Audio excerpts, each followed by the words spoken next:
A service of KIBMradio.com, the Internet's home for an all old-time radio.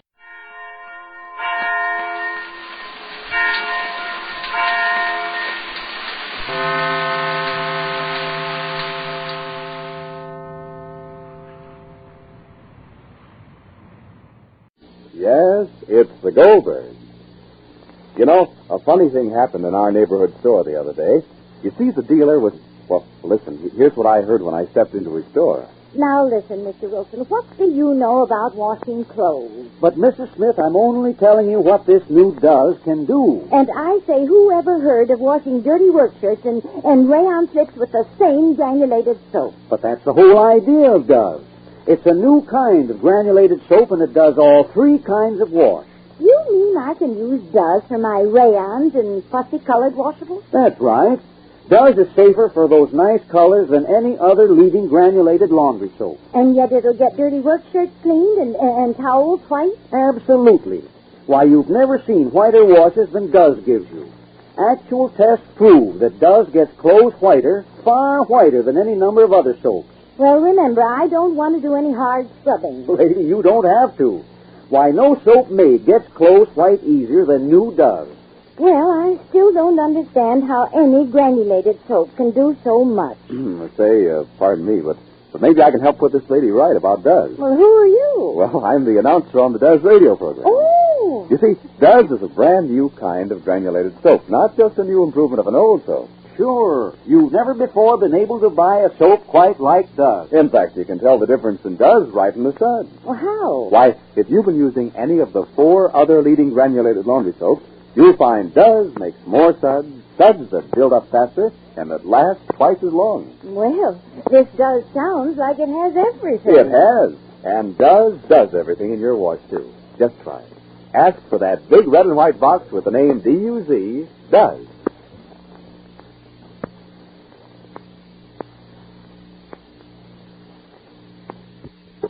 And now, the Goldbergs.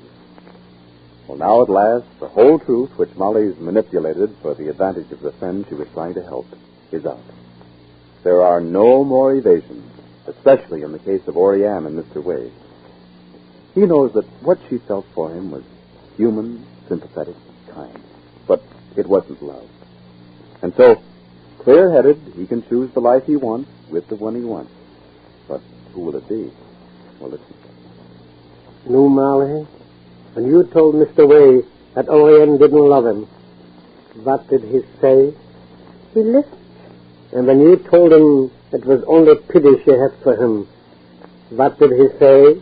What could he say, Jake? And what did you say? I had my say, so there was nothing left to say. It was a shock, huh? Or maybe a man that spent 3 years in prison is shock-proof. That's my opinion. What am I sitting here with my coat on, what? Wait, dear. For what? Just open your neck. What am I sitting here for what? Wait, darling, wait. What will I wait for? Say, darling, let me see the results. Let me see the results. I spoke to him. He knows. Let me see the results. Now he knows that Orianne don't love him. Maybe, dear darling, maybe he'll see his wife with different eyes. Maybe he'll see all the things she did to him was because she loves him, Jake. Molly, why don't you call Dr. Cater better? I'm not calling Dr. Cater, darling. I'm not calling anybody. I'm not mixing anymore. I'm not mingling, and I'm not mixing, and I'm not mixing anymore. Now let it go the way it's going, and what? And we'll see. Well, what's that? What is that? The car? Go and see. We stop by our door. There's so much ice on the window. I can't see. It's a car, no? The car, but who isn't it? Oh, Jake. Mrs. Ray, Jake. Did you call her, Molly? I did not call her, Jake. Is she coming in? She is. I suppose to say goodbye. Well, she's just coming to say goodbye, I suppose. Well, now, number 6, number 3. Say, dear, should I tell Mr. Ray? Let her come in first. You think let her come in first? My business, my responsibilities, my obligations, all go over the fence. Say, darling, take off your coat and let me hang you. The wind will blow over and everything will be past, and we'll see what will be now. You'll see what will be now. please, let me hang you up. Mrs. Ray? Come in, Mrs. Ray. I've come to say goodbye. Well, we're very pleased to see you, Mrs. Ray. Things have changed a lot since I first arrived here, but if nothing else happened, well, perhaps we've become friends. Yes, Mrs. Ray, we became friends. And so I've come to say goodbye to you as a friend. I know how much you tried to help me. I know that you did help me. Perhaps not as much as you wanted to or I wanted to, but I'm very grateful, Mrs. Goldberg. Well, it's not much, Mrs. Ray. Not when I think of how much you did for Mr. Ray. Oh, well. Goodbye, Mr. Goldberg. Goodbye, Mrs. Ray. I hope you find the happiness in life to which you are entitled. I'm not hoping for much. Goodbye, Mr. Goldberg. Just before you go, Mrs. Ray, please, you want to say goodbye to Orianne and Mr. Ray. They're just in the next room. Just 1 minute, please. Just 1 minute, please. Sit down, Mrs. Ray. Thank you. I hope that we will see you again sometimes, Mrs. Ray. Oh, I hope so, too. People leave their mark on each other, no matter how slight the acquaintance. But Glastonbury's mark on me isn't so slight. It's changed my whole life. I hope Mr. Ray realizes that. At least, of one thing I'm glad. If Orianne and Mr. Ray decide to marry, at least he knows the truth. What do you mean? That there is only one woman who loves him, and that's you, not Orianne.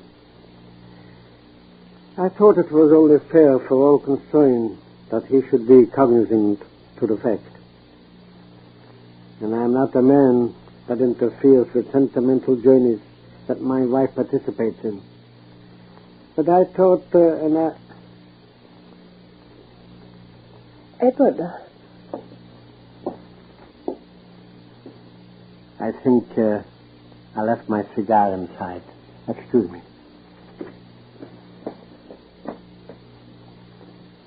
Mrs. Goldberg said you were leaving now. Yes, I'm going back home. Home? Yes. The house is still there. Your house? Yours, whatever you wanted, Edward. I meant all the things I've been saying these past few days. Edward... Yes, Margaret?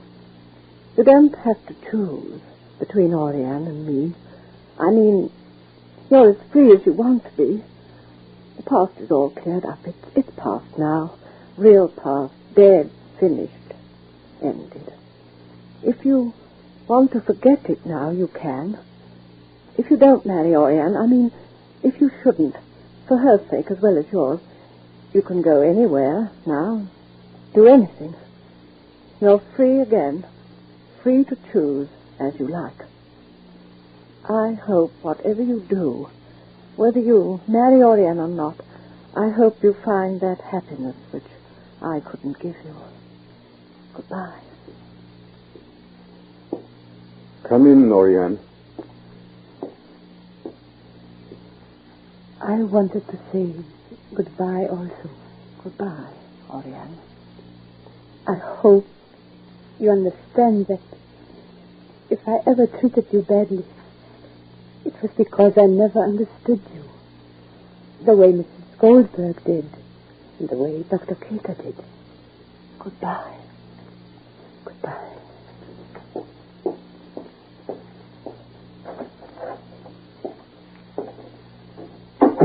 And you are letting her go? Yes. Don't you want me to stay? Margaret loves you. We're not talking about love. We're talking about each other. I said I would accept the least you had to offer. Even the merest shreds of your pity. So long as it included you also. You haven't answered me. Why talk about pity now, Edward, when we can talk about love? Margaret loves you. And to be loved is the greatest honor a human being can have. It's a gift worth of a person's whole soul to another. I'm willing to accept less than that from you. I told you so, Orianne. I'm telling you again. Why take hardly anything from me when you can receive so much from Margaret? Because no matter what I receive from you, your sympathy, your kindness, your pity, I can return everything. But no matter what Margaret wants to offer, what have I to offer in return? Who can tell until you try to give something? People don't give out of the clear air. They give what they have. What you have, you are. You, Edward Way. And it's you she loves. You won't answer me. I am answering you. You refuse to choose. I want you to choose. But it's you I want to marry. You have chosen, haven't you? I'm only trying to say that You have chosen. And you don't want to marry a man to pity him. I don't want you to marry a woman who doesn't love you. I want you to... So that's your answer. It's not my answer. It's the answer. Mine and yours and hers. It's the answer for all of us that I'm trying to give you. And what that answer has to be is determined by the fact that it's you she loves. You and only you. Whom can you make happier, Edward? Margaret or myself? Whose life will begin again? Hers or mine? That's where the answer is.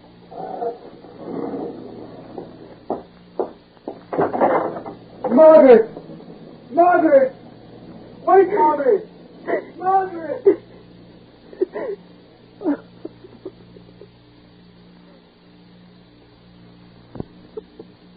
And so, one half of the story closes. One in which two people learned how not to fail each other. But there's still Orianne and Dr. Cater, not to forget Molly. Say, here's something that puzzles me. Why do some of you folks still bother with those halfway soaps for dishes? I mean those mile bar soaps that don't give you real speed, or those tough granulated soaps that are short on safety for your hands. Well, such halfway soaps are old-fashioned now that new Does is here. Yes, this new kind of granulated soap that does everything in your wash really has everything you want for dishes, too. From whirlwind speed to extra gentleness for your hands. Why, just notice how wonderfully smooth and nice your hands feel after doing dishes with Does. Actually, Does is far kinder to your hands than any other leading granulated laundry soap. Yet no soap made gets dishes clean faster than Does. It cuts even tough grease without any hard scouring. Yes, Does has everything for dishes. Just ask for it today and let those whirlwind suds tell you how different Does is. Does is. And be sure to listen to the next episode of The Goldbergs. Written for you by Gertrude Berg. Next time, Molly doesn't even take off time to congratulate herself. And poor Jake cries for the peace that Molly offers everyone but him. This is James Fleming, wishing you good day for Procter & Gamble, makers of Does, the new kind of granulated soap for all three kinds of wash. Yes. Iron Eyes Yeast presents Lights Out. Everybody.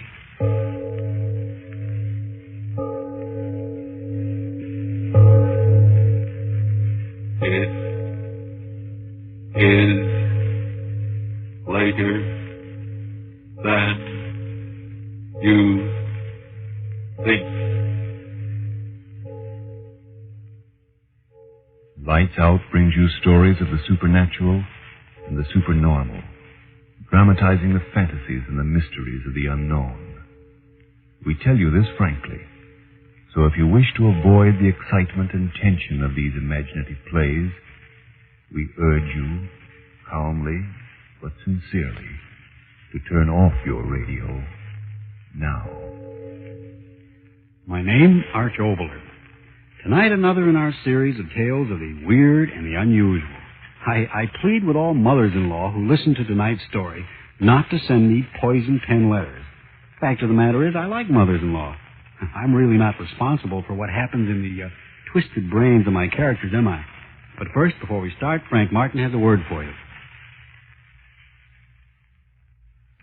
And now, lights out. Everybody.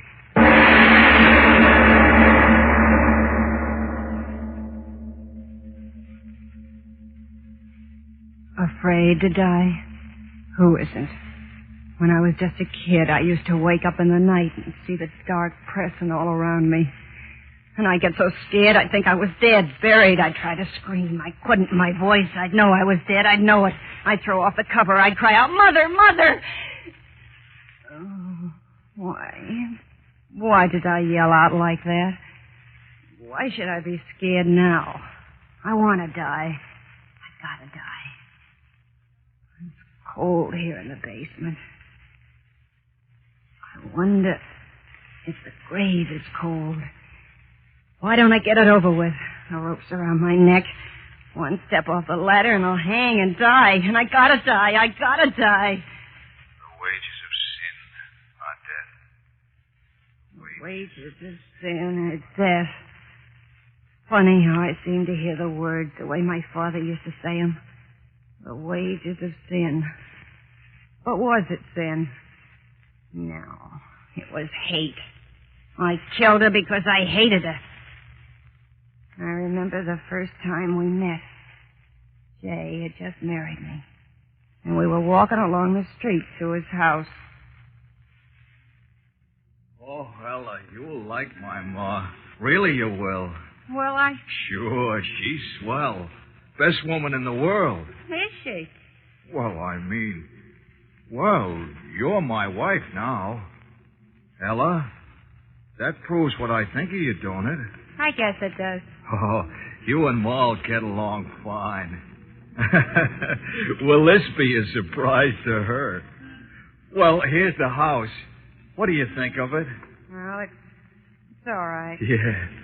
Well, in we go.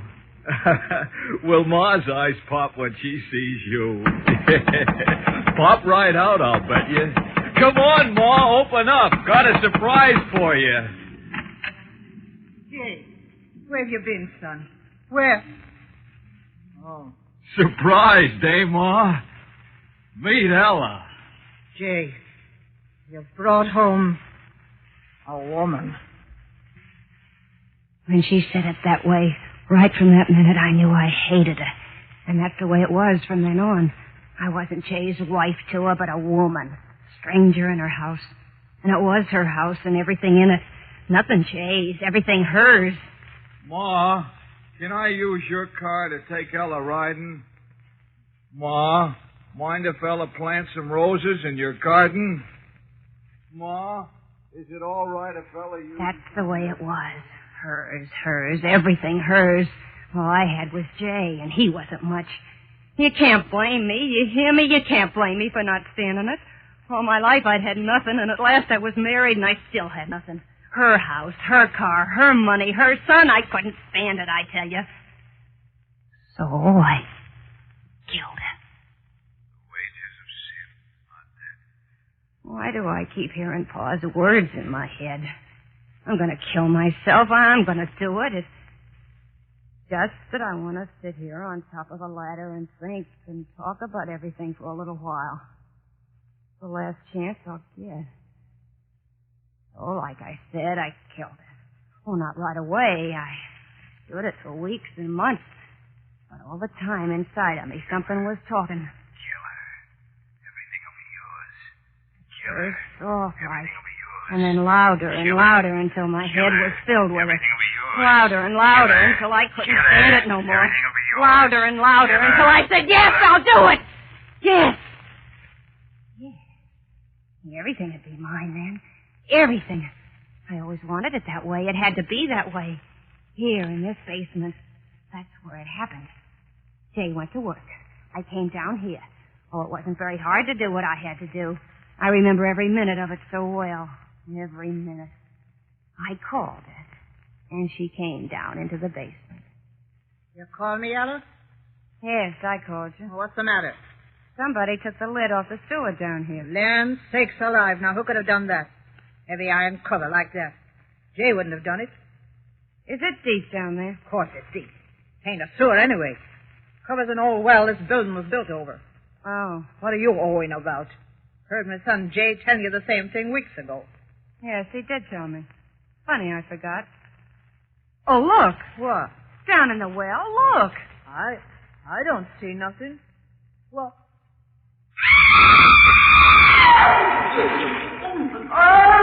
It's your well, isn't it, Mama? Your well. Everything is yours, so stay in it. Stay in it, Mama. Stay in it. Your well, Mama, but everything else is mine now. Everything mine, mine. That's the way it was. Easy. Too easy.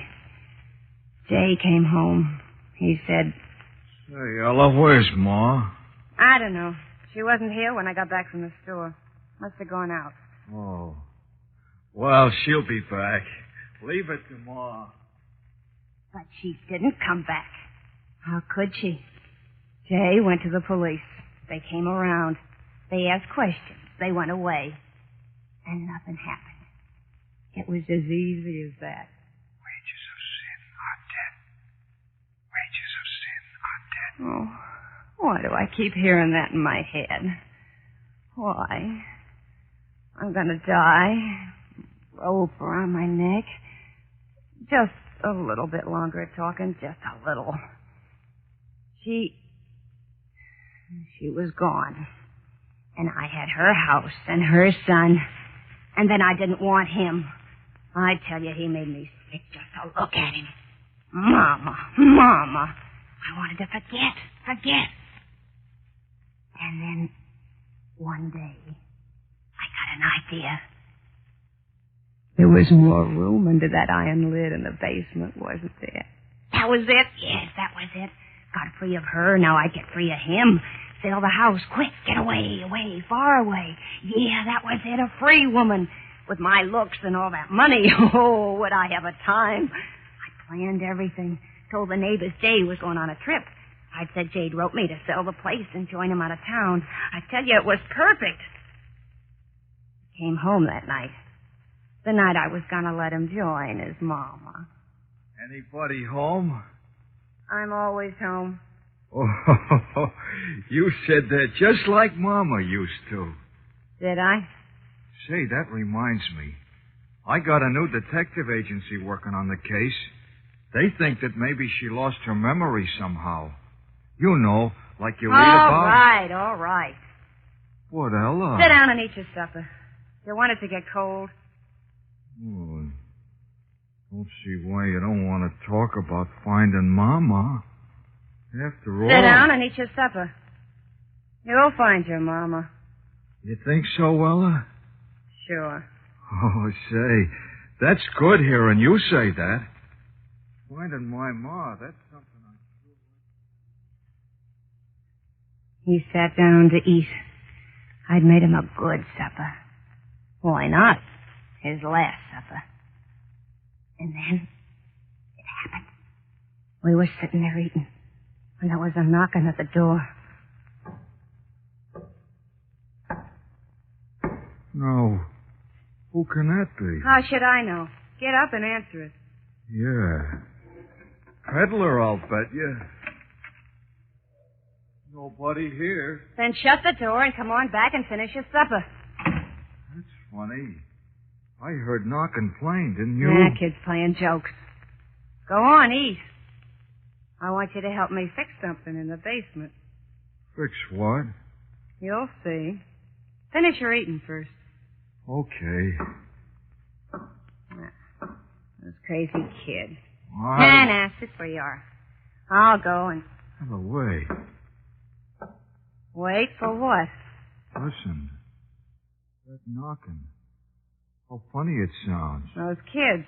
But it's from the basement door. No. Well, I better go see. No. Jay, don't open that door. Don't, I tell you. Don't see why not. Somebody knocking, I gotta see who... Jay, leave the door closed. What's the matter with you? Gotta open it, gotta see... No, Jay! No. No. Mama. Mama!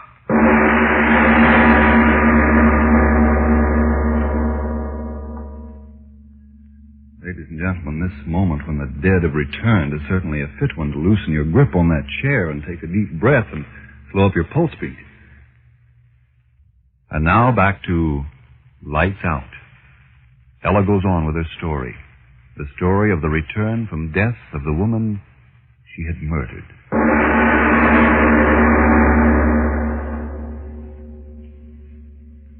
Yeah, it was her, all right.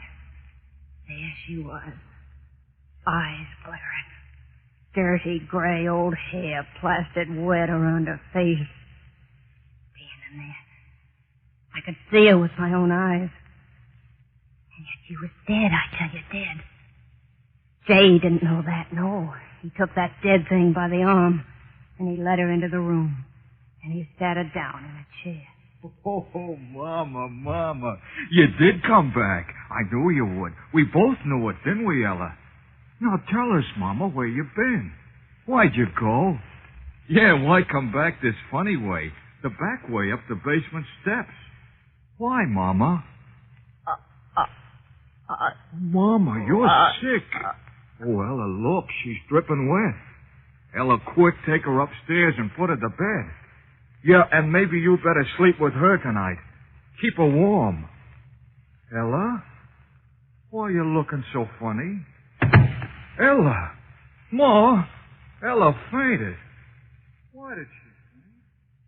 Why? Sure, I fainted. Me sleep with that. Me keep that warm. Oh, no. I didn't wake up until next morning.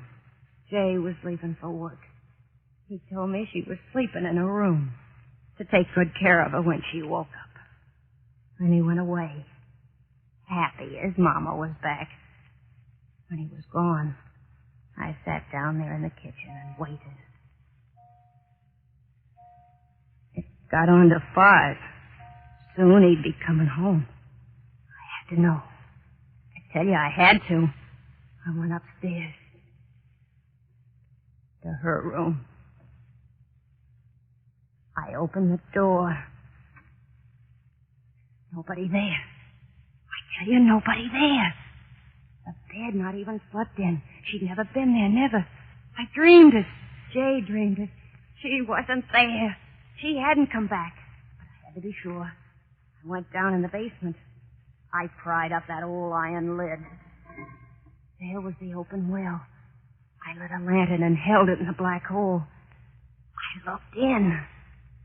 She was there, floating in the water like a big fat... Oh, but she was still there.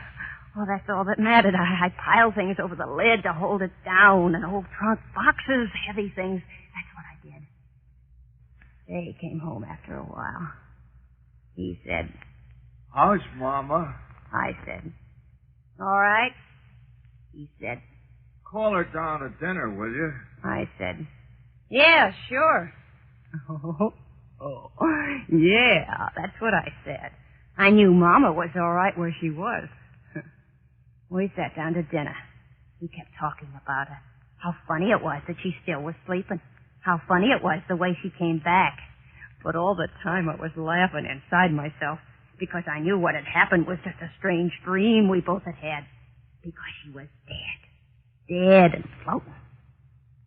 We sat there eating. I felt good.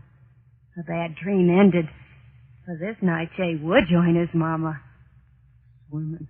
Yeah. And then, just like the night before, it happened. Say, now who in the world's that? And it's the basement door again. Now what in the... Mama! You! Yeah. I screamed. What good was that? There she was again. The water dripping down off her face and clothes and puddling on the floor. And this time I knew it was no dream. She came into the room. She sat down on a chair. Jay talking all the time. He didn't see the way I saw that her face was... started to thunder. And Jay said... Oh, Mama, you should never have sneaked out on a night like this. Now to bed with you. In the morning, I'll call the doctor. Ella, you take Mama upstairs to bed. And this time, be sure you sleep with her. You know how scared she is of thunder. Go on now. She's soaked to the skin. I just sat there. I tell you, I couldn't move. Thinking of going upstairs with her, being in the same room with her. It froze me to my chair. And Jay said... No, come to think of it, I'll go fetch the doctor right now. Can't take any more chances. Ella, you take Mama right upstairs and put her to bed. Lie down with her. Keep her warm till I get back with Doc Williams. Then he was gone. Gone after the doctor. I sat there, the flesh on me crawling. The doctor'd come and he'd see that she was dead a long time. He'd be sure to see it the way I saw it, dead, and the water had... How long we sat there looking at each other, I don't know. And then her lips moved, and it was like a cold wind. My son said to put me to bed. That's what she said. My son said to put me to bed. And then I understood the whole thing. She'd come back from the dead to keep me from killing him. And she wanted me along upstairs to... No, I wouldn't do it. I sat there without moving. Her lips moved again. He said to keep me warm. Come upstairs, Ella, to keep me warm. Me keeping that dead thing warm. Her wet, cold, dripping skin against... No, I wouldn't do it. She thought she'd make me crazy that way. Hold me in her bony arms until the sense in me ran out, the way the well water was running out of her. Make me crazy. Something to be locked away like they locked my own mother away. Crazy. Oh, no, that wouldn't happen to me. She wouldn't make me crazy, not me. I got to my feet. I turned quick before she could stop me. The basement door. I locked it behind me. Ran down the basement steps. Oh, I knew how to cheat her. The sure way, the only way. Oh, that's why I'm down here now. The rope around my neck. The other end tied to the cross beam. I'll jump off this ladder. The rope will stretch. I'll be dead. And she'll never get me crazy. Still thundering. If I make noise as I choke, nobody'll hear me. And I'll die. And I'll never see her again. Why don't I do it now? There ain't much time. Jay and the doctor will be coming back. I gotta be dead then. Good and dead, or they'll find out the truth about her. Why don't I do it now? Why don't I do it? 'Cause I'm afraid. Afraid of dying. That's why I've been talking here in the dark, 'cause I'm afraid. Oh, it'll be so dark. Empty. Things will go on in the world, and I'll have nothing but the dark. Why should I die? Yeah, why should I? If I left this house, she wouldn't follow me, would she? That's all she wants, the house, her Jay. Well, she can have him. I'll go right away. Far away. They'll never find me, never. Oh, the rope. It's so tight around my neck. Oh, I gotta get it off. I gotta hurry and get away before Jay and the duck. I can't get the rope off. Who's there? Who's coming down the steps? Is that you, Jay? Oh, you followed me down. How could you? I locked the door. Oh, but then I put that iron lid over you, too, didn't I? And it didn't do much good. Oh, listen. Listen, I'll go away. You hear me? I'll go away. This'll be your house and everything in it. Hear me? All yours again. And Jay, I'll leave him, too. I won't take anything with me. I'll just go right away. Get the rope off. I'll go. You'll see me go. Oh, I made the noose so tight I can't seem to... Mrs. Kruger, what are you going to do? Well, you're not going to climb up the ladder. Oh, no, stay off. Stay off, I tell you. Don't come closer. I can't stand you coming closer. Stay away, the ladder. The ladder will fall. The rope is still around my neck if I fall.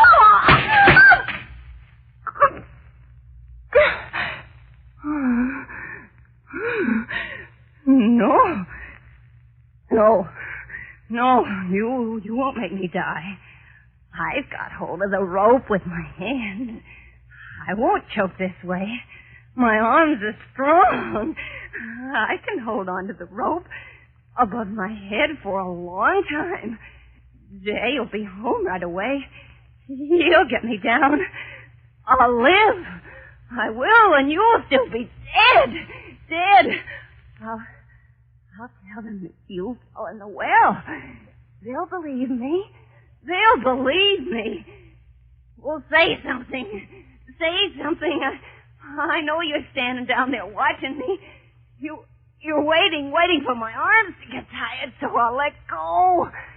But I won't let go. I won't. Jay'll be home.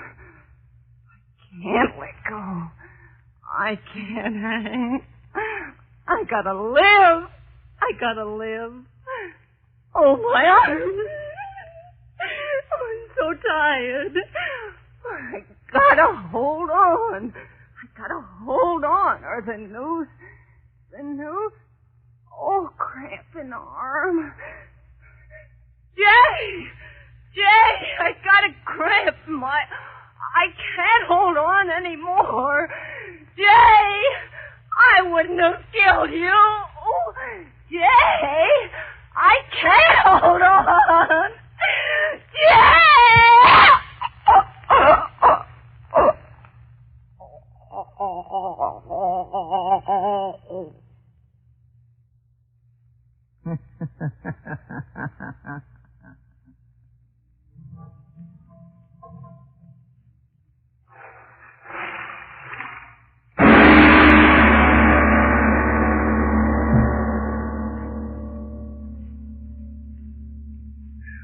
Mr. Oboler, last week and again this.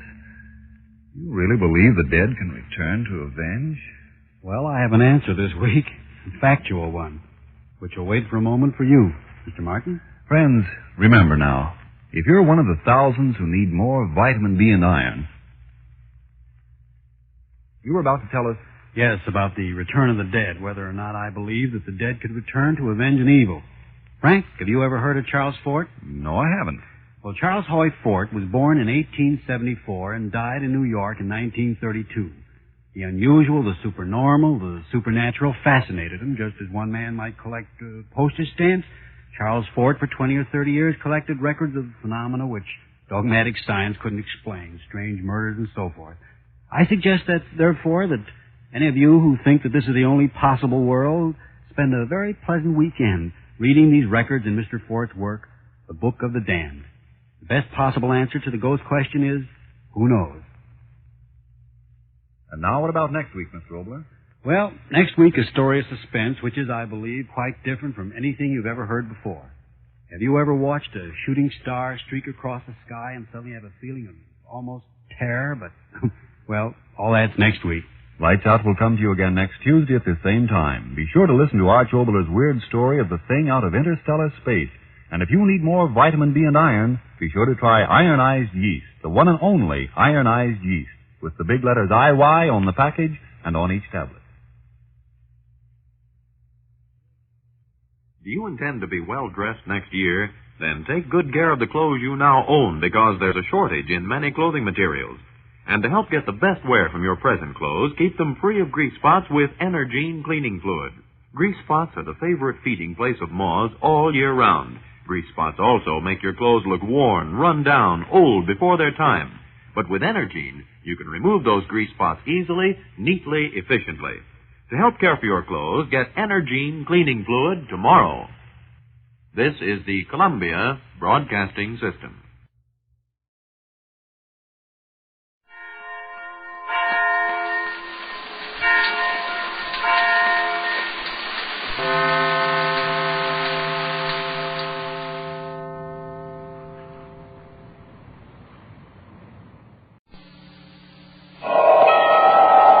Sunrise and sunset, promise and fulfillment, birth and death. The whole drama of life is written in the sands of time. We present a new series of radio programs, The Clock.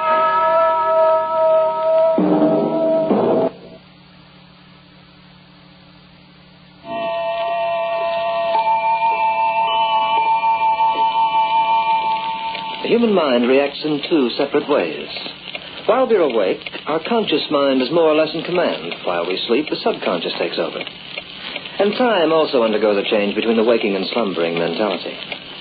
While we sleep, we seem to be able to cover a lot more ground in a lot less time. There's a theory, for instance, that a whole sequence of events which flash before us in a dream may pass in a matter of seconds, even though it might seem to us in our slumber that these events are taking hours to transpire. For our subconscious is energetic and knows no restraints. And the power of suggestion can have a profound effect upon it. In fact, the power of suggestion can have a profound and agonizing effect upon our lives. There it is, Cora. That must be the house. That one? Oh, Ted, it's beautiful. I can't believe it. Do you think they made a mistake in the ad? Oh, they must have a house like this completely furnished for only £3 a week in this day and age. Well, maybe they've never heard of the housing shortage. Oh, darling, we're only 30 miles from the city, not 30,000. Even the dead must have heard of the shortage by now. Cora. Oh, I'm sorry, dear. I've got how superstitious you are. It's not that I'm superstitious. It's just that I don't like morbid jokes. Oh, don't mind me, Ted. I'm so sick and tired of looking for a place to live. I've lost my sense of humor. It does get aggravating after a while, you know, to run from one hotel to another. And at those prices. Yeah. Well, anyway, let's go and have a look. Oh, you know, I won't believe it's true until I see the lease. Just look at the way the place has been kept. It's perfect. Well, the people that moved out of here must have been crazy. If we get in, they're crazy to think we'll ever move out. It chimes and everything. Oh, there's a catch in it somewhere. Yes. There was an advertisement in the papers about renting this house. Oh, yes. Come in. Thank you. Has anyone got here before us? Just two couples. Oh, but neither of them wanted to rent. What? The rent is £3, isn't it? £3 a week, young man. Are you the owner? Oh, no. I'm the caretaker. Mrs. Chelsea's my name. Oh, let me show you around. Now, this is the living room. What? Oh, it's charming. Look, there's a piano in here and everything. But, Ted, the furniture's brand new. Oh, yes. The house itself is less than a year old. Just come this way, please. This is the dining room. Oh, brother, look at that setup. Does the crockery come with the house? Everything you see in here is included in the rent. Oh. Well, everything's been left exactly the way the former tenants left it. There are 2 bedrooms upstairs. Now, would you like to see them? Wait a minute, Mrs. Chelsea. What's the catch? Cora. Well, we may as well face it, Ted. The place is too much of a bargain. Is it haunted, Mrs. Chelsea? Oh, not that we'd mind a few ghosts. Heaven knows we have to share with everything else. Well, the house isn't haunted, and there are no ghosts. Well, then what's the trouble? Why did the last 2 couples turn it down? I don't know. Do you want the house? Cora, please, let me handle this. Look, Mrs. Chelsea, we're anxious to take this place. Now, if there actually are no hitches to the lease, we'll sign it right now. Oh, thank goodness for that. I'm getting a little tired of all those silly people running in and out that way. It's easy to see that the place is worth 3 times the money, and simply because it... Never mind. I'll get the lease ready. Ted, wait a minute. Well? Ted, why on earth do you think this place is so easy for us to get? Maybe it's them. No, I was thinking about those other people that Mrs. Chelsea mentioned. Are you coming in to sign? I have the lease ready. Well, Cora, what do you say? All right, Ted. There's no point in being silly about it. I only hope we don't regret it.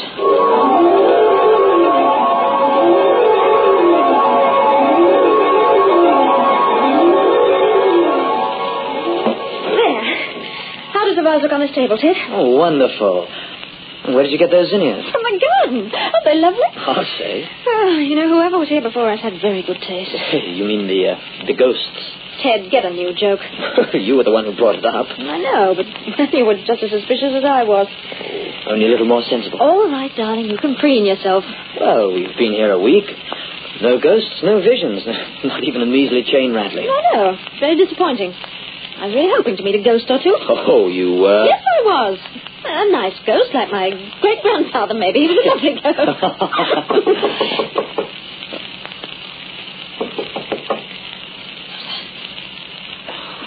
Your great-grandfather, maybe. I wonder he wouldn't use the chime. Old-fashioned, that's all. Good evening. Good evening. Am I disturbing you? Well, why, no. I'm Eve Lawler, your neighbor. Oh, please come in. Thank you. I should say I'm your nearest neighbor.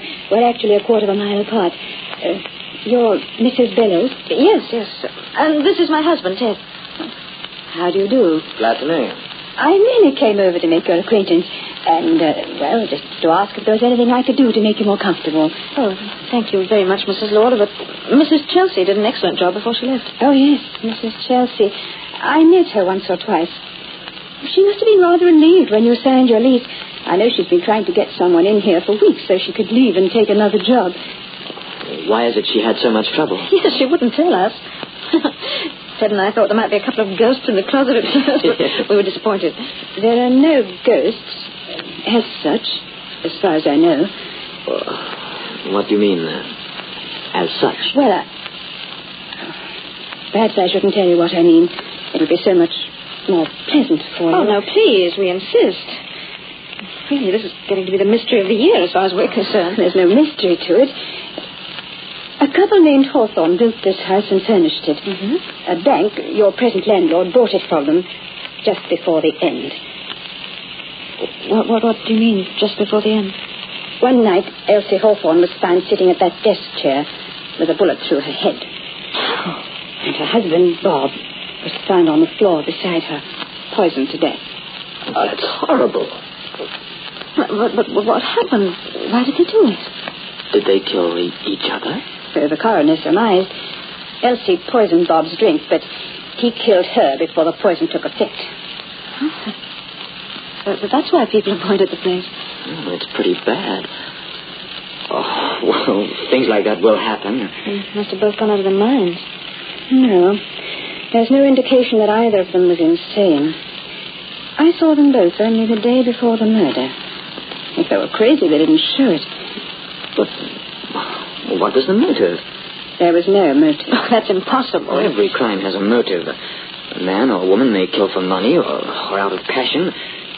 If they kill for any other reason, it's plain insanity. They had a reason, but no one ever found out what it was. The reason had something to do with this house. How do you mean? I can't explain it because I don't know.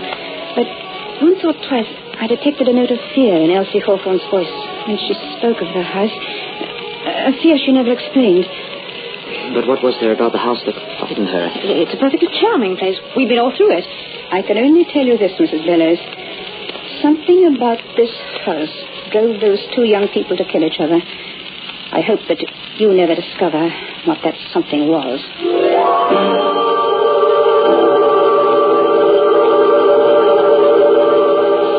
Oh, thank goodness she's gone. Did she worry you, Cora? She annoyed me. She didn't have to make such a movie mystery out of the story. There's two poor people. Now she's writing a whodunit around them just to amuse herself. I don't know. She seemed to be so sincere. I noticed you were impressed with her sincerity every time you looked at her legs. Oh, now, darling. Yes, I'm jealous, Ted. I'm jealous of every woman you meet, especially the gorgeous ones like Eve Lawler. Oh. What could it have been? What could have made those two people murder each other? Ted, I don't know, and I don't care. All I can say is that Mrs. Hawthorne had excellent taste, and I'm crazy about her house. Have you really been all through it, Cora? Well, almost. While you were at work, I went through most of the stuff upstairs in the rooms we don't use. Find anything? No. What would you expect me to find? I don't know. She's got some very interesting things here. They're anything but creepy. What about that desk? Oh, it's locked. Haven't you tried to open it? Ted, why should I want to open it? I use the desk in our bedroom. I just thought you might have been curious. Well, even if I wanted to open it, I couldn't. I don't have the key. I could force it open with a knife. I have no right to do that. It doesn't belong to us. I guess you're right. Let's forget about it. Ted? Yes? Have you ever noticed the color of this room? Noticed it? Sure. Oh, what color are the walls? Brick red. No, they're not. You look again. It's funny. If you keep staring at them, the color seems to run. I mean, the shade changes. Yes.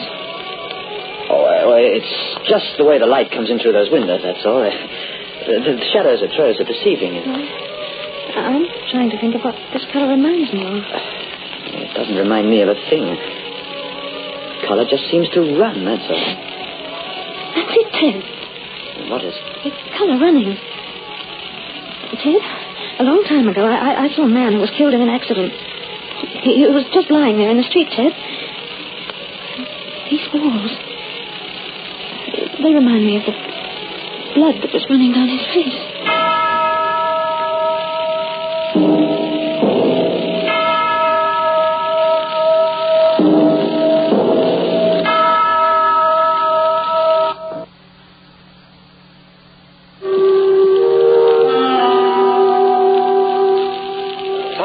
Very slowly for someone who watches the clock. And if you keep your eye on the hour hand, you'll find it moves with exasperating languor. And fear can enter into the mind with a sluggishness that is even less perceptive. But once there, it grows to a monstrous size with extraordinary speed. Good evening. Oh, you startled me. I'm sorry. I didn't hear you ring. I knocked. Evidently you were so busy you didn't notice. The door was open. We have chimes, you know, and they work. I never use those chimes. Why not? Because Bob Hawthorne hated them so. What are you doing? Nothing. Are you trying to force that desk open? Well, I was just wondering what was inside. I don't have a key. I don't think you'll find anything of interest. Bob doesn't use it very much. You seem to know a great deal about the Hawthornes. I saw them on and off for almost a year. We often played bridge together. Elsie was a very interesting woman. Yes, I imagine she was. You have probably admired her interior decorating. I think it's charming. Elsie had a reason for everything, and she picked up some interesting souvenirs. She had a preoccupation with death. How do you mean? Everything was a symbol to her. Those vases, for example, on the fireplace mantel. Do you know what they mean? Why, no. They're Indian, aren't they? Mayan. The figures portray a sacrificial ceremony. This figure over here is a Mayan chieftain, and this is the sacrificial victim. But what is he doing? Tearing her living heart out. That's very interesting, if just a bit barbaric. Some of us are no more civilized today. There are more ways than one to tear the heart out of a woman. Is Ted at home? Ted? I mean, your husband. No, he hasn't returned from work yet. I run into him very often in the morning. Do you? Yes, we've met on the train going into town. I see. Your husband is very handsome, Mrs. Bellows. Lots of women seem to think so. He's almost as good looking as Bob was. You seem to have been very fond of Bob Hawthorne. He was very nice. I'm sorry you couldn't get that desk door open. I'm a little curious myself now to see if there's anything in it that may have belonged to Bob. Well, I've changed my mind. I'm not going to bother with it anymore. Well, I'll be on my way. Please do run in to see me sometime. And bring your husband with you.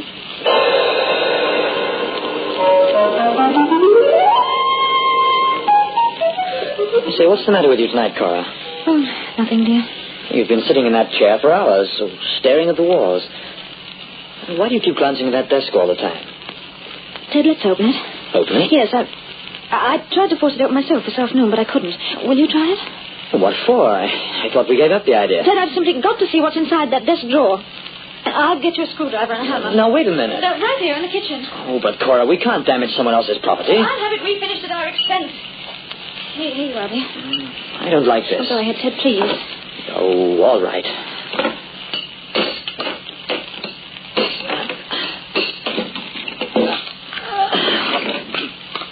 Now look what I've done. I've busted the lock completely. Ted, open it. There's nothing much in here. Just a couple of bills, and a fountain pen, and this. What is it? Well, it looks like a locket. It's inscribed, "To Bob until death do us part." Well, his wife probably gave it to him. Let's see what's inside. Can you open it? I think so. There we are. It's a lock of hair. Blonde hair. It must have been Mrs. Hawthorne's. No, it couldn't be. Why not? I found an autographed picture of Elsie Hawthorne in the attic. She was a brunette. She was? But Eve Lawler is a blonde.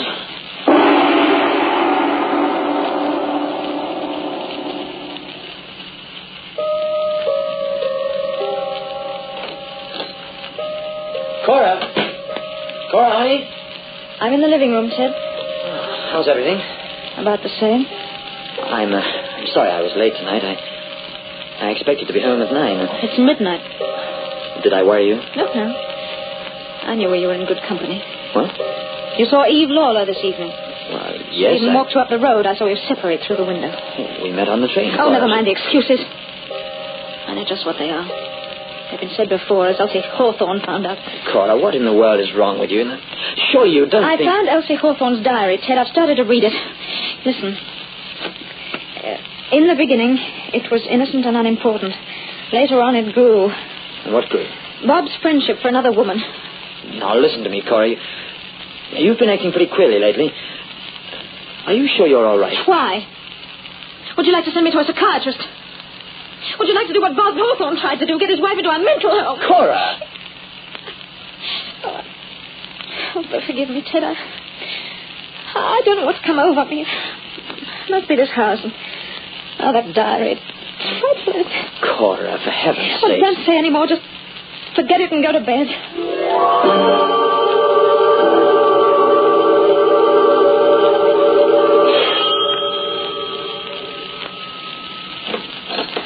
Oh, Mrs. Benno, you asked me to pay you a visit, and so I have.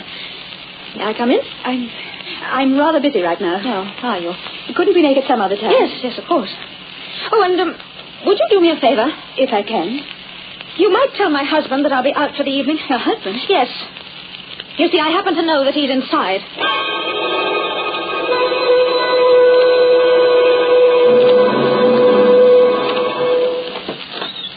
Cora? Cora? Well? Cora, it's after 2. What about it? Oh, honey, I've been waiting up for you all night. I wanted to explain. No explanations are necessary, Ted. I guess I should have told you that I intended to see Eve. Oh, so it's Eve now, is it? Well, it was all a perfectly innocent thing, Cora. I merely Look, dropped Ted, in. I can stand for almost everything, but there's one thing I won't tolerate. What's that? A liar. Good night.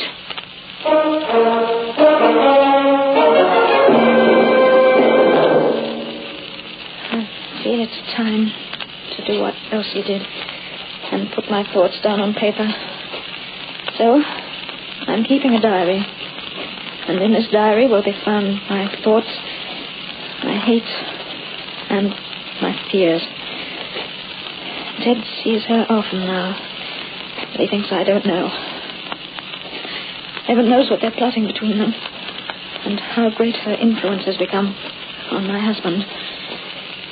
For it was Eve Lawler who came between Elsie Hawthorne and her husband. And it was Eve who drove them both to their death.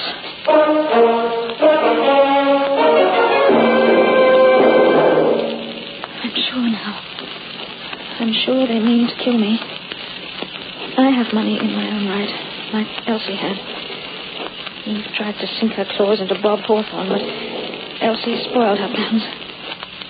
Now, Eve has made fresh plans, which include Ted and me. I've got to protect myself. But what can I do? I've got to put an end to all this now, before it's too late. To Tonight. Cora. How did you get in here? Why, I saw the light under the door. What do you want? You're ill, Cora. I'm all right. You leave me alone. I asked you to see a doctor. I don't need a doctor. I think you do. Cora, I want to give up this house. Why? Because it's no good for either of us. You've got another reason. No, I haven't. Yes, you have. Lola must have put you up to it. Why? Why? As a matter of fact, I did see Eve, and she told me... Well, let's not talk about that now. It's late, and I want you to get some sleep. I can't sleep tonight. I'm going to make sure you do. I want you to take these pills. I knew it. Cora. I was waiting for that to happen, and now it has. You want to poison me. You want to kill me. Cora, for heaven's sake, it's just a sleeping pill. You planned it between you. I know you have. You planned it the way she planned it with Bob Hawthorne, the way Elsie suspected. It's all in her diary, and it's all in mine. Cora, put that lamp down. Don't come near me. Don't come near me. Do you hear? Cora! Hey! And let it burn. If I die, you'll die with me. Let it burn. Let it burn.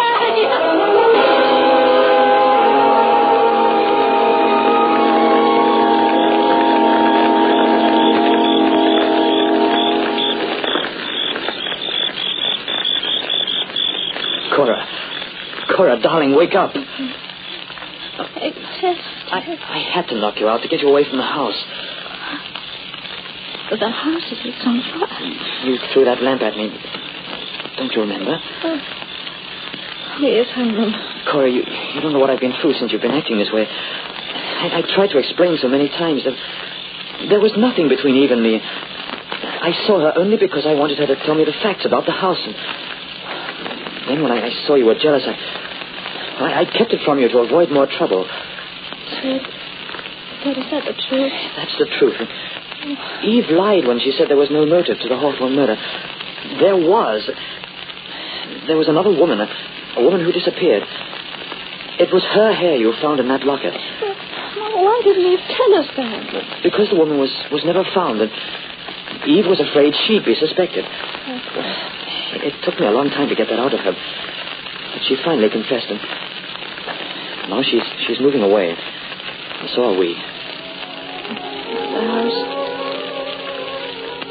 completely embarrassed. Yes. Somehow I feel as though everything I feared, everything I hated is burning through.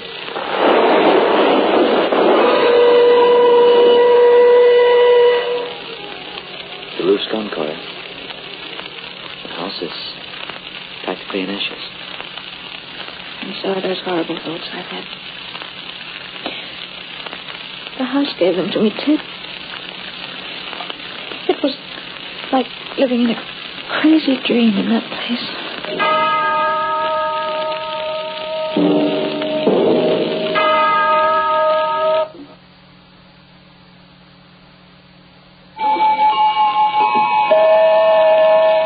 If a minute is lost, or an hour, it cannot be found again.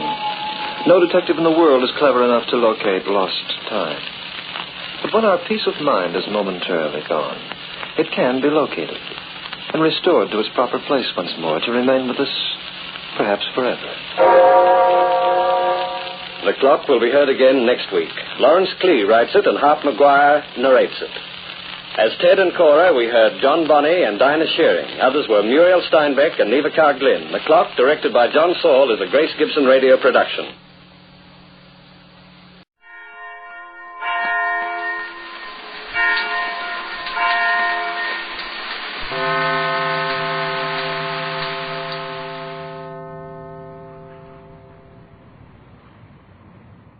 Meisterbrow means the master brew.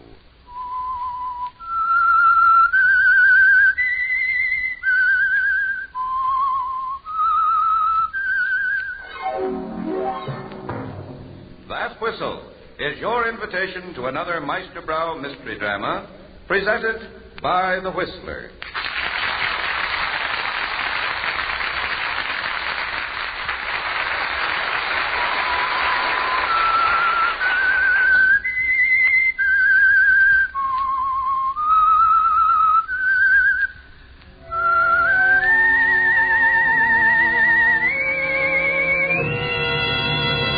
I am the Whistler, and I know many things, for I walk by night. I know many strange tales hidden in the hearts of men and women who have stepped into the shadows. Yes, I know the nameless terrors which they dare not speak.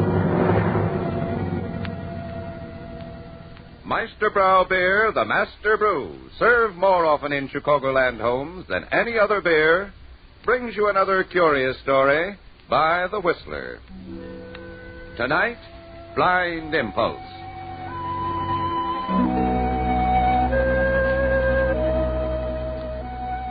Steve was in his glory. Never in his wildest dreams had he ever believed a thing like this could come to pass. Here they were, just the two of them, at Carol Crandall's special table at the top of the Mark in San Francisco. Through the huge plate glass window, he could see the shining city stretching away to the east. A line of lights marking the Bay Bridge, pointing across the water like an arrow at other sparkling cities at the foot of the hills on the other side of the bay. Everything sparkled, the brilliant room sparkled, and across from him, Carol Crandall sparkled. What's the matter, Stevie? Huh? Not going pensive on me, are you? Oh, no, just thinking, Carol. Better watch that. Mother always told me, beware of the man who thinks too much. It's the music, darling. Always makes me philosophical. Mm. And there are other things. Ah, other things. Pray go on. Oh, the night, that beautiful city down there, and you. Stevie, you read it in a book. No, not at all. Just came to me all of a sudden. Just like Ronald Colton. Yeah. Oh, there's something about you, Stevie. Makes me want to wrap you up and take you home. Ah, doing your Christmas shopping early. Exactly. Excuse me, darling. Don't go away. Be right back. Right here. Pardon me, please. Oh, excuse me. Waiter. Oh, yes, Mr. Kinsella. The operator's ready with that long-distance call of yours. Oh, thanks. You can take the call in the phone booth right over there. Thank you. I'm sorry, Clark. Steve Kinsella speaking. Mr. Kinsella, your call to Juarez is ready. Just one moment, please. Go ahead, please. Hello, Steve. Millie, how are you, darling? How's it going? All right, I guess. Guess? What do you mean you guess? It went the way you wanted it to go. I got my divorce without a hitch. Is it final? I don't know much Mexican, but it sounded like it. That's wonderful. Yes. Isn't it? You don't sound very happy, Millie. Should I be? Oh, please, Millie, let's not go through all that again. It's not forever. I don't know, Steve. It sounded pretty final. Will you try and understand, Millie? I love you. I'll never love anyone else. For some crazy reason, this girl thinks I'm wonderful. Oh, look, darling, her old man's dying in an Arizona sanitarium with over $1 million in the bank. Can I pass up an opportunity like that? No, I guess you can't. Well, then. But no matter how many times you explain it to me, I can't get over the feeling that you're not coming back. But I am coming back, don't you see? All I need's a year, maybe 6 months. And you'll divorce her and come back to me. With half of his estate. Think what it means to us, Millie. The things we can do, the places we can go. I don't want to think about it. Now, look, Millie. I've tried awfully hard. But all I can see is that I'm giving you to another woman. Millie, please. That's all, Steve. I don't want to talk about it anymore. You can have your divorce now. You're free to marry her. Go ahead. But please forget all about me. Will you? Millie, will you... Hello. Hello, Millie. Oh, for the love of Mike. I'm sorry. Pardon me. Oh, there you are, darling. Thought you deserted me. Oh, I'm sorry, Carol. Meet Lana Turner out there somewhere? I was about to send out St. Bernard. Oh, nothing so glamorous, I'm afraid. Just a phone call. Oh. Yeah. Let's see. Where were we? You were about to ask me to marry you. What? Weren't you? Well, Carol, Don't be flustered, dear. People get married every day. Well, I... You, were going to ask me to marry you, weren't you? What made you think so? You had that look. Was it that bad? I'm an expert, Stevie. I can see it a mile off. Well, you're certainly... Oh, please don't think I'm vain. It'd happen just as often to any girl who was reasonably presentable, Who what? had a wealthy father. I see. But you've decided you love me anyway. Did I say that? Didn't you? No, I didn't say I love you, Stevie. I said I wanted to marry you. There's a difference. Oh? You see, I like your looks, and I like the way you wear your dinner clothes. And I like the way you laugh. There are hundreds of things I like about you, and I just think it'd be fun to be married to you. Is that all? Isn't that enough? You're an amazing girl, Carol. At least I'm honest. Carol, I don't know what to say. You love me, don't you? Of course I do. Oh, you'll never go to heaven, Stevie. Well, what do you mean? You're lying. You think I'm a spoiled little girl who's always had everything she wants. Oh, no. Oh, yes, stupid, but covered with money. Oh, no, wait a minute, Carol. And you're wrong, Stevie. I'm not stupid. When I met you, I said to myself, look it, Carol. Here's a man who wants to marry you for your money. Carol, listen. Don't let it worry you for a minute, dear, don't you see? It's not worrying me. Now, let's see. I might possibly marry you tomorrow or the day after at the very latest. I see. Any objections? No? Good. It's just as I told you, Stevie. I want to wrap you up and take you home.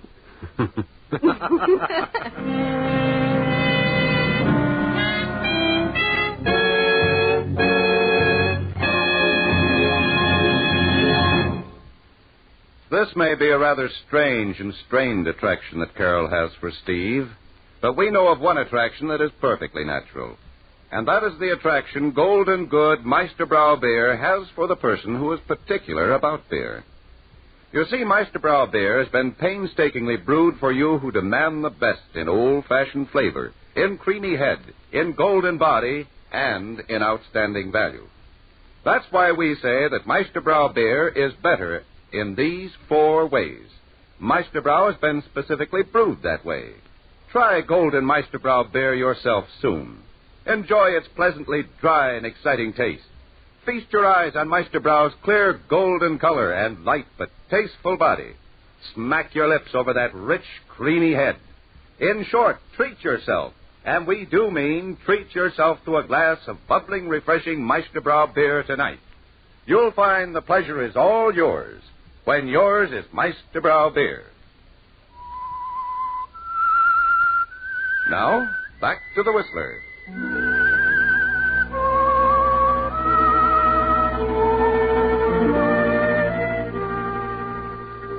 So that was it, Steve. No pressure, no persuasion. It was just like falling off a log, wasn't it? And it's all so clear. Nothing can stop it now. Old Simon Crandall, Carol's father, is wasting away in that sanitarium in Arizona with only a few months, maybe weeks, to live. And when he dies, the estate will go not to Carol alone, but to both of you because of the community property laws. All you have to do is be patient, Steve, and hope that Millie will be patient, too. That she'll realize that what she told you over the telephone that night was foolish. That she'll decide to wait for you because, in your own way, you do love Millie, don't you? You carried off pretty well during the first part of the honeymoon. Mexico City, Havana, Caracas. And finally, one night about 6 weeks later, the two of you are dressing for dinner in your hotel room in Rio de Janeiro. Steve, darling, would you mind helping me? Huh? The hooks on this dress. Oh, sure. Why must they always Hold still, will you? put them out of reach? Wait a minute, I'll show this thing. Yes, what is it? Telegram, senor. Just a minute. There you are, dear. Just a second. Yes? Cablegram, senor. Oh. Here you are. Gracias, senor. What is it, darling? Cablegram. Where's it from? Tucson, Arizona. Probably your father. You don't suppose... I don't know. Wait a minute. Think it advisable you return to Tucson immediately. Signed Whiteside. His father's doctor. Something's wrong. Yeah. Steve. Huh? Do you have to look so pleased?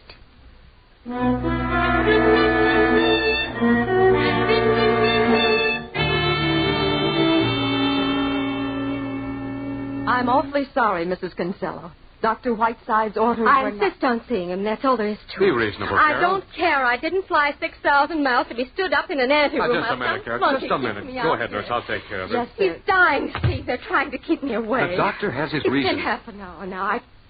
I can't take it much longer. No, wait a minute. Here, have a cigarette. It'll quiet your nerves. Here. There you are. I didn't know I'd feel this way. Well, it had to come sooner or later. It didn't come too soon for you, did it? Oh, now, see here. Funny, isn't it? I knew this was coming. We could all see it months ago. Yet I have to wait until the last moment when it's staring me right in the face to discover that deep inside I've got a heart after all. The doctor will see you now. Oh, thank you. This way, please. How do I look, Steve? Great. Keep your chin up. I'll try. Here we are. Father. Well, can't you do better than that, Carol? Father, you're dressed. Why aren't you in bed? I've been in bed for 6 months. Got tired of it. You mean you're well? Well, I wanted to surprise you, Carol. Doctor, what's he talking about? He's sound as a dollar. Gave him his final test this morning. I'd say if he takes care of himself, he's good for another 20 years, at least. I thought you were dying. Carol, well, that's ridiculous. You see, Simon, I told you we should have made that cablegram plainer. Oh, I'm sorry, dear. I just wanted to surprise you, that's all. Oh, Father. You don't know how I felt. Oh, there, Carol. We're going to forget all about it. We'll go up to the Grand Canyon for a few days, you and I. And Steve. I take it this is Steve. Oh, yes, Steve. Hello, Mr. Crandall. I forgot all about you for a minute. Isn't it wonderful? Yes, of course it's wonderful. I guess I sort of bowled over.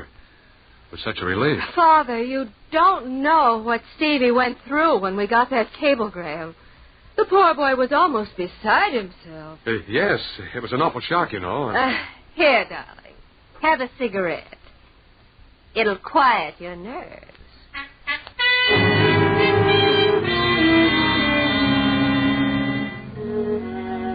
The doctor said, 20 years, Steve. Maybe more. You know the whole thing's ridiculous now. A blundering failure. And that Millie is in Los Angeles eating her heart out for nothing. When the three of you arrive at the Altovar Hotel on the rim of the Grand Canyon the next afternoon, you excuse yourself, walk into the telegraph office, and write a wire to Millie. I've decided you were right. All I want now is out, and only solution is immediate divorce. We'll discuss it with Carol at earliest moment. All my love, Steve.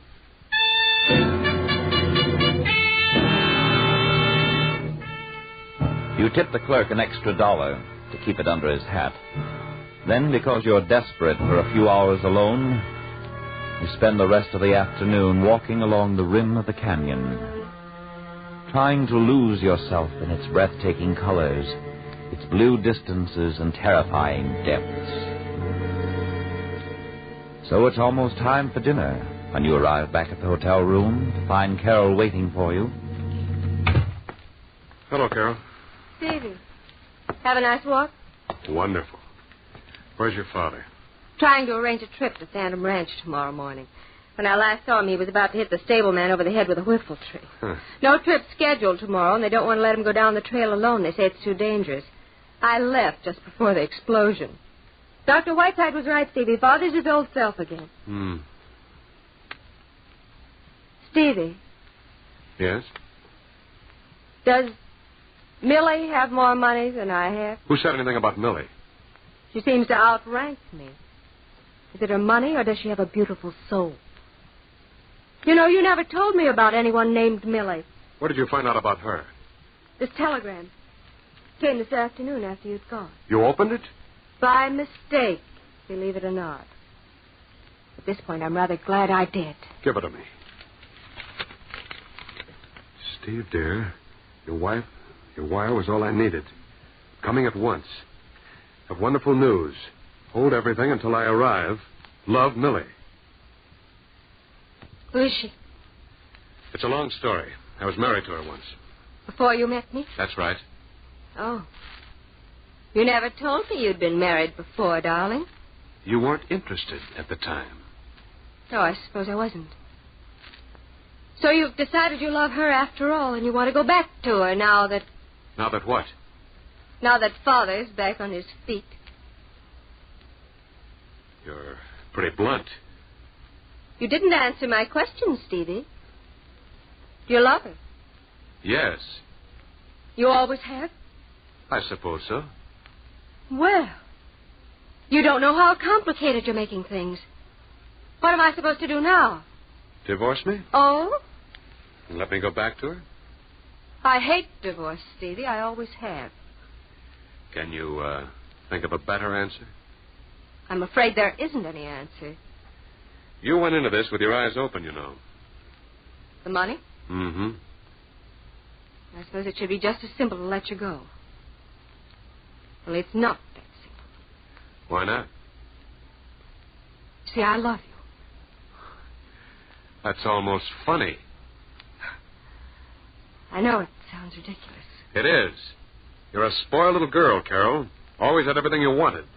You know, it may have been amusing to lean across a dinner table and tell me I was next on your list of trinkets, but it wasn't love. What was it you said? Something about wrapping me up and taking me home. What did you expect? I'm sorry, Stevie. You know, this is funny. You're the heel, and I'm doing the apologizing. What? You were next on my list of trinkets. But I guess the past 6 weeks have made a lot of difference. I'm sorry. Thanks. Let it ride for a while, will you? I want to think it over. All right, Carol. Of all the incompetent, unreasonable idiots, those birds take the cake. Never heard of anything so fantastic in my life. What's the matter, Father? Either refuse to let me go down that trail in the canyon tomorrow. Say I have to wait until Thursday. Make the trip with 30 old maid school teachers and a guide. Are you going with them? Not on your life. I've hired a couple of horses for tomorrow morning. Told them we're going somewhere else. We can leave at 5 in the morning and start down the trail before anyone's around to spot us. We? Oh, I forgot to mention that, Steve. You're going with me.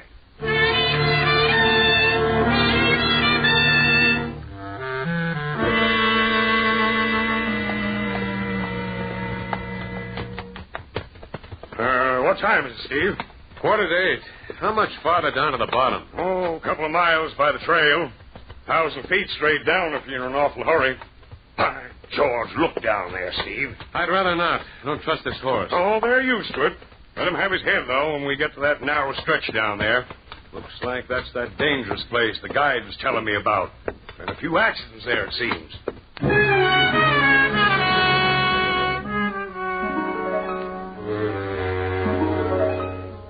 You'll never know where the idea came from, will you, Steve? You're not even sure it was an idea. It's more of a flash, kind of irresistible impulse. One moment you see him there ahead of you, starting to guide his horse down the dangerous series of switchbacks, where the trail narrows down to almost nothing, and the cliffs drop away sheer for 1,000 feet. The next moment you're moving up on him, your right hand tense, trembling, gripping the long, dangling rein like a whip. Better watch it here. Pretty narrow. Whoa, boy, whoa! Steve! He's coming, Steve! He's falling, Steve!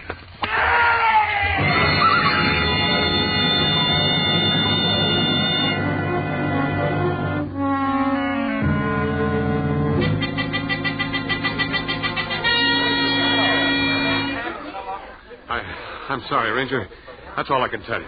You say this business of going down that trail without a guide was his own idea? That's it. The horse stumbled. Of course he stumbled. That trail's for mules, not horses. I've got to find my wife, Ranger. Where is she? She's in a room at the hotel. Does she know about this? Yeah, I told her. You'll be available, Miss Kinsella? Yes, of course. Good. I may want you when the authorities get here.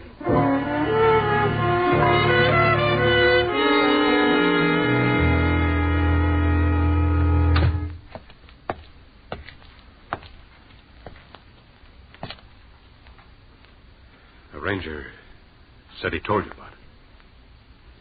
Yes. It was very kind. Carol, it was awful. 1 second he was there ahead of me. The next... I know. It was my fault, Carol. I should never have let him go. There was no stopping him ever, once he made up his mind. Well, I should have gone ahead. It would have been safe. I should have known a balky horse, a rock in the trail. No, that's not what killed him. Huh? I killed him, Steve. In a way. I killed him that night. I told you I wanted to wrap you up and take you home. That was the big wrong. To look at it as a lark, to marry a man you knew was after your money and nothing else. Carol, what are you talking about? Sit down, Steve. Well, please.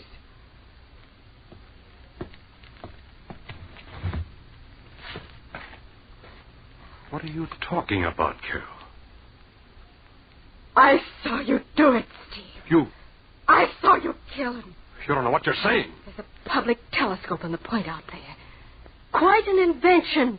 You can put a dime in it and see your father murdered. The biggest 10 cents worth in history. Carol. I was interested in that trip. I wanted to see the two of you together. That's why I went out there alone to that telescope at 8 o'clock this morning. It puts me in a fascinating position, Steve. I was the only one who saw it. Saw you ride up behind him and lift that rein and whip the horse. All right, Carol. Where do we go from here? I seem to have two alternatives. I can expose you. Carol. Have you charged with murder and put on trial. Oh, yes, I can give the yellow journals a field day with the Crandall case. Spread it all over the country for the next 6 months. Human interest stuff, you know. Playgirl heiress collapses at trial. Money-seeking husband denies murder charge. Reporters, newsreels, people smacking their lips over the scandal. Yes, it'd make a wonderful 2-page spread in the National Weekly, wouldn't it? Please. But I'd do it, Steve. I'd take all that. If I thought there was a chance in the world you'd be convicted, I'd walk down to that ranger right now and tell him everything. But there isn't a chance, you see. I'd pay the price and I'd get nowhere. Because some brilliant lawmaker at some time or other decided he'd make it illegal for a wife to testify against her husband. Wait a minute. I mean, I'm helpless. I'm the only witness, but I can't testify because I'm your wife. So that leaves me the other alternative. To let it lie. Let them decide it was an accident.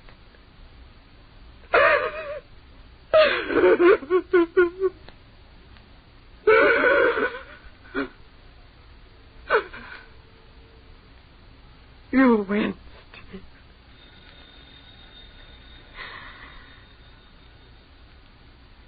Better answer the phone. Yeah.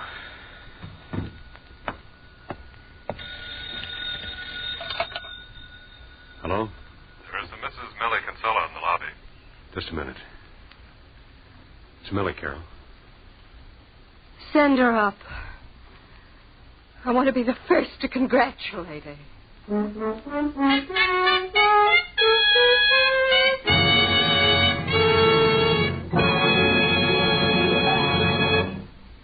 The Whistler will return in just a moment. But first, when it's real beer drinking enjoyment you want, remember, Meisterbrau beer is better 4 ways. Yes, according to independent research among Meisterbrau beer drinkers, Meisterbrau beer is better 4 ways. 1, better taste. Select seedless hops, perfectly brewed, give Meisterbrau beer a taste mellowed through and through with old-fashioned beer goodness. 2, better head. Carefully balanced carbonation gives Meisterbrau beer a rich, creamy head, a head that stays and stays to the last delicious swallow. 3, better body. Choice ingredients selected and blended with care give Meisterbrau beer its full, light body so pleasing to your taste. And 4, better value. With a skill equal by none, Meisterbrau's master brewer combines all of these distinctly better things into one great beer to give you better value in beer drinking pleasure. So remember, for real refreshing satisfaction, for beer that's sure to please, insist on Meisterbrau beer, the beer that's better 4 ways, always. Now, back to the Whistler.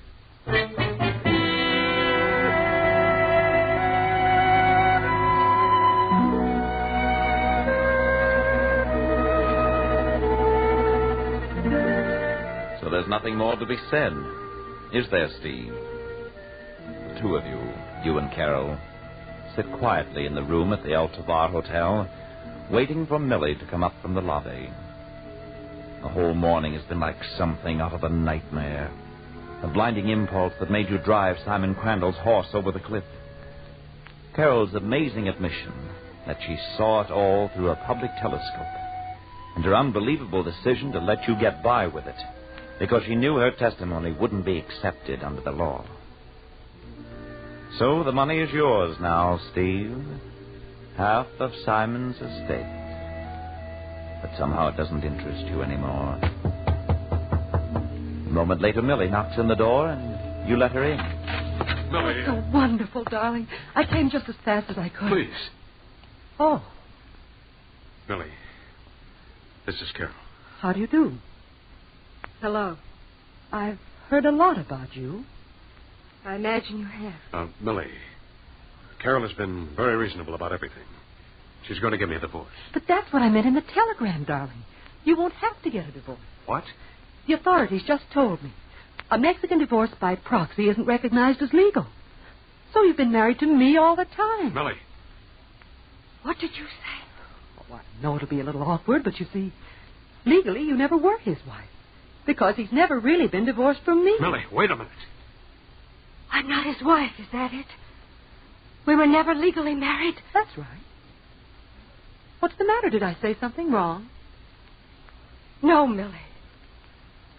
Nothing at all. Now I think I'd better leave you two lovebirds alone. I've got a date downstairs with the ranger.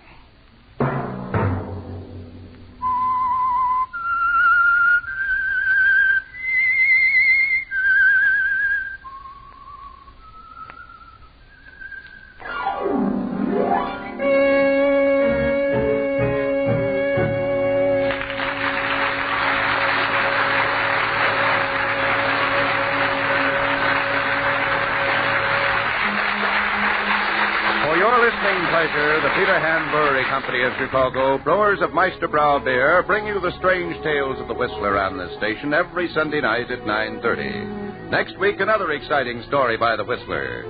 Tonight's story was produced by Sherman Marks with music conducted by Hunter Kaler. Tonight's production starred Patricia Dunlap as Carol, Ed Prentice as Steve.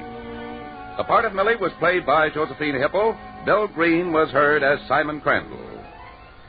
The Whistler is played by Everett Clark. Sound effects by Ed Whittle and Lou Weir. All characters portrayed in tonight's episode are imaginary, and any similarity to persons living or dead is purely coincidental. If you would like to be in the studio audience, address your request for free tickets to radio station WBBM, Department A, Wrigley Building, Chicago 11, Illinois. This is Bob Venables, reminding you that Meisterbrow means the Master Brew.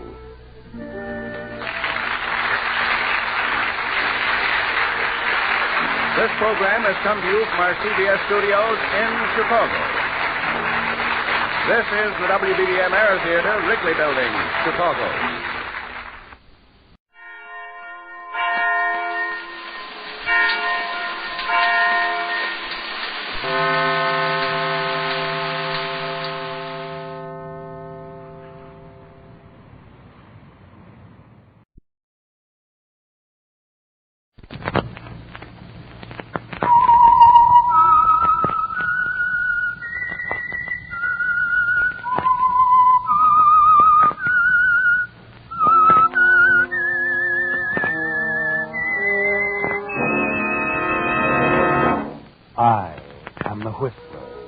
And I know many things, for I walk by night.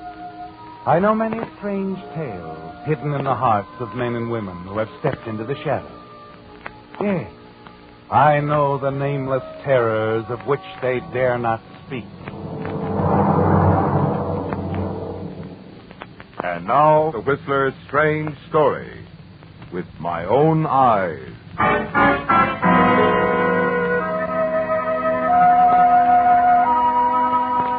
Although it was past 4, the Florida sun was hot and blinding. And Christine wished for the 20th time she hadn't left her dark glasses back at the hotel.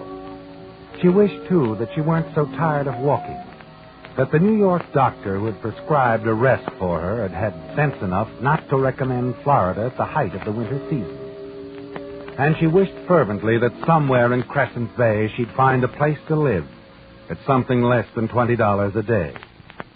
It was despondency more than anything else that made her stop before the big house with a tall white wall around it, look down the walk to the door, and decide to give it a try. It was a big house. There must be extra rooms. And they couldn't do more than say no. Yes? Well, I'm sorry to bother you, but I was hoping you could help me. You see, my doctor has ordered me here for my health. I arrived day before yesterday. Come in, and please. What did you say? Come in. Oh, thank you. This way. My name's Christine McKay. I'm staying at the hotel now, but I really can't afford to stay there any longer. And Oh, sorry.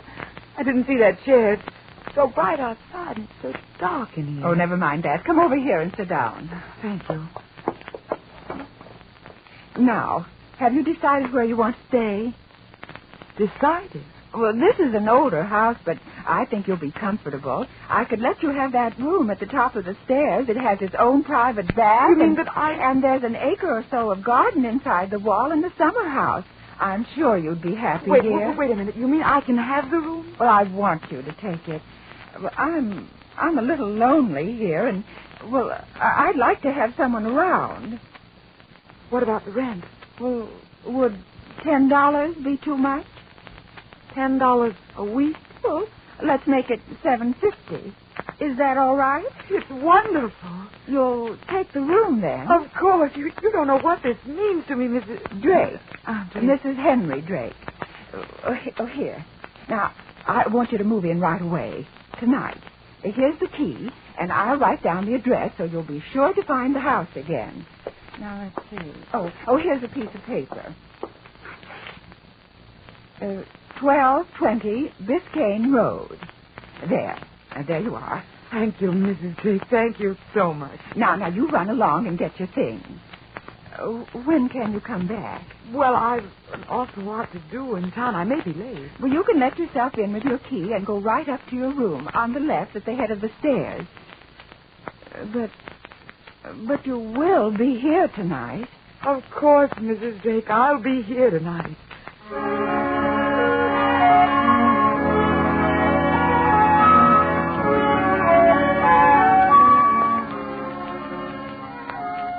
It's after 11 when you return, Christine. And you're dead tired as you let yourself in the front door and walk up the stairs to your room. You're glad the family, if there is one, is asleep. That there'll be no introductions and polite conversation to keep you from bed. And it's a lovely bed. A lovely room. Much nicer than anything you'd expected. As you undress, you make a mental note to remember Mrs. Drake in your prayers tomorrow night, when you're not so tired. 10 minutes later, you're asleep.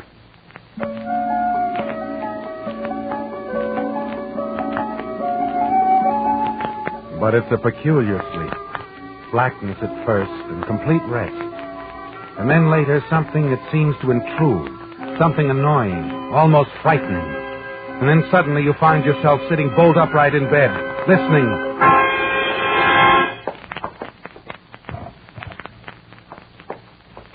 For some reason, you're trembling as you get out of bed. Walk to the door and open it a crack. A man passes the door of your room, close enough for you to see what he's carrying. It's the body of Mrs. Drake, with the scarf she was wearing this afternoon tightly knotted around her neck. You know now what she meant, don't you, Christine? When she told you she'd feel better with someone else in the house. This man was going to kill her. You can hear his footsteps on the boardwalk outside, in the garden. And rather than take a chance on facing him somewhere down there in the darkness, you decide to lock yourself in your room and wait until morning. You turn the key in the lock. And a few minutes later, you hear his steps on the boardwalk again, coming back to the house.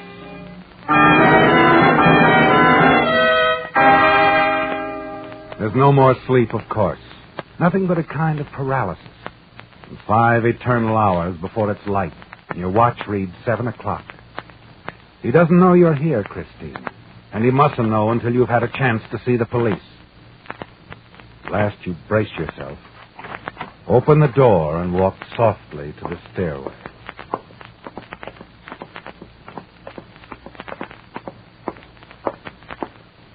I beg your pardon. Did I frighten you? Well, I'm sorry, but you see, you frightened me, too. I didn't know I had a visitor. Well, I thought I could leave without disturbing you and Mrs. Drake. I planned to take a morning walk down to the beach. Did you say Mrs. Drake? Why, yes. Didn't she tell you? Tell me what? She rented me the room at the head of the stairs yesterday afternoon. No, she didn't tell me that. When did you come here?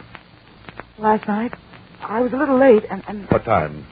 I don't know. Tell me, what time? I think about 11.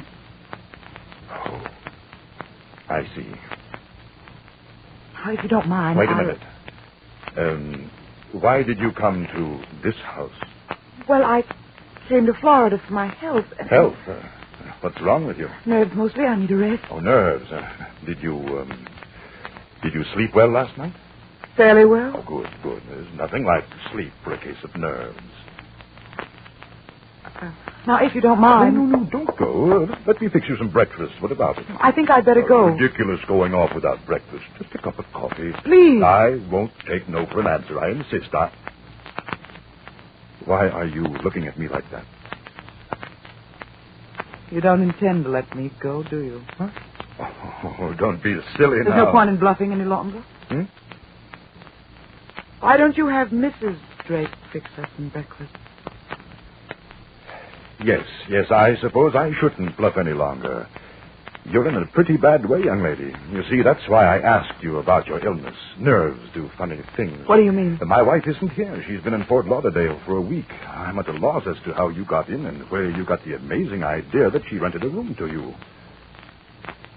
I saw you last night, walking down the hall, carrying her body in your arms with a scarf. You do need a rest, don't you? A nightmare like that is... Tell me it was a nightmare. I saw it with my own eyes. My dear, easy now. You let me go. Of course I'll let you go. As a matter of fact, I want you to go. You mean... Well, how do you think it looks for a man to have a pretty girl in the house with his wife out of town? I've got a reputation, you know. Now, you run upstairs and get your things. And if you insist on leaving without breakfast, I'm afraid I can't drive you to where you're going. You'll have to call a taxi. And, a word of advice, my dear.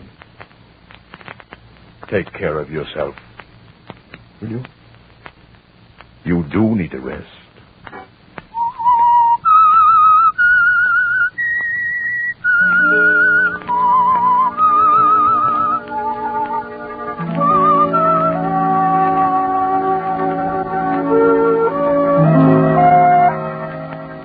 Yes, Chris, you saw it with your own eyes. And this man, this murderer, has the colossal effrontery to tell you that you were dreaming. He escorts you down to the taxi, smiles at you patronizingly as he helps the driver with your luggage. And then he waves to you as you drive off. Driver. Yes, ma'am? Forget the hotel. I want you to take me to police headquarters.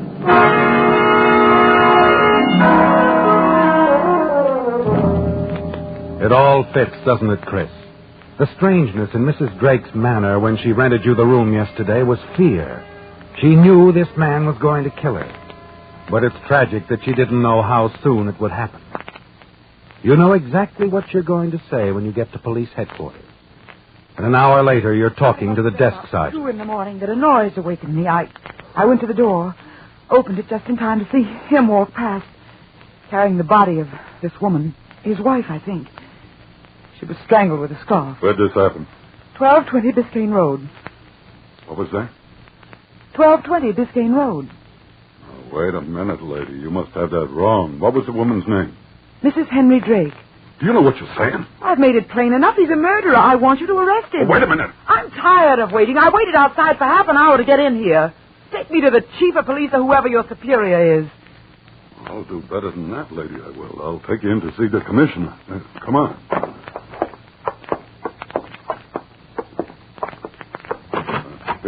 Here we are. Go ahead. Morning, Commissioner. Good morning, Joe. Now, what's the matter, young lady? Still troubled with nerves? There's no point in my staying here, Sergeant. Oh, not at all. Close the door, Joe. Yes, sir. My name is Henry Drake, young lady. I'm police commissioner here in Crescent Bay. Commissioner, she was telling me some yarn about Yes, I know, Joe. She told it to me about an hour ago. It wasn't a yarn. It was the truth, and you know it. Now, if you'll excuse me, I'll find someone who'll do something about it. Just a minute now. I've tried to be lenient with you because I know you're not well. I want to convince you, however, that you are making a very serious charge. I'm quite aware of that. Very well. Joe? Yes, Commissioner? Call in Chief of Police Norton and Captain Evans of Homicide. If this lady is going to tell her story, I think she should tell it to the proper people.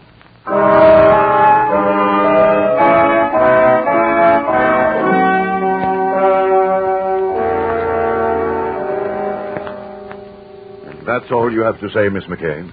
That's all. I know you can understand my embarrassment, gentlemen. Where she got that key to my house is a puzzle, of course. I think, though, that the fact that she admits that she came here for her health, her nerves, might account for her strange dream and the imaginary woman who rented her the room. I tell you, I saw it with my own eyes. Just a minute. Commissioner. Yes, Chief? Where is your wife? In Fort Lauderdale, of course. You know I sent her there a week ago. That's impossible. I talked to her yesterday. He's lying, I tell you, if you'll only check. What about that, Commissioner? It's all right with me. Send a wire, please, to the manager of the Kenworth Arms Hotel in Fort Lauderdale. Yes. Advise return wire whether a Mrs. Henry Drake is a registered guest as of today, and if she is there now. Just a moment. Will that be satisfactory, Miss McCain? I think so. All right. Send it out, Miss Dixon. We'll wait here for an answer.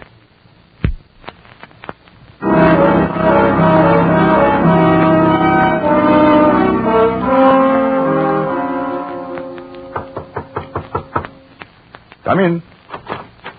Here's the answer to that wire, Mr. Drake. Oh, good. Let's see.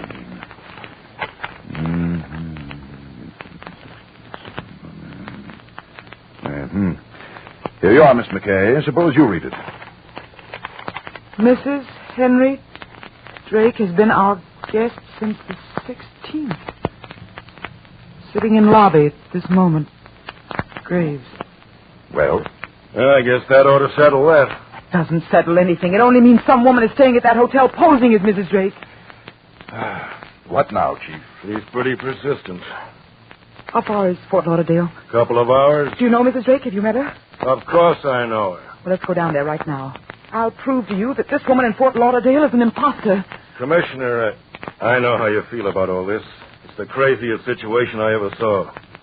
But I think it'll be embarrassing to turn this girl loose until we've satisfied her she's wrong. You're absolutely right, Chief. Get a car ready. I'll drive down there with you.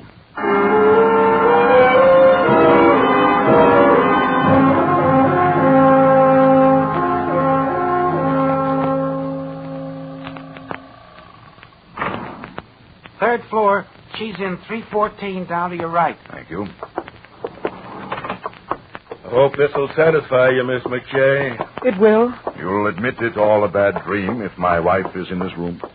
I'll tell you after I see her. Here we are. 314. Yes? It's Henry, darling. Henry. What on earth? Oh. It's a long story, I'm afraid. Come in, please. You know Chief Norton, my dear, and this is Miss McKay. Oh, Henry, is something wrong? Oh, I'm sorry. Henry sent me here for a rest, you know. I'm afraid I'm not being very hospitable. We don't want to upset you, darling, but Miss McKay seems to have two very persistent ideas.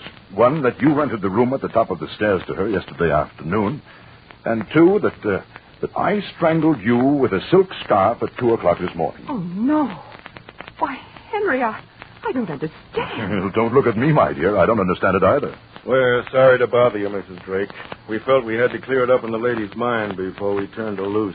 Of course. Yes, of course. Well, young lady, I don't quite know what to say to you.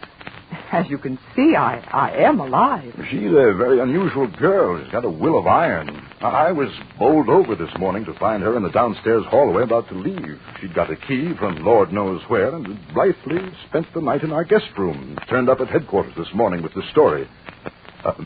Are you satisfied now, young lady? This is his wife? Yes, this is Mrs. Drake. Is she the one you think rented you the room? I don't know. It was so dark, I couldn't see her face very well. Oh, it was too dark, huh? 4 in the afternoon, and too dark.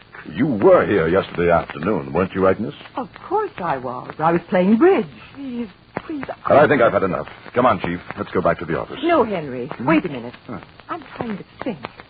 You don't really know this girl, Henry? Agnes, of course I don't know her. I see. I wonder, perhaps this could be the election. Isn't it coming up next month? Yes, but what's that got to do with it? Well, couldn't it be that she's part of some sort of plot to discredit you, make you lose that election? Oh, listen, Mrs. Drake, believe me, please. I believe that's what you're up to, young lady. This whole fantastic story is a plot against my husband.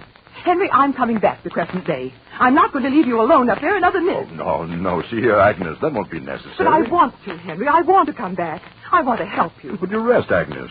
We decided you'd stay here at least from the 16th to the 28th. Your rest is important, remember? I know, dear, but please, all of you, I'll forget about it. I'll admit I'm wrong. Just please take me back to the hotel.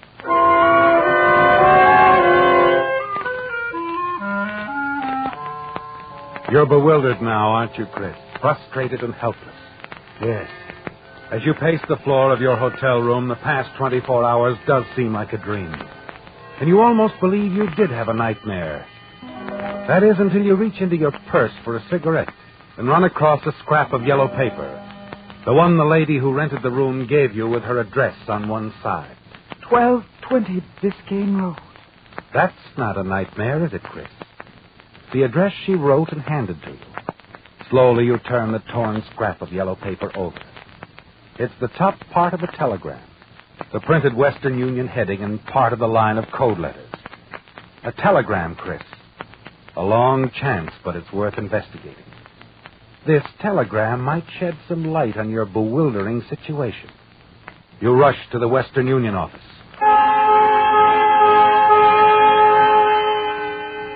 I'm sorry, miss. That's not our code. Belongs to Palm Cove, about 20 miles north of here. Here's the copy of the wire, ma'am. It is filed on the 4th. Thank you. Mrs. Willetta Drake, 506 April Way, Seattle, Washington. Happy to settle on your terms, provided you come here in person between the 16th and 28th. Henry. Is that what you wanted, ma'am? Yes. Yes, this is just what I wanted.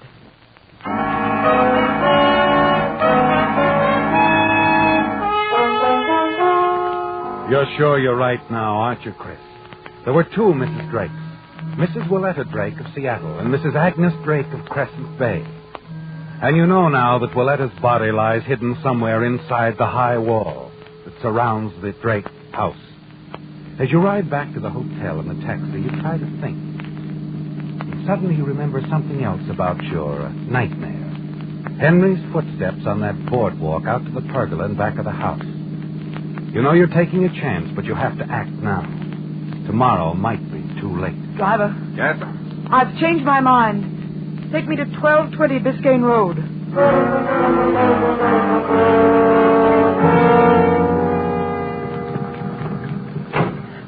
Will you wait, please? Right. I don't think I'll be long, but be sure to wait, please.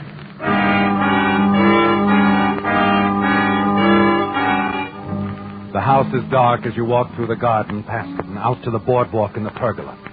You're sure the body is somewhere near the boardwalk. You start in the pergola itself and begin lighting matches. There's nothing under the window seats, no signs of fresh dirt in the shrubbery around it. In the tangle of Bougainvillea climbing over the summer house. In the rose beds. The tool shed. The hothouse. The shallow ornamental well next to the boardwalk.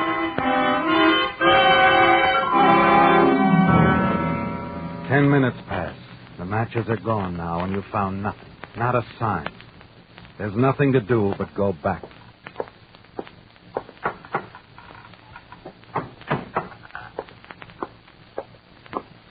I'm sorry you did that, Miss McKay. It's you. You found her, didn't you? Under the boardwalk? Under the boardwalk? Oh, it's too bad. Yes. Yes. Too bad. Her name was Willetta, wasn't it? She was your first wife. She was my present wife, too. You see, I found myself in a very difficult position. Bigamy is an extraordinary problem. Bigamy? That's not the most unfortunate part, though. You are such a nice girl, so determined, so fine. I am not going to enjoy killing you, too. Don't be absurd. There's a taxi out there waiting for me. No. You see, I dismissed the taxi 5 minutes ago. Shall we walk into the house?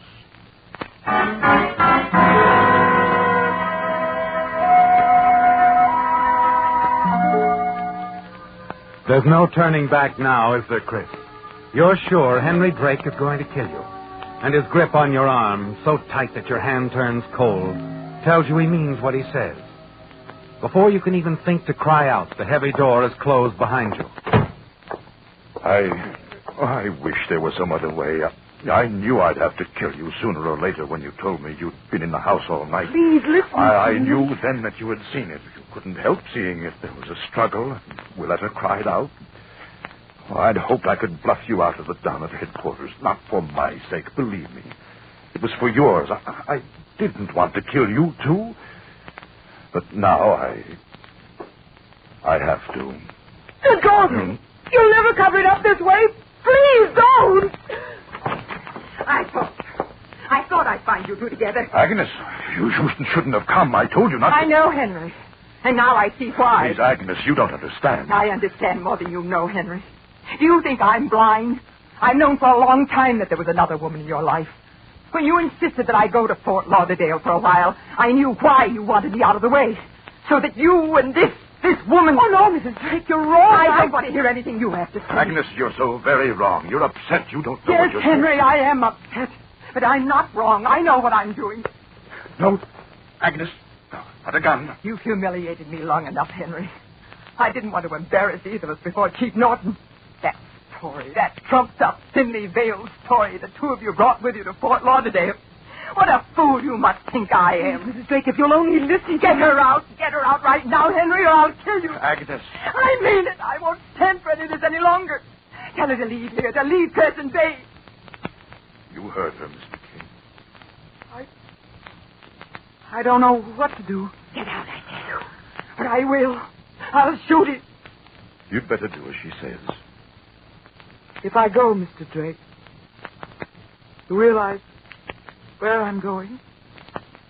What I'm going to do, don't you? Yes, Mr. Kay. I know exactly where you're going. And just what you're going to do. And this time I think they'll believe you. But I don't seem to have very much choice in the matter, do I? And so ends another strange story as told by the Whistler. This is the United States Armed Forces Radio Service, the voice of information and education.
please. Quiet, please.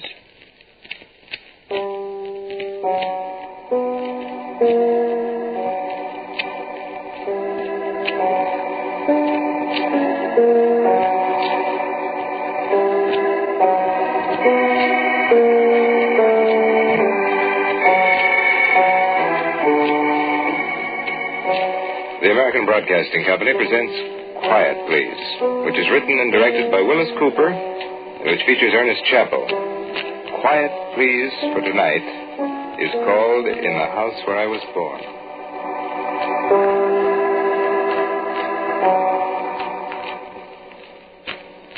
Another year. Another year, and I've come back to the house where I was born. Every year I come back just before Decoration Day. It's pleasant some years. Some years, it's different. Everybody ought to go back once a year to the house where he was born. Just look around, then remember. And then go back to where he came from.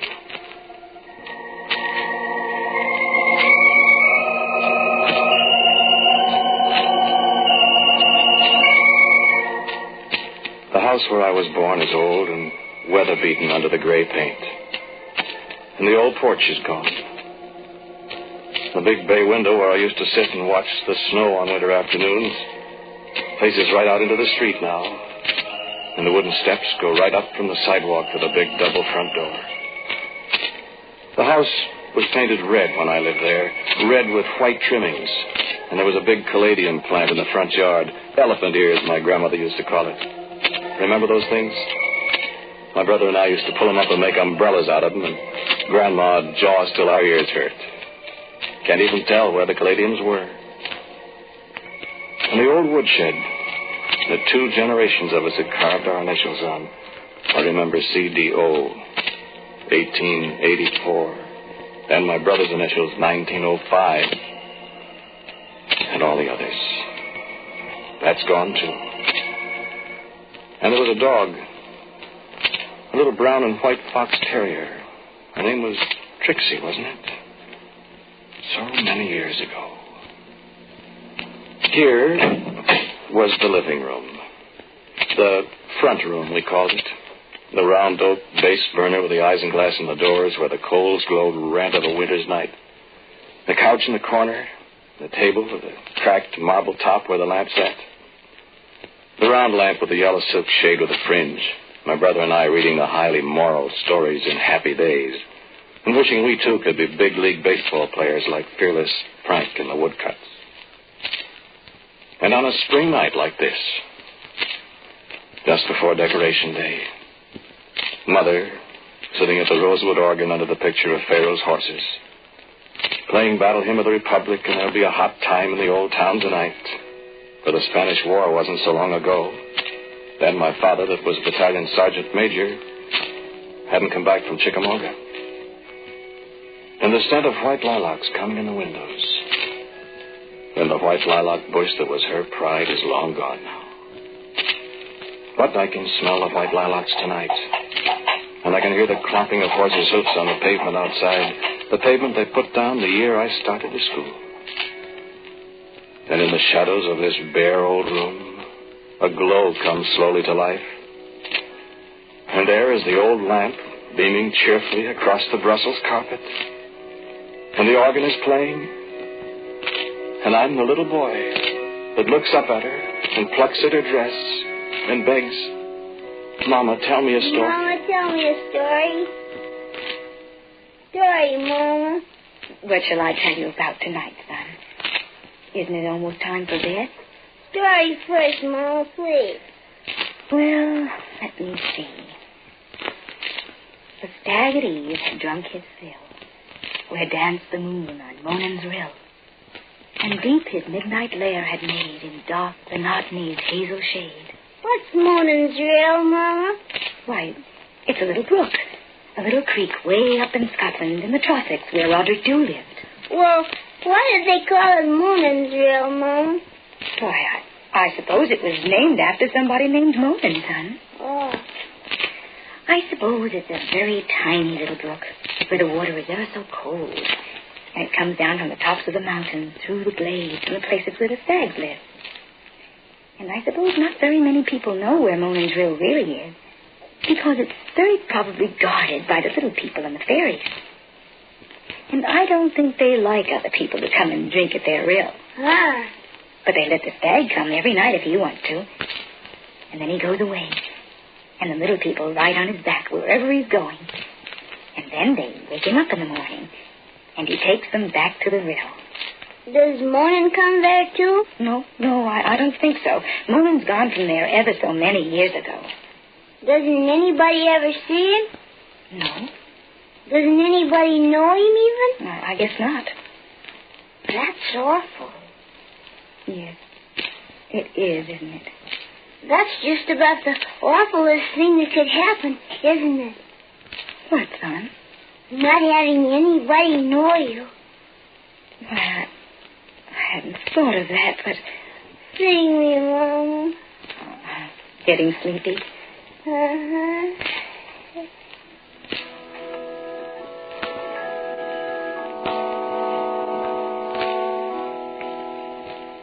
Mine eyes have seen the glory of the coming of the Lord.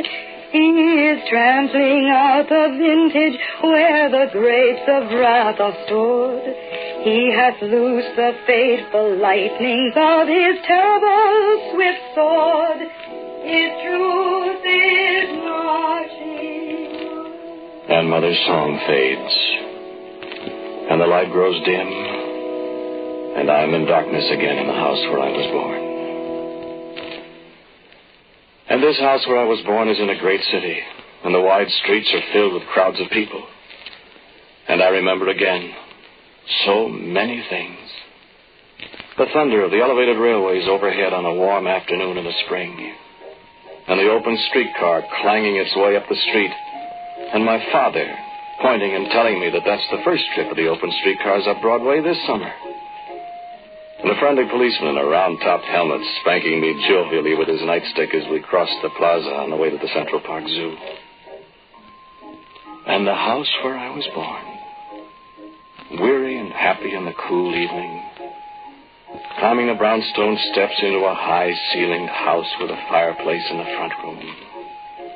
The great stairway, the long, inviting banisters, and a cat with a blue ribbon for a collar and the longest, sharpest claws in the world. And a telephone that you could talk even to Brooklyn with. The house where I was born. And now a sign on the front alongside the tall doors. A sign that says, Swedish Restaurant. Then still in the concrete sidewalk at the foot of the steps, the prints of my 2 shoes that I could span with a hand, and my initials, and the date, 1901. And I turn away from this house where I was born, for I've not done with my homeward journey yet.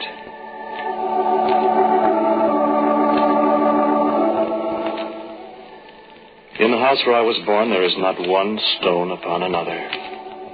For the path of war led across its dooryard, and destruction followed for all the people who dwelt in it. But the scent of lilacs is strong in the evening air even here. And before my eyes, the scene of desolation dims, and the house where I was born lives again. It's a spring evening, and there seems to be music in the air. And I feel happinesses again, as I felt them that night when I first brought home my bride. What was her name? Have I forgotten? Carry me across the threshold, my love. Oh, darling. This is home. A fine home, a wonderful home. My people have lived here Since the 30 Years' War. You have told me that.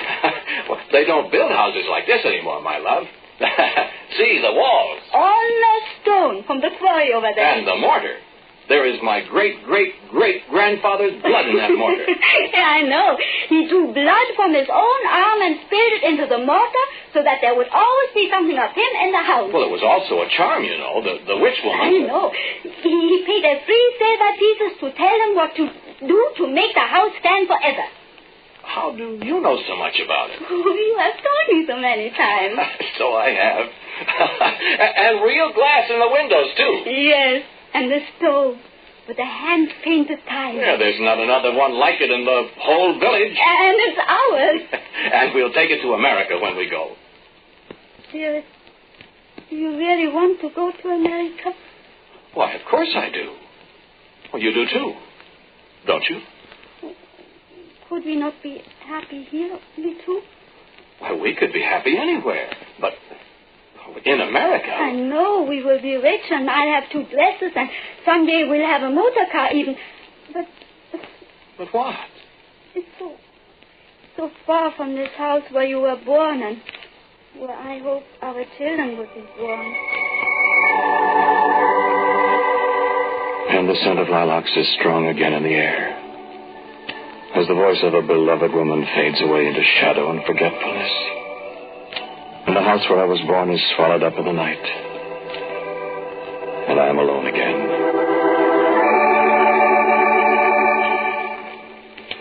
And the house where I was born is a adobe shack somewhere in the Texas Panhandle.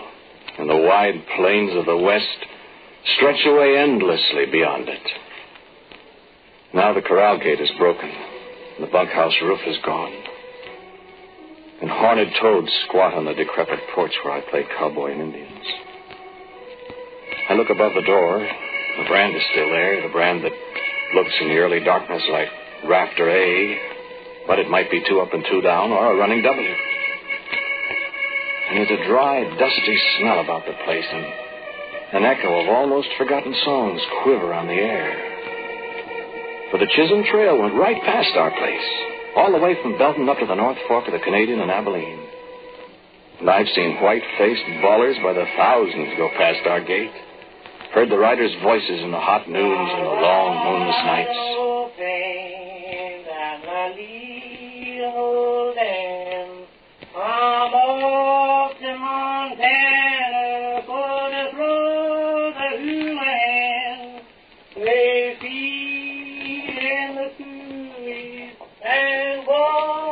And the long, slow song of horses' hoofs is music to the ears of a lost, forgotten Texan who never come back to stay to the house where he was born. To lay flowers on the grave up there on a little hill under the cottonwood tree.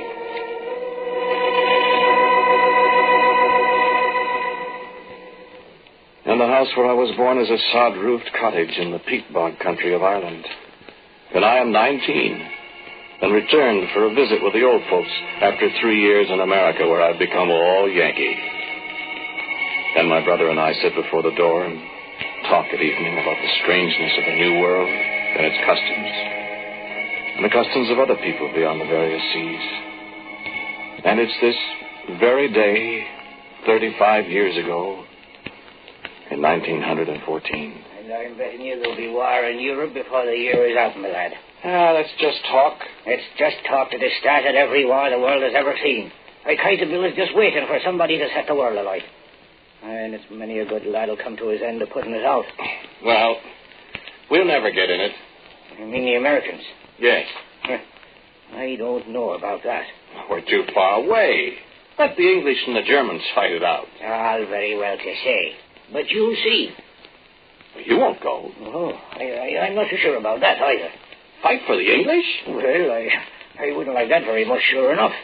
But there's some very good Irish regiments in the British Army. The Enniskillen Fusiliers, the Royal Irish Rifles, and the Dublin Fusiliers. You stay out of it. Oh, Well, you can't go and leave the old folks alone. If I was as young as you. Cut it out. Well, you talk as if war's just around the corner. And that's just exactly what I think, too. Well, all right. But I'll be back in the States long before your war arrives. And I'll stay there, too.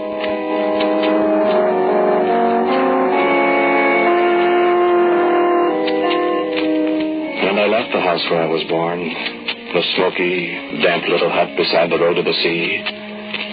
And I have not seen it again, save when it comes Decoration Day time, and I go back, unbeknownst to my brother, and look in at the door to where he sits, an old man puffing his pipe alone by the peat fire. And once, it was long years ago, The village priest sat with him, and I heard my brother speak of me. Could have been very different, Father, if my brother had come back from the war. Oh, he was a fine young lad, Father. And him and me, well, we could have done something with the place. But, it's too late now. And there was a day on the ranch in the Texas Panhandle when a tall young man in Levi's and high-heeled boots saddled and bridled a horse and said goodbye to an old man, shook hands with half a dozen cowhands and a Mexican cook, and rode away toward the railroad that was to be the first lap of a long, long journey. And I remember I turned and looked back at the house where I was born, and someone was singing an old song somewhere.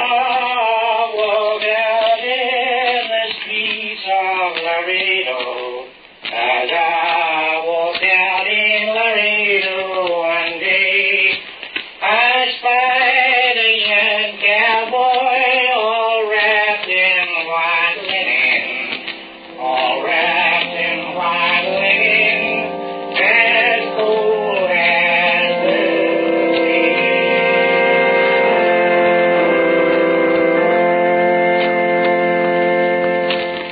And here again in the house where I was born, I stand again beside the walls of stone mortared with the blood of my great-great-grandfather. And in my arms, I hold a weeping woman. Oh, don't go. Don't go and leave me. But it'll be only for a little while, my dearest. Only till I can earn enough money to send for you. Dad, I'll never see you again. Oh, but you will. America really isn't so far away. Across the seas. Across the seas. Dear, we've been through all this before. Now be reasonable. In 6 months, a year. No, don't, darling. Let us stay here, both of us. This is our home. This is the house where you were born. Look at me, love. My dearest. I love you. It will be such a little while. You will come to America, and we'll be so happy and so rich. It's such a little time to wait. You know it is. I love you.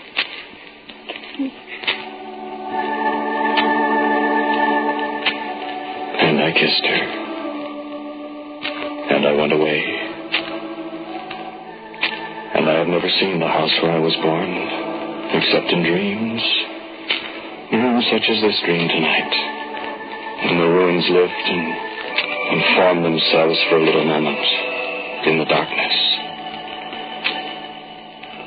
She came to America. And the day she arrived, I was drafted. I was never able to find her again. But then, she was never able to find me either.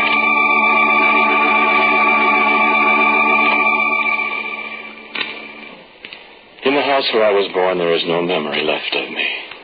Only the 2 prints of a child's shoes in the concrete remain as a memorial that I once lived. The house where I was born has forgotten me. And the house where I was born, where my little brother and I played in the Caladium bed, it has almost forgotten me, too. There's a pack of yellowed letters somewhere in the house. Lost behind a beam in the attic, maybe. A pack of yellowed letters with soldier's mail in the place where the stamp should go. And my name and an APO number in the other corner. The letters are full of names like Albert, the Psalm, Chadden Court, Dead Man's Hill, Consenboy, Brabant. Names like the faded letters on an ancient palimpsest, obscured by newer names written over them. Omaha Beach, Bastogne, Okinawa. They're all names of places where men have died. And one day, They'll all be forgotten, please God. I remember one of those names, those first names. I won't tell you the name of the town. A clean little town it was, with red-roofed houses. A dirty shambles in October 1918. I couldn't hear the shells from the 77s bursting in the streets. I couldn't hear what the chaplain was saying to me. I could just see a dirty-faced man in a helmet moving his lips as he bent over me. It was very quiet and very lonely. I didn't even hear the shell that killed him and the other man that was standing alongside him.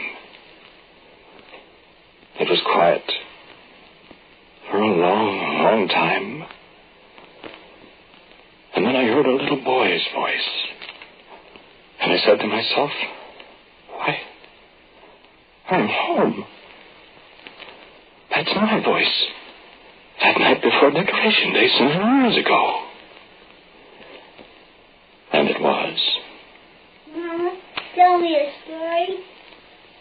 What shall I tell you about, son? Story, Mama.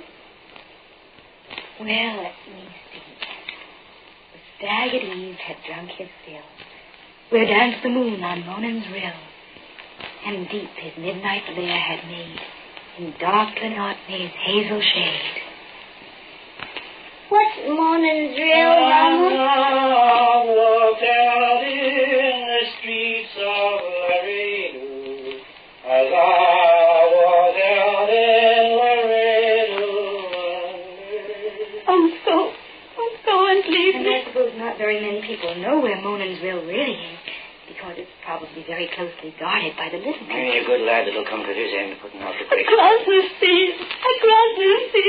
Oh, I spied a young cowboy all wrapped in white linen, all wrapped in white linen, as cold as the sea. it's just about the awfulest thing in the world, Mama.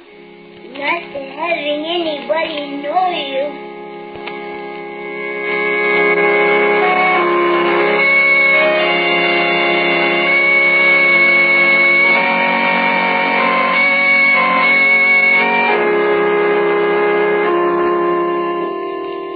They set a marble tomb above my shattered self, seeking to do me honor thus, to recompense the searing days, the crawling nights I died in. He lies here deep, the graven letters say. He lies here deep, unknown to all save God. Oh, sweet it is, they say. Oh, sweet it is to die the battle death. Yes, it is sweet. As gall is sweet, and wormwood, so is death. I died.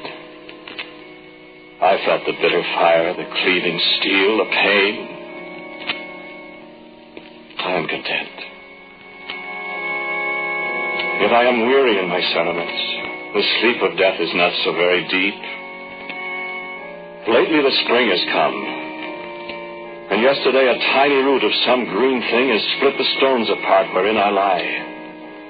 Its tender, questing fingers seek my hand, as mine sought flowers on some yesterday forgot.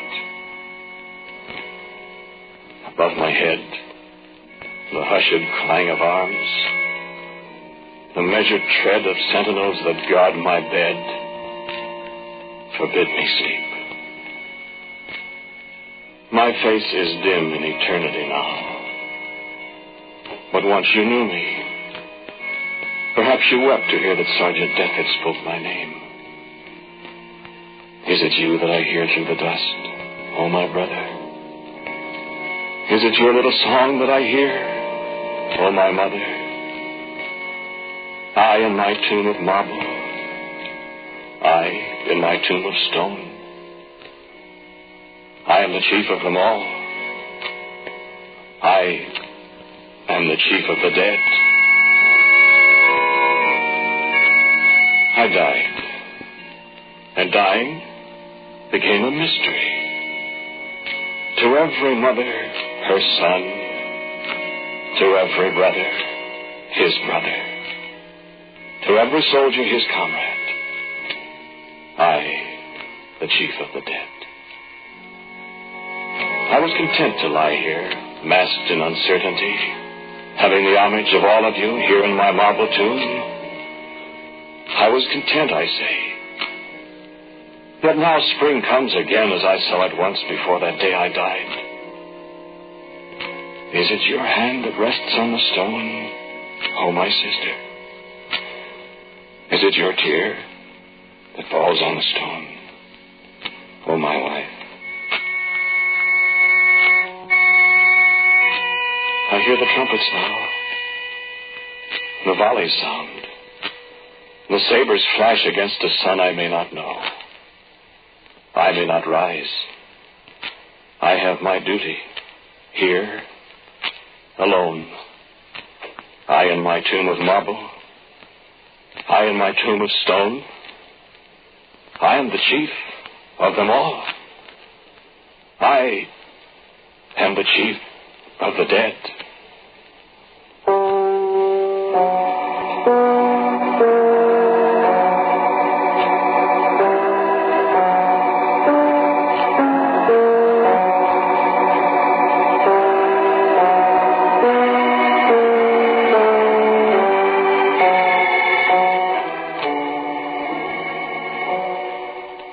Quiet Please for Tonight was called In the House Where I Was Born.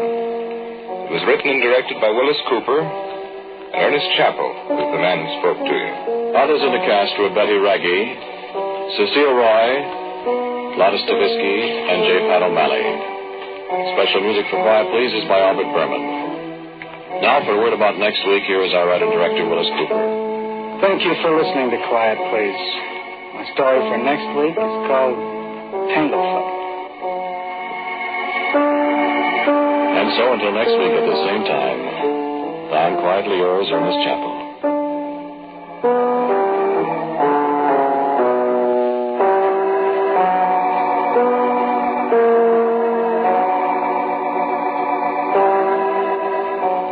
This is ABC, the American Broadcasting Company.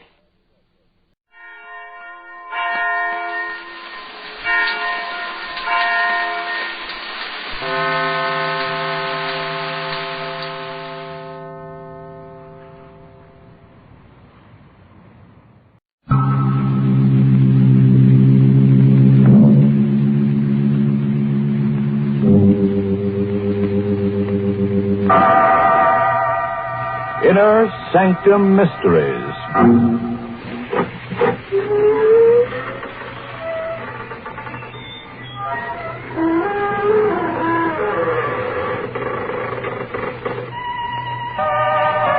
Good evening, friends. This is your host to welcome you through the creaking door into the inner sanctum. Come in. Say, how about joining our Shriek of the Month Club? We're offering free a shroud-bound copy of Die Alone and Like It. It's about an unsuccessful authoress who dies of marital illness. Yes, her husband got sick of her. However, he was thoughtful enough to bury his novelist wife in the basement. And now, at last, she's in the bestseller class.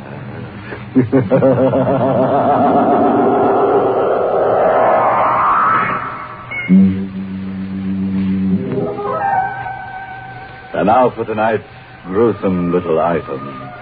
Oh, you better not disturb that fellow in the corner. He's our ghost of honor tonight. Poor guy. He died last night for lack of sleep. And now he's in for a wake. Meet John Thompson, age 29, driving a blue coupe across the George Washington Bridge, heading west. It's kind of a close night. Heat lightning is dancing up in the sky when I come down off the bridge into Jersey. Running a mobile gas station isn't bad when things are breaking right. But the way things are, I figure I'll do better out west. I hit the highway and let her out of it. I spot her a few miles past the bridge. She's standing there by the side of the road, out in the middle of nothing. I don't know exactly why, but I stop. Want a lift? Thanks. Now, hop in. Going far? Not very. Well, yell when you want me to leave you off, huh? My name's Thompson. John Thompson. Hello, Johnny. Yeah. Hello. What's your name? Anne. Where in particular are you heading for? I don't know. But, I'll know when we get there. yeah, sure. Look, this ain't the old routine, but you look like I kind of know you from someplace. Do I? I don't remember from where or when, but your face. Oh, maybe it just reminds me of somebody I used to know. Don't anymore. Maybe. You don't remember me, huh?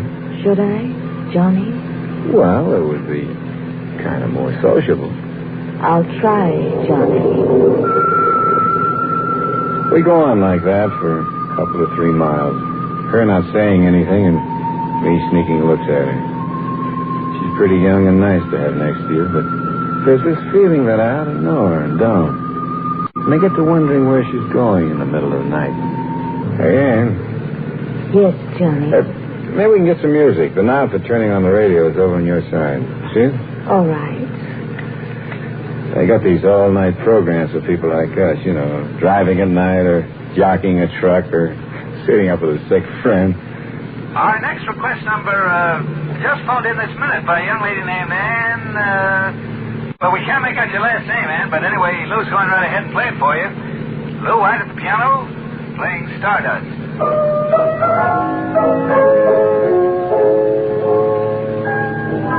He plays a nice piano, huh? Very nice. Kind of funny, a girl with the same name as yours just phoning in to the show and we started listening to her. I mean, with the same first name. Is it? Yeah, well, I guess it's a coincidence. I like Stardust. Maybe you better try another station. Why? I like Stardust. Yeah, but get another station. I'm happy with this one. Get another station or turn the set off. I don't care which. Do what I'm telling you. Why? Don't ask me why. I can't take that music. It bothers me. Will you please? No. I said, will you please turn it off? No. Look, it's my car. It's my radio. I want you to... Oh, never mind. I'll turn it off myself. You better watch the road. You might have an accident. I'll turn it off myself. And I'll let go of my hand. No, I don't want you to turn it off. Let go. I got to keep my other hand on the wheel. I won't let go. I want you to listen to Stardust. I like it. But I don't. I'm warning you. Very pretty. All right. This is what you wanted. I told you to turn it off. You let go. You wouldn't listen to me. No. No, it's too late. Ann!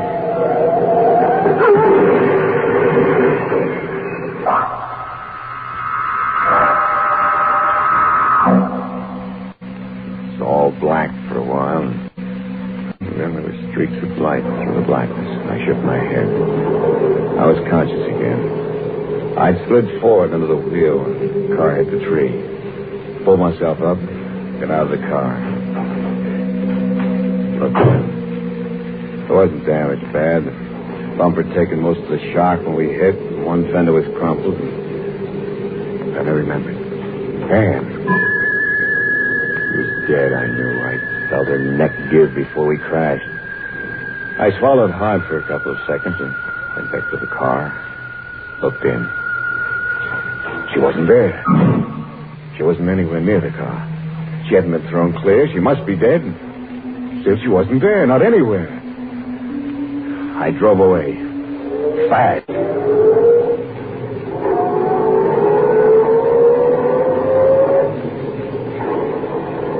My head don't feel so good, but I stop thinking as I go through the night. I do puzzles and arithmetic, multiplication.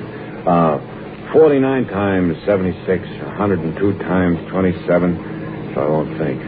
But not thinking isn't easy when you're alone, so when I see a diner, I think that's for me.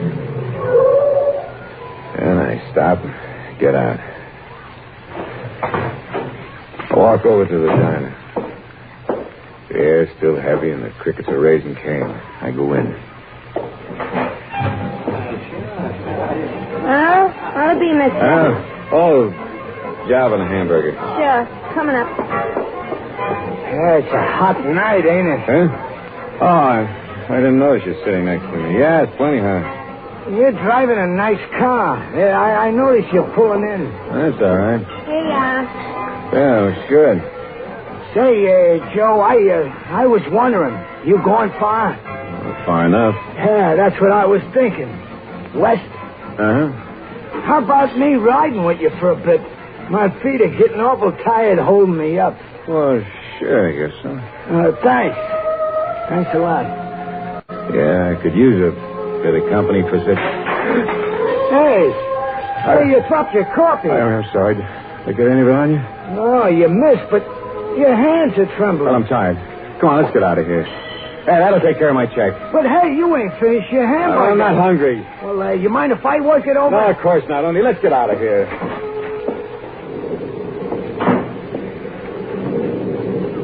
Sure is a dark night, huh? Hurry up, will you? Yeah. Dark enough to hide a corpse in.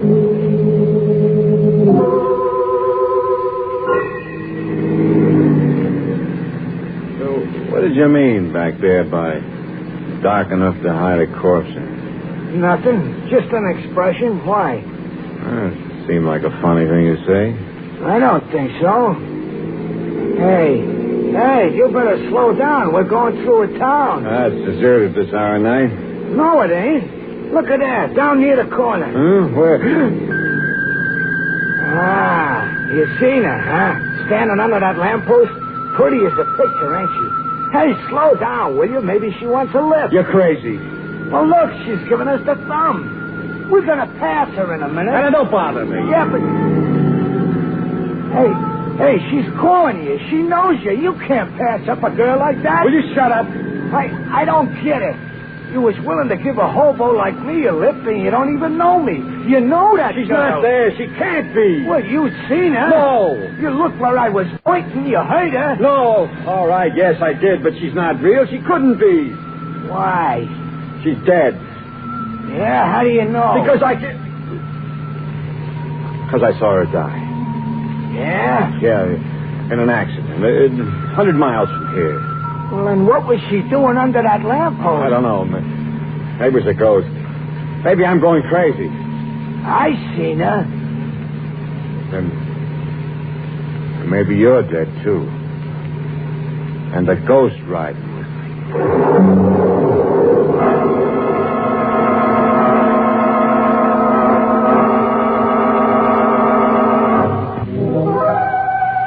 Well, look at you. Chips off an old block of ice. Splinters from the petrified forest. Or are you always that way? Oh, you're not really frightened. Just pretending, huh? Well, then suppose you climb down off that chandelier and listen to the rest of the story about John Thompson, who took a girl for a boogie ride. John and the bum he'd picked up rode on for a while in silence. The night was closer and heavier, and John was tired. Hey, watch it, will you? Oh, sorry. I closed my eyes for a second. Well, you better keep them open. It's healthier. Yeah. Well, I'm kind of pooped. It's been a long night. That chatter about ghosts. Yeah? How come? Oh, I was kidding. You were, huh? It wouldn't be because... How would you like to get out? I'd like it fine. I get nervous riding with a guy who turns green when you mention corpses. Hey, watch that bridge! Hey, you nearly dunked us in that stream. I can't keep my eyes open. What if I wash my face? Bathe my eyes with cold water? Yeah, that's an idea. You can stay in the car. I'll only be a couple of seconds. Oh, I'll go along. I could use a drink. That water looks good. Dark, peaceful. You know, You could sleep in water like that. Yeah, sure, but you wouldn't wake up. Go on, wash. Huh? Oh, yeah. It's swell. Sure. Cold. It's good. Uh-huh. Good for what ails you. But what does ail you, mister? Nothing. I'm tired, that's all. Getting sleepy. I'm better now. Okay. Well, let's get back to the car. I'm walking the rest of the way. What? Yeah. But I want to get there. There's nothing wrong with my driving. I didn't say there was, mister. But are you sure there ain't something wrong with you? All right. Walk. I don't need anybody to ride with. No, mister. You already got somebody or something riding with you.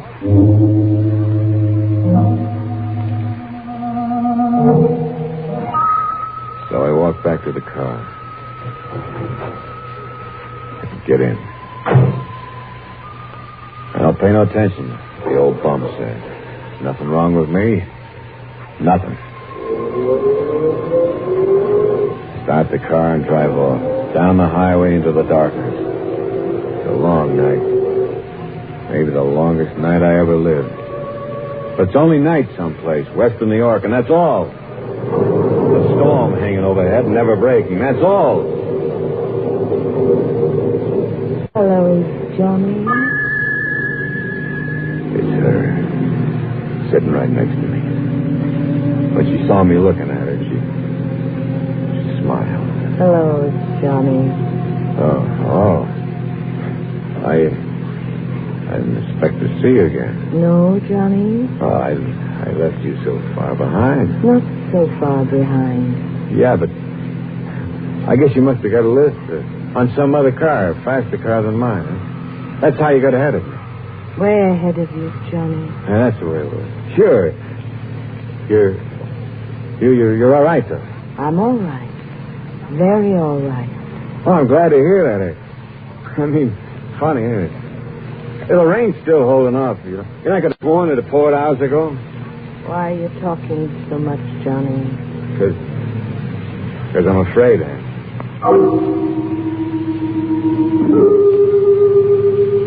When will we get there, Johnny? Get where?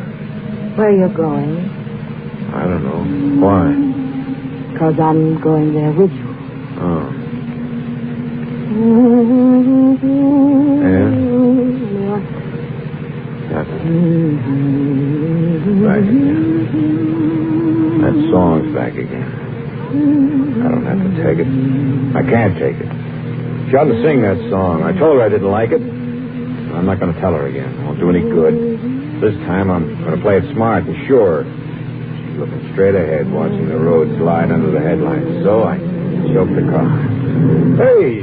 What is it, Johnny? Motor. Oh. Could be something wrong. Oh. Yeah, I better get out and see. I'll wait here. Sure. Now, get the hood up. Mm-hmm. And? Yes? Yeah, I can fix it, but will you bring me the wrench? Where is it? In the dashboard compartment. All right. I got it, Johnny.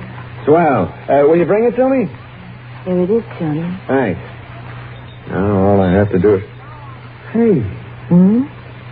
What's that behind you? Where? Well, turn around. You'll see. All right. So she turns her back to me. Looks down the road we came. And I lift the heavy wrench. And I... This time I made sure. She's dead. Lying on the road. But I still got to make sure she won't, even dead, be riding with me again. So I lift her up. Put her back in the car. Get in myself next to her. Yeah, start the car up.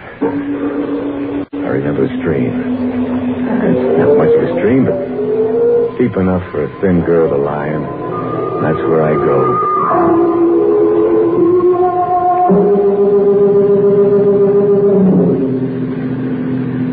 It don't take long to get back to the stream, the bridge over. This is where I stop.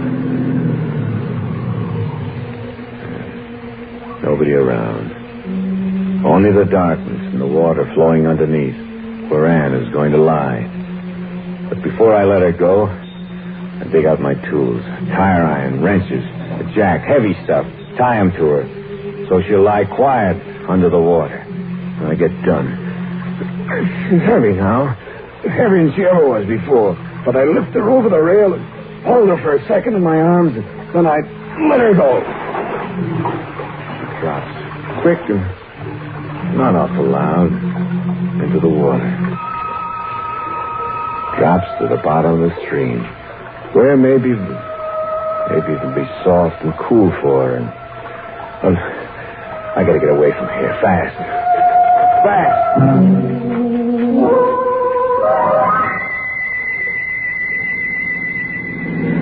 Every time the wheel turns around, every time the valves open and close, every time the sparks fire, I'm getting further away from her.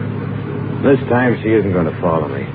This time she's deep under the water with irons tied to her and her head bashed in. I'd never turn around again and find her sitting next to me. I'd never hear her calling Johnny again. I'd never see her eyes or her thin body again. Clouds are pressing down now. No more moon. Thunder's purring closer like a big cat. I don't care. I'm through with her forever now. I'm so happy I could sing.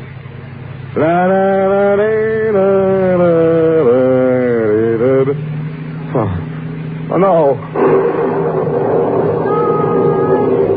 The skies are opening. The light is turning off and on like God's neon sign. The thunder's pounding in my head. I go faster. Hit a curve. Take it at 60. Standing there, lit by the light, and it's... Gas pedals down to the floor. The motor's roaring like 100 horses screaming. We're pulling up the hill with rain slamming against the window pane like a million fingers tapping on my brain. The top of the hill swept by the wind, her wet dress plastered against her body. I can't take it much more. The car's sliding down the wet road like death on butter, and she's there all the time now. Running with the car, face plastered against the closed window next to my seat. Johnny. Anne, you're dead. Am I, Johnny? You're dead. I killed you. Don't you remember? No, Johnny. Back there, I hit you. I got you into the water. I hit you.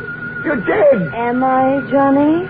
No, not now, Anne. Please, please. I'm too tired, Johnny. Tired of running away.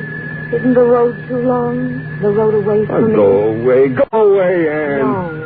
You want to drive me mad? No, Johnny. Then what do you want? Just to go with you to the end of your road. But where's that? Why, maybe here. Maybe right here. In this town, Johnny. In this town. Yes. It's a town. Small place, and I'm riding through it. The storm's dying out. Dying out. Yeah, and the air's clear now, fresh after the storm. Anne? No, she's gone. The thing is, where? Oh, right up ahead.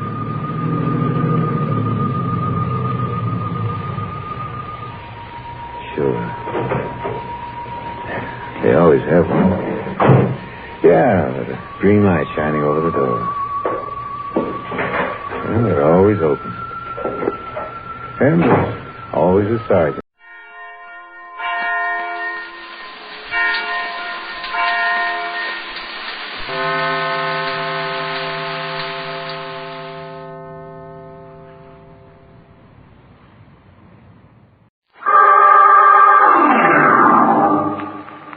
Mystery is my hobby.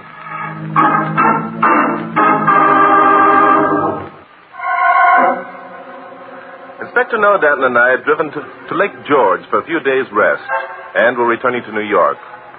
It was early spring, and the mud season was at its height. Early in the evening, a young practicing physician in the town of Cranston had been attending to his last patient of the day. All right, Horace, you can put your shirt back on. Okay. Well, everything all right, Doc? Oh, hello, Hala. Come in. We're all through. Did you give the patient a clean bill of health, Doctor? Doctor isn't talking. Look at him. He's disgusted because he can't find anything wrong. You know, it must be discouraging when a fine, healthy specimen like me comes in for a checkup. I wish all our patients were as healthy as you look, Horace. Yeah, Doc doesn't think so. He'd go out of business, eh, Doc? Sometimes people who look healthy are actually sick. Yeah, I suppose you're right at that. Hey, Doc. Yes? There isn't anything wrong with me, is there? We've been friends a long time, Horace. You want the truth, don't you? Yeah. Yeah, I want the truth. It's your heart, old man. My heart? Yes, it's quite bad. Oh, you're kidding, Doc. I mean, well, I'm not going to die, am I? Not right away. That is, if you're careful, very careful. Any unusual exertion would prove fatal. What do you mean, careful? Look, Doc, I can't be careful. I'm an engineer. I can't quit work. You know that. I'm afraid you'll have to quit your work. Oh, no, I can't. What would be the good of living if I couldn't build things? Look, Doc, I don't know. You must be kidding. Sorry, Horace. This is as tough on me as it is on you. Sometimes it isn't pleasant being a doctor. Yeah. Yeah, I see what you mean.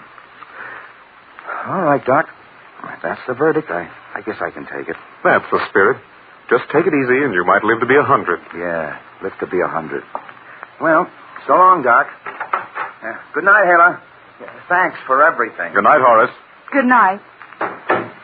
Oh, what a pity. Charles, are you sure? Do you think I'd tell him such tragic news if I weren't sure? But wouldn't it have been better to have let him go on thinking? That he was in fine physical shape? Would that have been fair? If he's careful, he might prolong his life for years. I wonder if Horace wants to prolong his life if he can't build things. Some men's work is more important to them than life itself. Your interest in Horace seems somewhat unusual, my dear. I've known him since we were children. Once long ago, he asked me to marry him. Marry him? Yes. Oh, it was before you came to town, Dr. Morrow. After working as your nurse for a month, I knew. Knew what? Why I didn't accept Horace. It was because I'd been waiting for you. Darling, thank heaven you did. I suppose you know that was why you got the job when I advertised for a nurse. Why? Because I fell in love with you the minute you stepped through that office door. Oh, so you didn't think I'd make a good nurse. All you wanted was...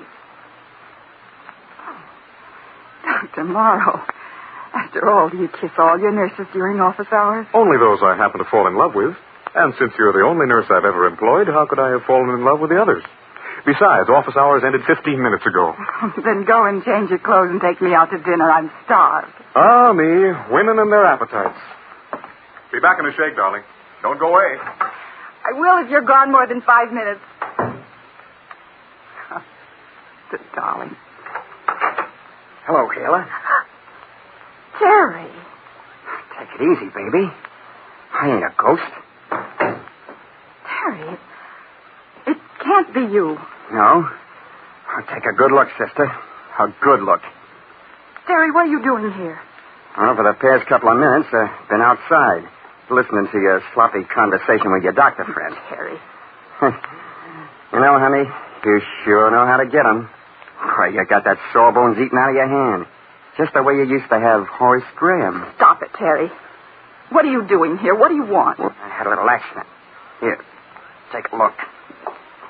You're wounded. You've been shot. That's it, honey. Got into a little jam with the cops. Begun throwing lead around. I stopped one with my shoulder. So, it was you. Yeah, it was me who knocked off that payroll clerk. Now, look, honey. I got to get this shoulder of mine fixed up. I was thinking that maybe your boyfriend... You fool. Of course he won't. You planning on making a telephone call, baby? That's exactly what I'm going to do. I'm going to call the police. No, ain't that something? My own sister turning me in. I can just see the headlines tomorrow. Estate con captured. Doctor breaks engagement with jailbird's sister.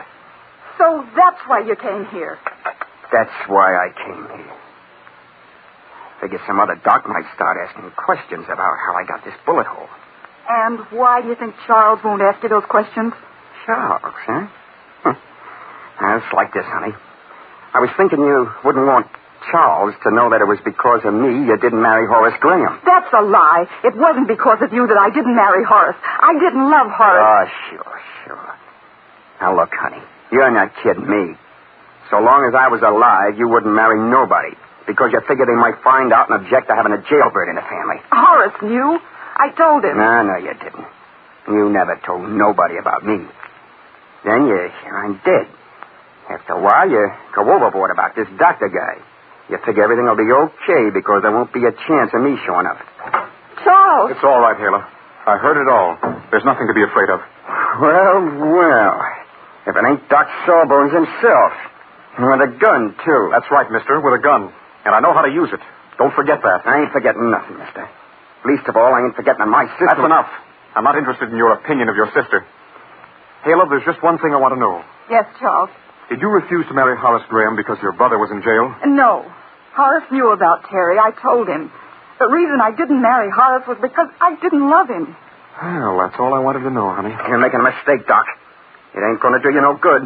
It ain't going to do Helen no good when folks find out who I am. He's right, Charles. It'll ruin you. People will ask questions. They won't patronize a doctor who's married to a sister of a jailbird. That's it. Don't make a mistake, Doc. You got too much to lose. Or you might even lose Hela. Hela? Don't listen to him, Charles. It wouldn't make any difference. You're right about calling the police.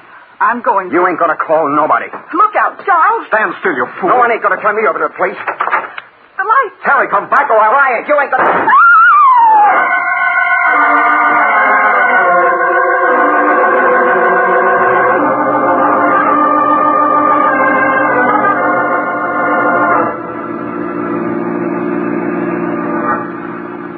You know, Bart, I'm kind of glad we decided to drive through to New York tonight after all. We ought to be there by dawn, eh? I should think so, Inspector. What's the matter? Don't you like the country? Oh, sure. I like it all right. Nice place to visit. As a matter of fact, I understand there are people who live here all the year round. I wouldn't be surprised to find you were right. Say, Inspector. Yeah? What's the matter? Look, isn't that a man lying up ahead beside the road? Huh? Where? By Jove, it is. Say. Pull up, Inspector. Yeah, okay. Probably some farmer got pie-eyed on hard cider. Good thing you saw him, or we might have run over him. Possibly he's the victim of a hit-and-run driver. Yeah. Let's go back and take a look. Two-Bit says this means we don't get back to New York by dawn. Get out your flashlight, Inspector. I got it out. There he is. Yes. Lying in the mud beside the road. Hold the light steady while I roll him over. There we are. How about a drunk or dead? I'm not sure. There don't seem to be any bruises. I think we'd better get him to a doctor in any case. A doctor? Where are we going to find a doctor in this wilderness? There must be a town somewhere nearby, or else it... Listen, Inspector. Huh? Listen to what? Hey, someone coming up the road. Swing up your flashlight, Inspector. Yeah. Hello there. Something wrong? Oh, yes. We were driving along and saw this man lying beside the road. Are you a native in this locality? Yeah, I am. Oh, well, what's the matter? Is he dead? We don't know yet. Know who he is? Wait a minute. Throw your flashlight on his face. No? No, I never saw him before. Probably struck by a hit-and-run driver, huh? Could be. What's your name, mister? And what are you doing walking along the road at 2 o'clock in the morning? Well, I'm Horace Graham. I live in the village down the road.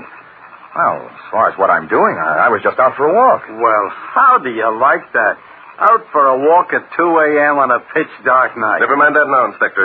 Is there a doctor in the village, Mr. Graham? Yeah, there's a doctor there. His name is Morrow, Charles Morrow. Good. The place is at the north end of the town. You can't miss it. There's a sign. Splendid. Grab hold here, Inspector. This man needs treatment badly.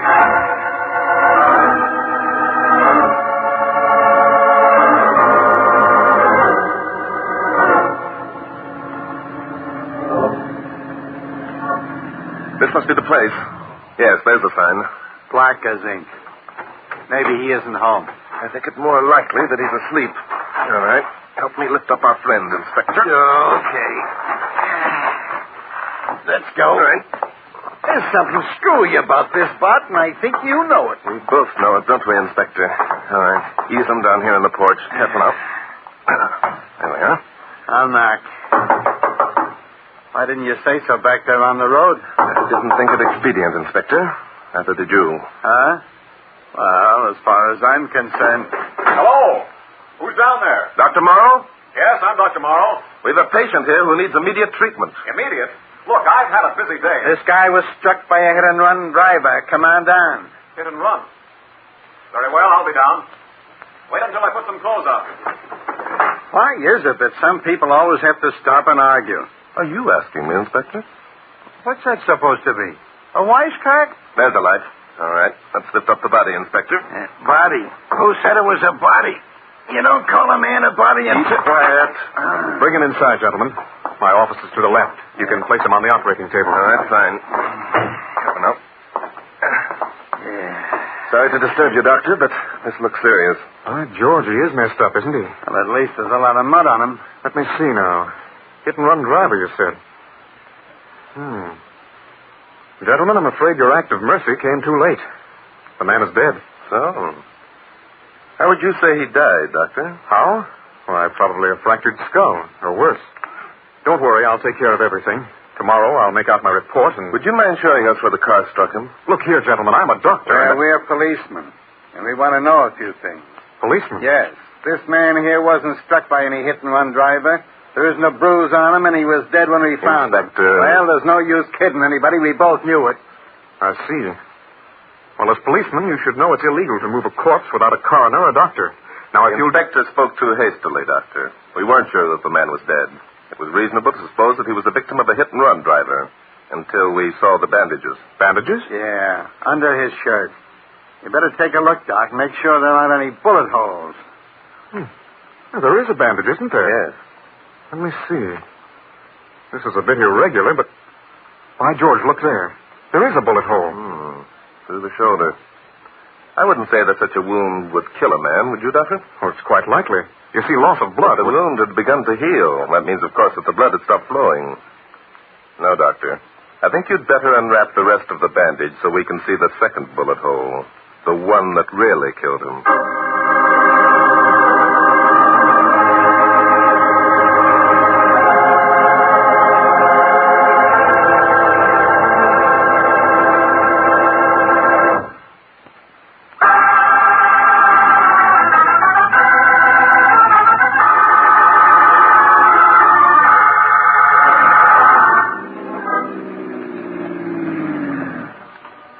Inspector. The headlights are shining on the exact spot where we found the body. Let's get out and take a look around. You think we're going to find something here, do you? Naturally, I do. Otherwise, I wouldn't have suggested that we come back.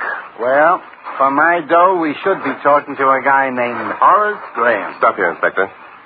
And why should we be talking to Horace Graham? Because nobody with any brains will be walking along a country road in the pitch dark at 2 o'clock in the morning. Because the bullet that killed the guy we found entered through his back and penetrated to his heart. Yes, I think you're right, Inspector. However, let's look around here first. Yeah. There are the victim's footprints in the mud. There's the place where he fell. Yep, and there are tire tracks where the car swerved off the pavement. Say? Yes, I was thinking the same thing, Inspector. It almost looks as though a car had chased our friend off the road.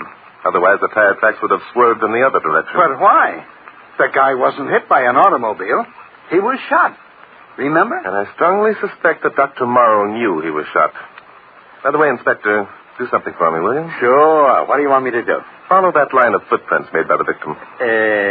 You mean you want me to walk through the mud? Yes, do you mind? I mind a lot, but I don't think it'll do any good. Here goes. This way you want me? Fine. Come on back, Inspector. I think we've made a discovery. Discovery? What did you discover about me walking through the mud? Turn around and compare your own footprints with those of the victim, Inspector. What's different about him? Say, Bart, look. That's it, Inspector. You're a pretty big man, yet the footprints you made aren't nearly as deep as those made by the man we found lying here. And he was a little guy. Right. Which means that someone must have carried him through the mud and dropped him beside the road to make it look as though a car hit him. Which brings up another point. When we knocked at Dr. Morrow's door, he told us he'd be down as soon as he put some clothes on. So he did. And when he finally got down, he was in his stocking feet. Inspector, it struck me as odd that a man would fully dress himself and forget to put on his shoes. He didn't forget. But I think we'd better go back and have another talk with Dr. Morrow. Yes, but not right away, Inspector. As Sherlock Holmes used to say, let's smoke a couple of pipes on it first. But look, if Doc's shoes are covered with mud... They won't be, Inspector. The man isn't a fool. He probably wiped off his shoes long before he ever returned to the office.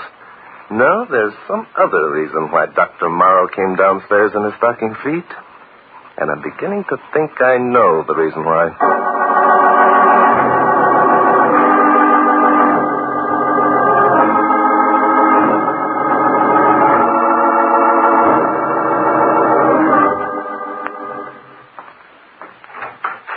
Well, gentlemen, back again, eh? Did you make any startling discoveries? Yeah, we made a few, Doc, that'll knock your eye out. Who's your girlfriend? This is Miss Hala Knight, my nurse. Hala, Barton Drake, and Inspector Noah Danton. Inspector All right, Barton Hala. Drake. And now, gentlemen, please tell me what you've discovered. Would you mind if we looked at the corpse again, Doctor? No, not at all. You just step into my office. Thank you. I've made out a full report on the happenings of last night, and I'll turn it into the police immediately. You better hold it up a little bit, Doc. There might be some things you'll want to add to that report. Oh? Well, you seem to have changed the appearance of our corpse somewhat, Doctor. Oh, you mean the mud? Yes, I cleaned him up a bit. He was pretty muddy. Especially his shoes. His shoes? Well, yes, I wiped them off, if that's what you mean. I suppose that accounts for the peculiar odor. Peculiar odor? Yeah. Smells like burning cloth. Did you burn the cloths with which you wiped off the shoes, Doctor? Well, yes, as a matter of fact, I did. I see. Dr. Morrow, do you mind if Inspector Danton and I search your bedroom? My bed? Now, look here, gentlemen. You don't have to let us if you don't want to, Doc. Only if we don't, someone else is going to. I'd like to know who. I can't possibly Let understand. them, Charles. What difference can it make? We've nothing to hide. That's very sensible of you, Miss Knight. Will you show us the way, Doctor?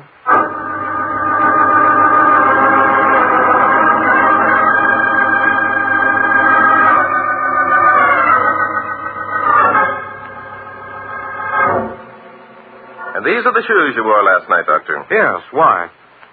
Dr. Morrow, you're a man of intelligence. Doesn't it strike you as a bit ridiculous trying to cover up your guilt? My guilt? I don't know what you mean. I'm sure you do, Doctor. You really should have studied the business of crime before attempting to commit one. Now, look here, Drake. You look here yourself, Doctor. Look closely at this shoe, the left one. There are still particles of mud buried in the crevices of the heel. Well, why shouldn't there be? This is the spring of the year. There's mud everywhere. Exactly. Can you explain why there's no particle of mud at all in your right shoe? Why, Perhaps you didn't wear both shoes at the same time. Is that it, Doctor? Nonsense. Of course I did. It does sound like nonsense, doesn't it? The idea of a man wearing shoes that aren't mates. I don't suppose you'd mind if we took these shoes out and tried fitting them into the prints that we found near where the body was picked up. Of course not. In fact, I'd welcome such an experiment. Yes, I think you would. You're too eager, Doctor. You fell into my trap very neatly. Trap? What are you talking about? Amateur criminals, Doctor, are always over-anxious. Shall I tell you what happened? Nothing happened. I don't know what you're talking about. The inspector and I found that the footprints were unusually deep. We reasoned that they had to be made by a very big man with small feet, or a normal-sized man who was carrying someone else. Well? We decided that they'd been made by a normal-sized man carrying someone else, and that man was you. If it were I, then these shoes would fit the prints, wouldn't they? Oh, no. When you reached the spot where you decided to leave the body, you changed shoes with the victim, carried him to the side of the road, and then returned to your car. It's the victim's shoes that'll fit the prints, Doctor. Of course they will. He was hit by that automobile. It was pitch dark when you put your own shoes back on. You couldn't see what you were doing. You got one of the victim's shoes on by mistake. You came back here wearing one brown shoe and one black one, a fact that you didn't discover until last night when we knocked on your door. Get it, Doc? You came downstairs fully dressed, but without shoes. That made us kind of suspicious. I see. All right, I guess it's no use. Oh, Charles. Charles. There, dear. I was a fool to think I could get away with it. But it wasn't murder. It wasn't. It was self-defense. If it was self-defense, why didn't you notify the police instead of trying to pull this hit-and-run gag? Because the man who was killed was my brother. He'd been in jail. He came here last night wounded. He threatened to tell who he was unless I influenced Charles into attending to his wound. I knew it would ruin Charles, so I refused. I see. And then what happened, Miss Knight? Charles had overheard our conversation. He stepped into the room. He was holding a gun. Terry tried to get out of the room. He switched off the lights and opened the door. Was he facing you both when he switched off the lights? Facing us? That's right. Yes. He made some remark about not letting us get away with it. Charles thought he was reaching for a gun and fired. Hey, what's that? Someone just went through the front door. Whoever it is in a hurry. I'll take a look. Hey! Whoever it is swiping our car. Wait, that's Horace Graham. He's got someone with him. That isn't someone, lady. That's our corpse. Come on!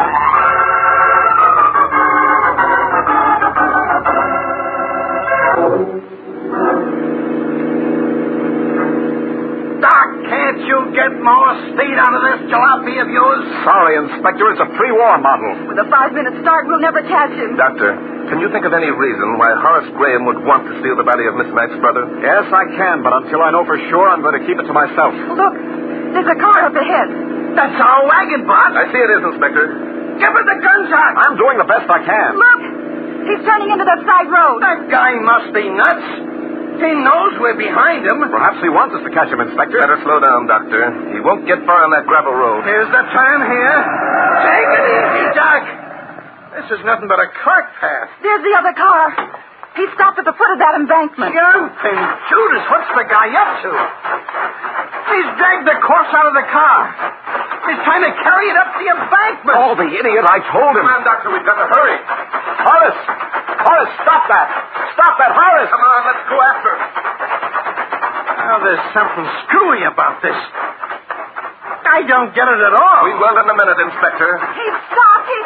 Oh, Horace! Horace, you fool. I told you that any strenuous exercise... Sorry, Doc. I didn't want you to get into a jam for something I did. Something you did?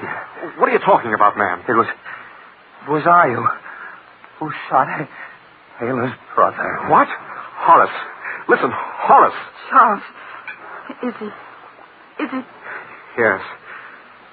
Yes, he's dead. Carrying that body was too much of a strain, as I think he knew it would be.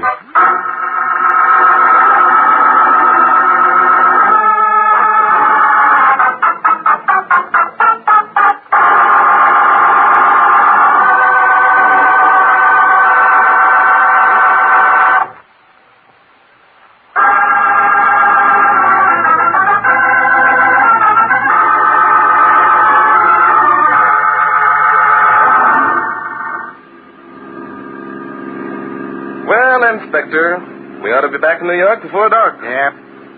Wonder if the old place will have changed much. I imagine it'll look about the same as it would have looked if we got there by dawn. I don't know. A lot can happen in 12 hours. You're right there, Inspector. A lot certainly happened in the past 12 hours, didn't it? For us, it did. You know, Bart, we should have suspected that Horace Graham guy right from the start. Oh? Why, Inspector? Why? Why, just like I said at the beginning, any guy who'd go walking on a cold black night at 2 a.m. is a screwball. Being a screwball doesn't make a man a murderer, Inspector. I can understand why he'd want to be out walking by himself, just having been condemned to death by his physician. That wasn't why he was out walking. He just killed a man. He wanted to see if the hit-and-run gimmick was going to work. Yes, I know. Inspector, men who are condemned to death have a curious attitude. Horace was once in love with Miss Knight, you know. When he came back and overheard their conversation and realized that her chance of happiness was being jeopardized by a black sheep brother, he decided to do something about it. Figured he had nothing to lose, eh? I suppose so. He hadn't planned on Dr. Morrow being accused of the crime. He couldn't figure out why. So he stuck around, and when he learned that we'd tipped over the apple cart as far as Doc was concerned, he decided to swipe the body. Corpus delicti. You know, Inspector, I think he had a dual purpose in trying to steal that body. It worked out exactly as he planned it. Yeah, I guess it did. Now, how did you know that neither the Doc nor Helen Knight had killed her brother? Did I know, Inspector? Well, didn't you? No, not until the very end. When Miss Knight told us that her brother was facing into the room when Charles shot, that just stood to reason that he missed and that the bullet went out the door. Well, by golly. By golly's right, Inspector. The bullet that killed Miss Knight's brother entered through his back, didn't it? Yep, that's right. That's 100% right. Was Doc surprised when you told him that? No, not particularly, Inspector. As a matter of fact, he only grinned and asked me to autograph a book he had. Is that it? Fine. What was the name of the book? Why, Inspector, what else but mystery is my hobby.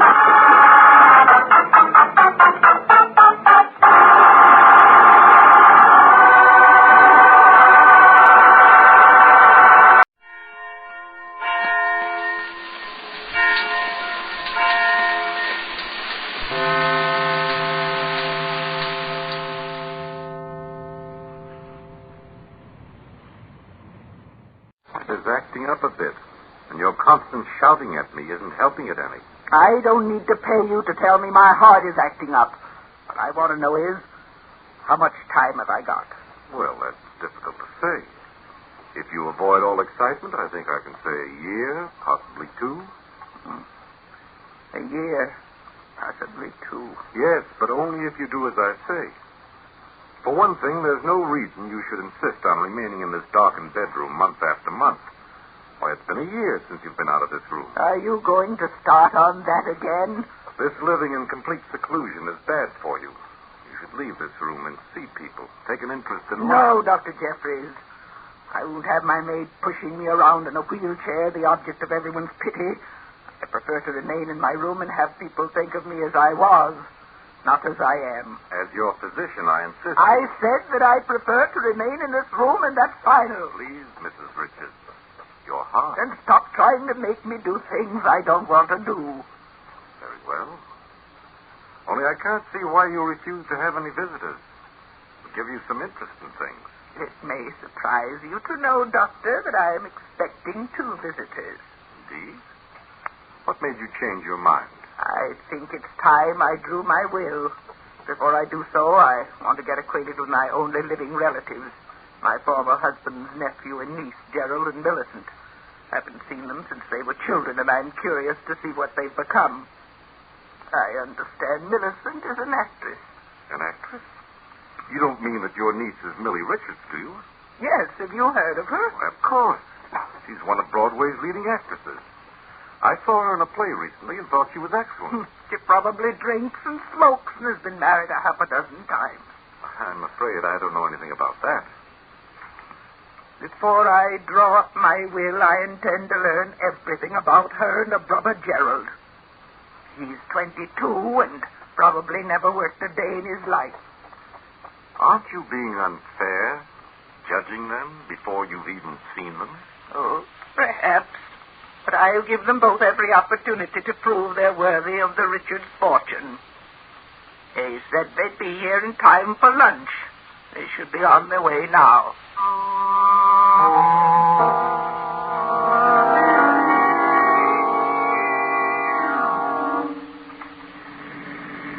Oh, my head. How's the hangover, brother dear? Painful, I hope? Millie, what am I doing in your car? Where are we going? Have you forgotten, darling? This is the day we were invited to visit Aunt Martha. You remember Aunt Martha? She's the one with all that money. Save it, will you? I'm in no mood for your witticism. Well, considering I spent half of last night looking for you under nightclub tables, you might be a little more grateful. I can recall doing as much for you. Where are we, anyway? About 20 miles from Aunt Martha's. Oh, my head. What a night. Yes, wasn't it, darling? Everywhere I went looking for you, they gave me IOUs you'd left behind. Exactly how much do you owe around town? Oh, 3 months ago, it was $11,000. That means you probably owe twice as much by now. Look, Millie, you've got to help me. If I don't clear up my debt soon, I'll be in real trouble. And what exactly am I supposed to do? You've got to lend me enough money to hold off my creditors. Lend you money? Oh. You may not know it, Gerald, dear, but I'm in far deeper than you are. But you were getting $1,000 a week for playing the lead, and why not be happy? How could you be in debt? It's really very simple. I was getting $1,000 a week. I was spending $2,000. Oh, that makes everything just perfect. Both of us so deeply in debt, we probably won't dare go back to town. Perhaps after this visit to Aunt Martha, we'll be able to go back to town in different circumstances. What do you mean? Have you forgotten Aunt Martha has something like $4 million? So what? You think she'll lend us money to pay our debts after not even seeing us for 20 years? Gerald, you're a fool. Why do you suppose she invited us to visit her? Because she's getting along in years and she has decided to make her will. Naturally, before she does so, she wants to see what we, her only relatives, are like. Millie, do you really think she'll leave us the money? If we make the right impression, there's no reason she shouldn't leave us all of it. All we have to do is convince Aunt Martha we deserve it. And how are we going to do that? By showing her we are simple, lovable, and unspoiled. You remember the actual role I played in I Dream of Love? Yes, of course. You weren't half bad. Half bad? I was superb. The critics were mad about me. Brooks Archer said that in all his life... All right. You were superb. What about it? Well, I think I'll play that role for Aunt Martha. Just a simple, unsophisticated girl, unspoiled by success. Well, maybe you can get away with it, but you know I can't act. How am I supposed to behave? You just play the strong, silent type and leave all the talking to me. Well, I only hope you can sell the old lady on our charm. Darling, you are forgetting I am, quote, Broadway's leading younger actress, unquote. When the curtain rings down on my special performance for Aunt Martha, the Richards' money will be ours.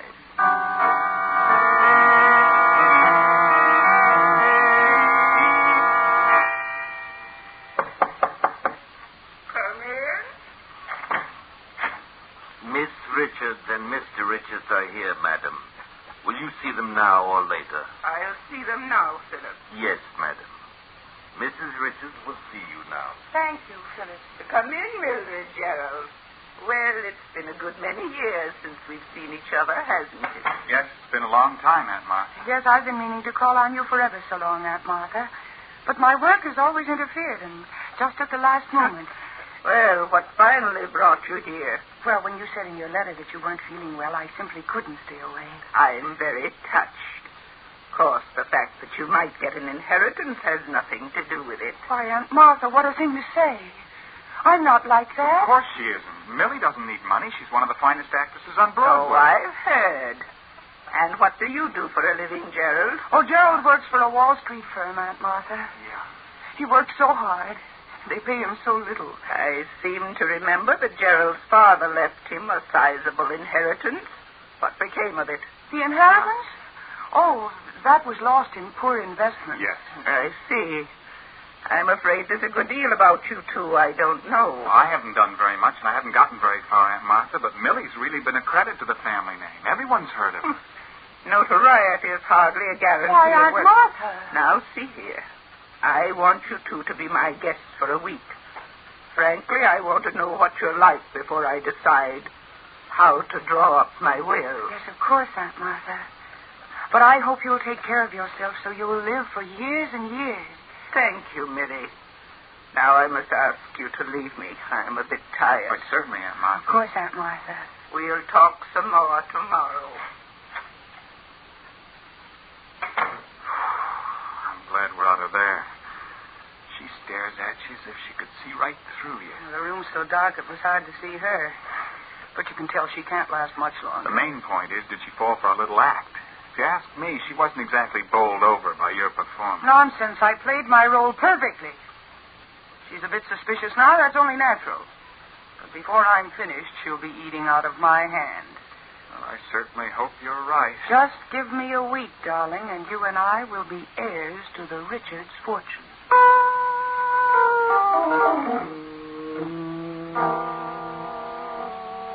A week passed. A week in which Millie was constantly by her aunt's bedside. Millie told her aunt about her Broadway career and read her notices from a large book of clippings. Martha Richards listened quietly, now and then venturing a question. And Millie became more and more certain she'd won the old lady over. By the end of the week, she was quite sure that she'd convinced her aunt of her own simple, unspoiled character. But... Hello, Millie. Gerald, where have you been all night? I've looked every place for you. I spent the night in New York. You've been drinking. So what? You're a fool. What if Aunt Martha heard about it from the servants, just when everything's working out perfectly? So everything's working out perfectly, is it? Yes, it is. Last night, Aunt Martha phoned New York. I listened in on the hallway extension. It was her attorney she was calling, and he's coming out here tonight to draw up her will. You don't say. Well, well. What is the matter with you? You're acting very oddly, Gerald. My dear Millie, it may interest you to know that the greatest performance of your career has gone for nothing. Why, what do you mean? You may be able to sweep a Broadway audience off its feet, but not Aunt Martha. Oh, I tell you, she believes in me completely. Oh, does she? While Aunt Martha was listening so devotedly to your every word, she had a private detective in New York at work investigating us. She had a private detective? Yes, dear sister. While making the rounds of the nightclubs last evening, I learned that quite a few questions have been asked about us this past week. So that's what she's been up to. Hiring a private detective to pry into our past. And you can guess what she'll do when she learns that I haven't any job and gambled my inheritance away. And what do you think she'll say when she hears you were named as correspondent in 3 divorce actions and were involved in the Wainwright scandal? I'd like to scratch her eyes out. Playing with me like a cat with a mouse. Well, the game's up. We may as well go to our rooms and pack. And walk out on $4 million, I should say not. There's no use being stubborn about it. We gambled and we lost. Tonight the lawyer will be here, and she'll cut us off without a cent. There's nothing we can do about it. Well, I don't give up so easily. There must be something we can do. Well, what, for example? I don't know yet. Let me think. I won't go back to New York so deep in debt I can never get out. For the rest of my life, I'd be hearing her voice. Millie, dear, I want you to tell me all about yourself. Where you've been and what you've done. Well, she won't beat me. Before I'll let her cut me off with a cent, I'll... Yeah. Oh, yes. What are you planning? Gerald, Aunt Martha is not going to cut us out of her will. Yes? And exactly how are you going to prevent her? If we have nerve enough, we can stop her. We can inherit the whole fortune. Now, you listen to me, Gerald, and listen closely.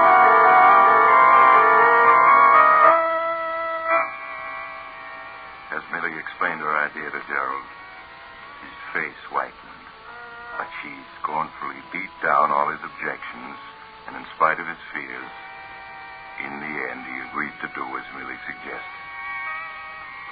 Then in the hours that followed, Millie locked herself in her room and practiced her aunt's signature and her aunt's voice until she was satisfied she could imitate both perfectly.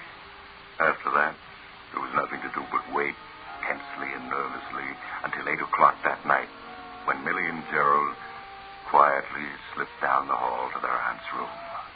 Millie, we can't go through with this. It's crazy. Be quiet, you fool. It's the only way out. But what if we're caught? You know what that would mean. If you do as I say, we won't be caught. Now get hold of yourself and then knock.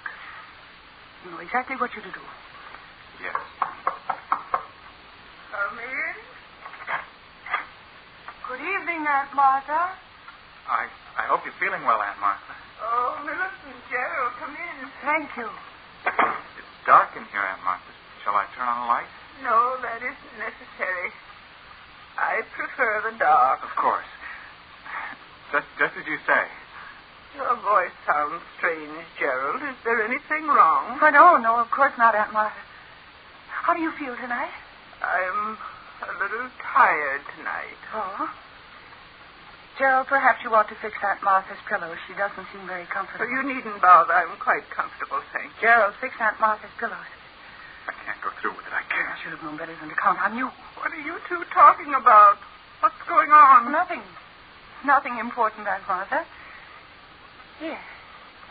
Let me fix this pillow for you. But I tell you, I don't want it fixed. Oh, but you do. Millie, don't. Take that pillow away from my face. I can't breathe. Millie, don't. She's suffocating. Oh, be quiet. If you haven't the nerve to go through with this, I have. It's almost over. If this doesn't overtax her heart, nothing will. There. She's limp. She's not struggling anymore. I'll take the pillow away. She's still alive. How do you feel now, dear Aunt Martha? Is there anything more we can do for you? You'll kill me. Everything I've heard about you is true. But you won't ever get any of my money. Oh, my heart.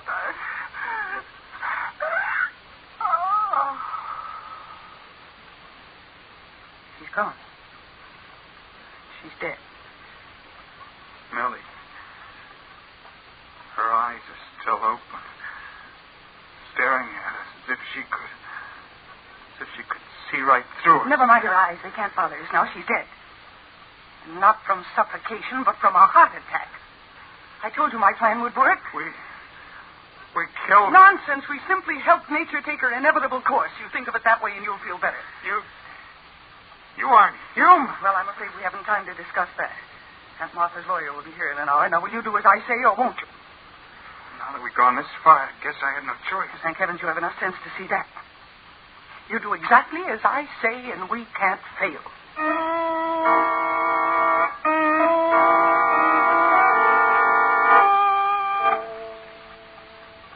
Millie, the car just stopped in front of the house. It must be that lawyer, Jordan. Well, certainly is punctual. Are you ready for him? No. I need a little more shading under the eyes. Millie, hurry. You'll be here in a minute. I've never been late for a curtain yet, and I won't be late for this one. There. Now, you help me on with that Martha's bed jacket. All right, here you are. There. No. How do I look? You look exactly like Aunt Martha. If I didn't know her body was in that closet, I'd swear you were. In the dim light of this room, no one can help but think I'm Aunt Martha. Yes, but what about your voice and the things you'll have to know? I have been practicing, Gerald. Listen to this. As mistress of this house, I answer only those questions I wish to answer, and I assure you I shall not be tripped up. There. How does that convince you I can play the starring role of Aunt Martha? Yes, I'm convinced. Millie, quick, get in bed. I hear something coming. All right. Now, please stop shaking. I tell you, we can't fail. I shall give the greatest performance of my career. Come in. Good evening, Miss Richards. Good evening, Mr. Jordan. Please come in. Thank you. Hope you're feeling well. I'm 67 and I feel 87. Well, I'm sorry to hear that. I don't think, Mr. Jordan, you've ever met my nephew, Gerald Richards. Hello, Mr. Jordan. How do you do? Mr. Jordan, I want to have a will drawn up and signed tonight. Tonight? Well, surely you can't be serious, Mrs. Richards. Vast holdings like yours require a will that will take days to draw up properly. All I want is a simple will dividing my entire estate equally between my nephew Gerald and my niece Millicent. But, Mrs. Richards... I'll be frank with you, Mr. Jordan. I have a premonition that there is no time to wait for an involved will. I see. I've been feeling worse than I've admitted to Dr. Jeffries. Quite possibly I won't be here tomorrow to sign a will. I surely hope you're exaggerating, Miss Richards. If I am, we can draw a new will later. Tonight I won't rest easy until I know that my wishes have been put into writing. Very well, Mrs. Richards. If you'll excuse me for a moment, I left my secretary downstairs until I'd seen you. I'll just step out and tell her what you want. She'll draw up the papers in a very short time. Thank you, Mr. Jordan. I won't be long. Well, Gerald, you feel better now? You fooled him, Millie. He's completely taken in. As soon as the will is signed, I'll get rid of him. Thank goodness there's no danger of Dr. Jeffries getting here tonight. No, you might not fool him quite as easy. Well, he's attending a meeting of the State Society of Physicians. Wait a minute. Is Jordan coming back? Since all you want is a simple declaration, Mrs. Richards, my secretary won't take long over it. Is this Millicent Richards your niece, by any chance, the Broadway actress? Yes. Have you seen her? Well, yes. I never miss any of her plays, if I can help it. Indeed. And what do you think of her? Oh, she always puts on a good show, but privately, I think she has a tendency to overact. Oh. You think she overacts, do you? Yes. I take her last play, Why Not Be Happy. Well, I think she played it much too hard for comedy. I'd have preferred to see an actress like Joan Walker in her role. The critics didn't agree with you.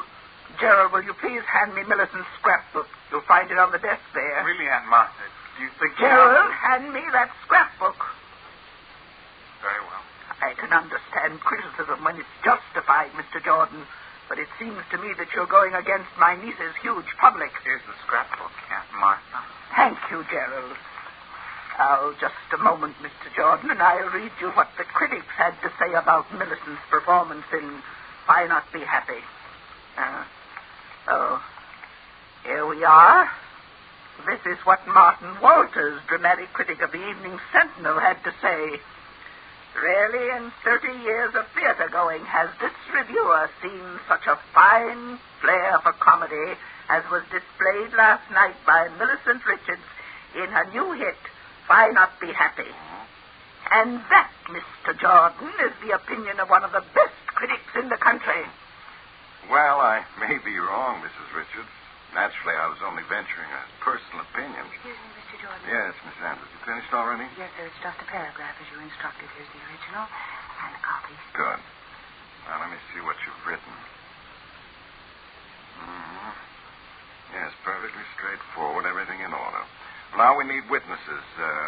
Miss Andrews will do for one, the butler for the other, if he's handy. He's just out in the hall, Mr. Jordan. I'll get him in, Aunt Martha. Thank you, Gerald. Now, Mr. Jordan, you are sure this will is going to stand up in court? Oh, yes, Mrs. Richards. But if it's probated, it'll certainly leave a good many unsettled problems to your heirs. I'm sure they'll be able to handle them. Oh, Phillips. Yes, madam. I want you to witness my will. Certainly, madam. Give me the will, Mr. Jordan, and a pen. Thank you. Now, I sign here. Right at the bottom, Mrs. Richards. There. Now the carbon copy. There. Now I feel better. That does it, except for the witnesses. Phillips, will you sign here? And here, please. Certainly, sir.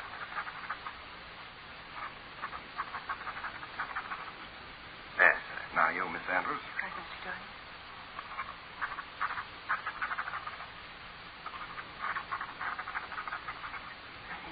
Excellent. Your will is signed and witnessed, Mrs. Richards. Oh, I'm glad. It wasn't too late. And now, if you don't mind, I'm very tired. I'd like to be left alone. Of course, Mrs. Richards. Phillips, show Mr. Jordan and Miss Andrews to their rooms, please. Yes, madam. If you'll just follow me. Good night, Mrs. Richards. Good night, Mr. Jordan. I'll see you in the morning, I hope. Of course you will. They're gone. And the will is signed. See, I told you it would work. So far, but we aren't through this thing yet. Oh, don't be a fool. The money is as good as ours. All we have to do is put Aunt Martha back in her bed and slip out of here, and tomorrow someone will find her dead, and you and I will inherit everything.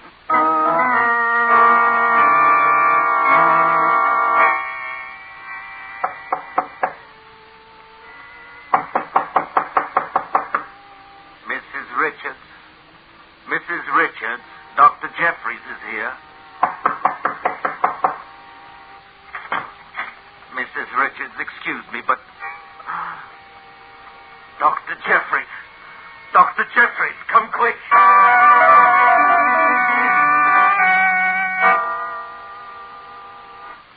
But it's so dreadful.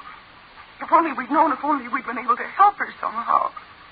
But to think of her dying alone in the night with nobody. Now there, Miss Richards, you must be brave. Your aunt wouldn't want you to take her death like this. You're very kind, Mr. Jordan. She said only last night that she had a premonition she might not live much longer. That she felt worse than she admitted to you, Dr. Jeffries. That's quite possible.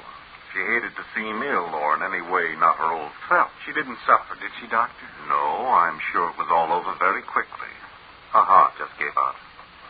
She must have died shortly after you left her. For she's been dead about 10 hours.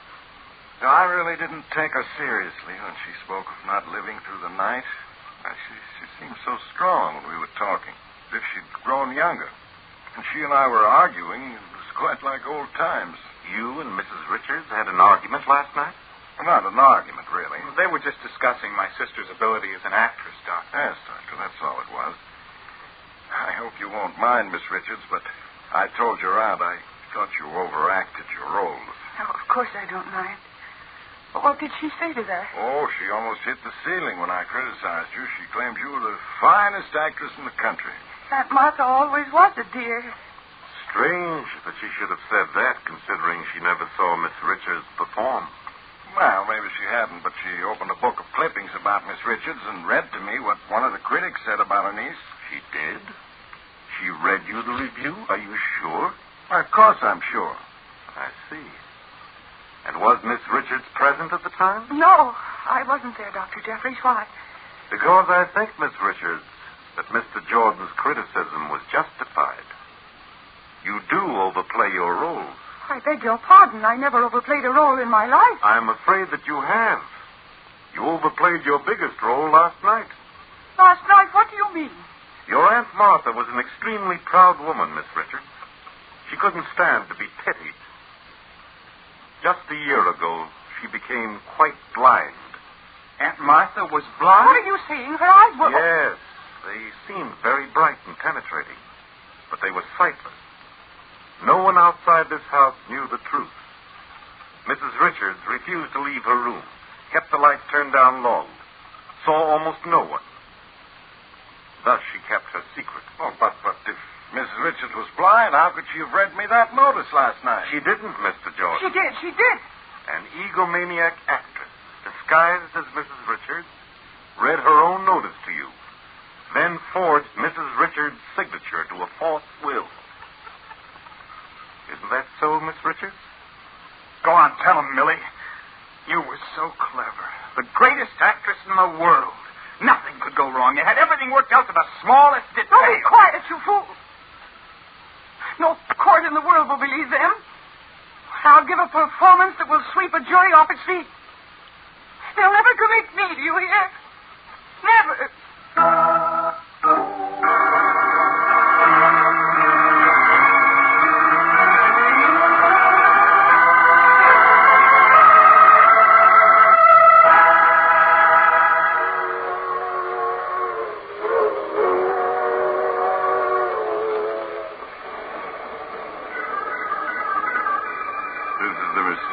Traveler again. What happened to Millie and Gerald? Oh, didn't you hear? They're both playing in a long run now. Life imprisonment. The critics thought Millie's performance at the trial was superb, but the jury disagreed. They're inclined to think she had overacted. That recalls the case of another actor who tried to play the role of a dead man. He did it so realistically that they buried him and then... Oh, you have to get off. Were Maurice Tarplin, Mercedes McCambridge, Gladys Thornton, Martin Wolfson, and Jimmy Lefton. Original music was played by Paul Taubman. Engineer Alfred King. Sound Walt Schaefer. The Mysterious Traveler is written, produced, and directed by Robert A. Arthur and David Cogan.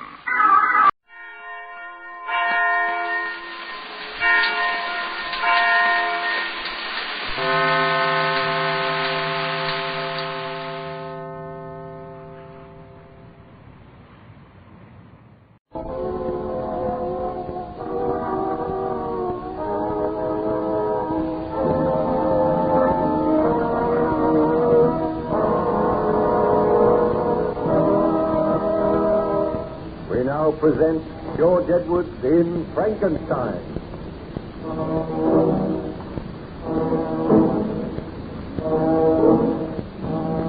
Certain members of the crew of the Voyager objected to the presence of Baron Frankenstein on board. But Captain Walton addressed his crew and informed them that the Baron was his guest. Then, to the surprise of everyone, Baron Frankenstein tottered up onto deck. He was weak and ill, and he supported himself with difficulty. He informed Captain Walton that he intended to leave the ship immediately.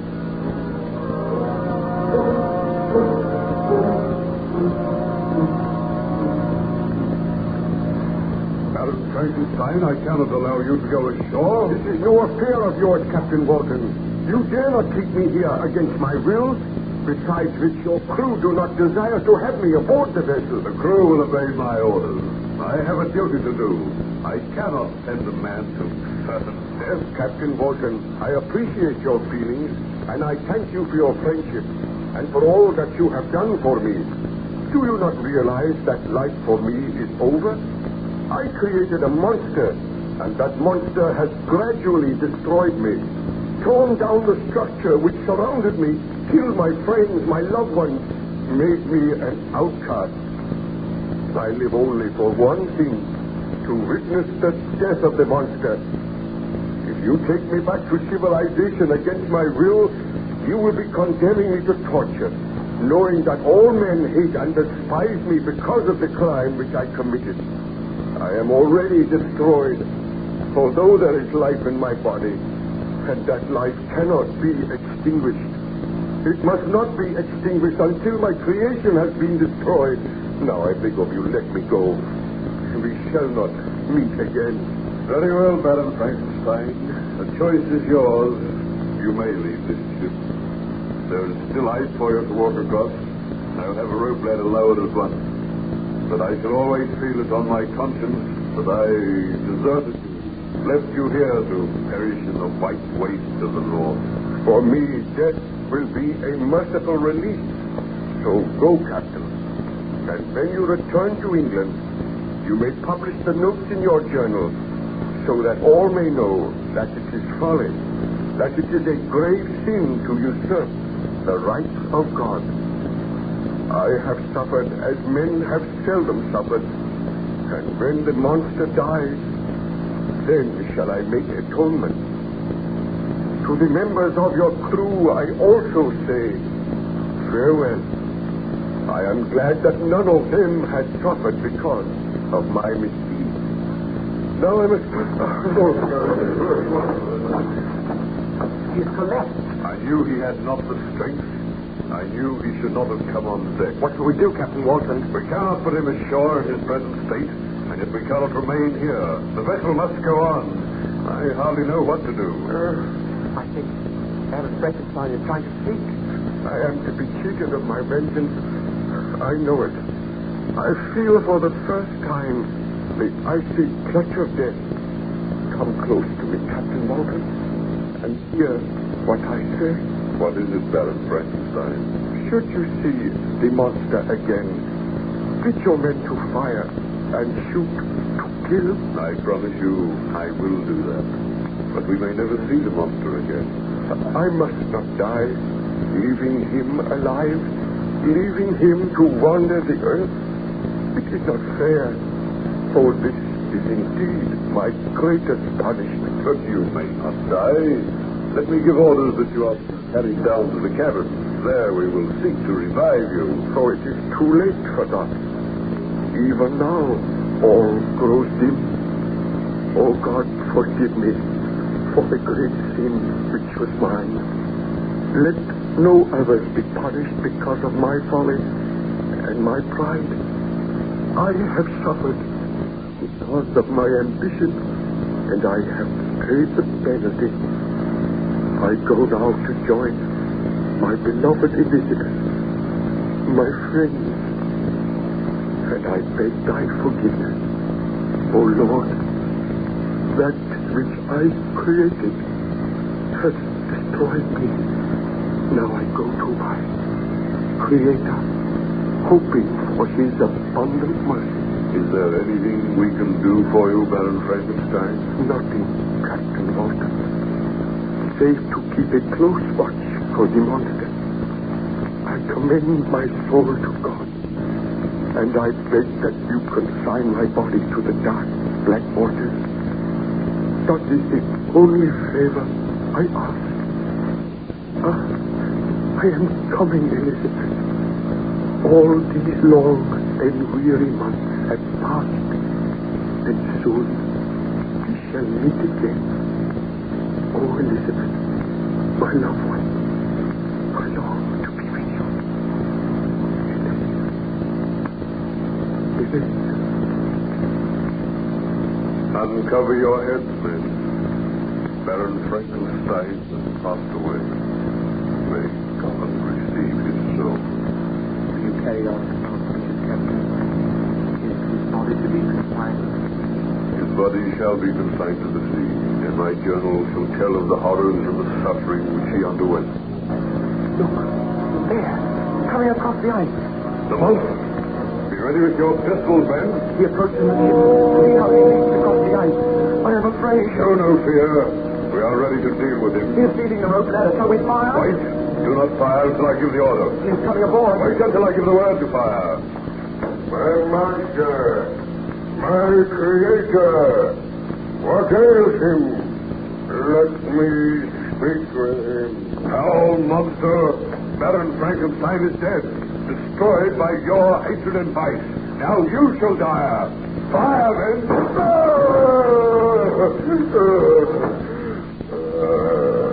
You would destroy me. The blood pours from my wounds. But I still have life. Let me look on the body of Frankenstein. Shall we fire again, Captain? No, wait.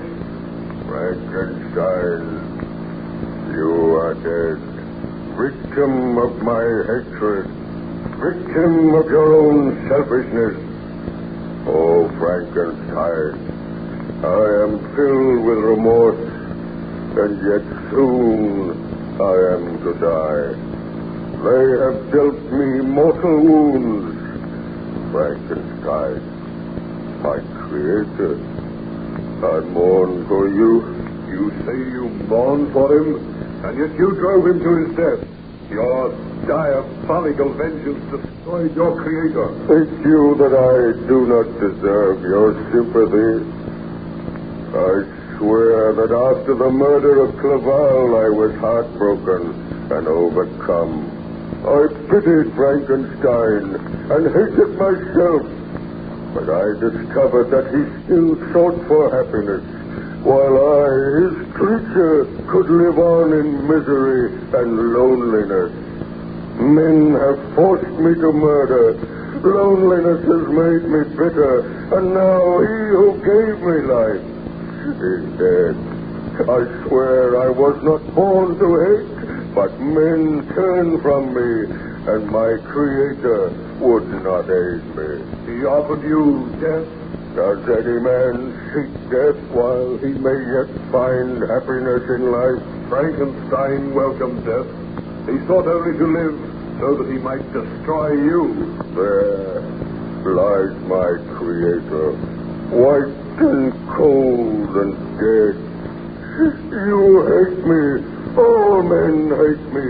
But your hatred cannot equal that which I regard myself. I once sought the friendship of Frankenstein. Should there not be friendship between the creator and his creature? But because he is dead, so shall I die. Be so men not to fire on me again.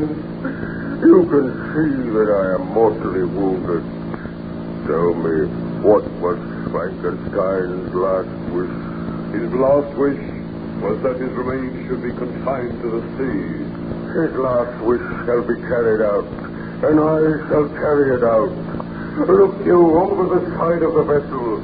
See you not that deep black pool of water?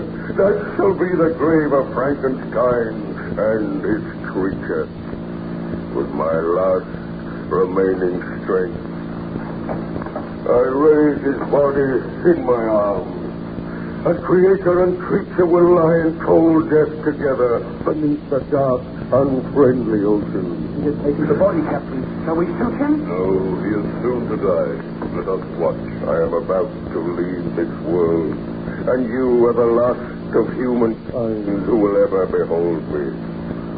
Even now you shrink from me with horror and loathing, and him whom I hold in my arms gave me this hideous form, condemned me to a life of loneliness, yet he was my creator, and instead of loving his creature, he hated him, sought to destroy him.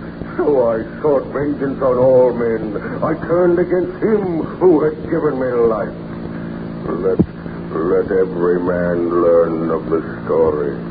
Tell them the truth. Tell them that the hideous, diabolical monster from which whom all men turn had feelings just as other creatures. And by those feelings, so was he forced to wickedness and crime. Frankenstein, my master, that which you created is now to be destroyed. With faltering strength, I carry you to your last cold, unfriendly resting place. Did not kill him, Captain Walton. No. He goes to his death of his own free will, and now in some strange way I feel sorry for this monster. He has excited my pity. I will not live, but Frankenstein goes with me where I go. I led him across the world, the creator following his creature. Still I am suffering. Still I know remorse because Frankenstein is dead. But I know the suffering which I feel now will soon be ended. Watch and rest assured that I die. Come, Frankenstein. I hold your cold body fast. As I destroyed you, thus will I destroy myself. Nevermore will man learn the secret of how to create man. Farewell, all mankind. Frankenstein and his creature now vanish forever from mortal ken. I have barely the strength to climb over the rail, bearing my burden, but I must die. We go now, Frankenstein, to know only peace and blissful freedom from suffering. Look on us, Captain. Let your men look on us. No other shall ever behold us. I go now with my Creator.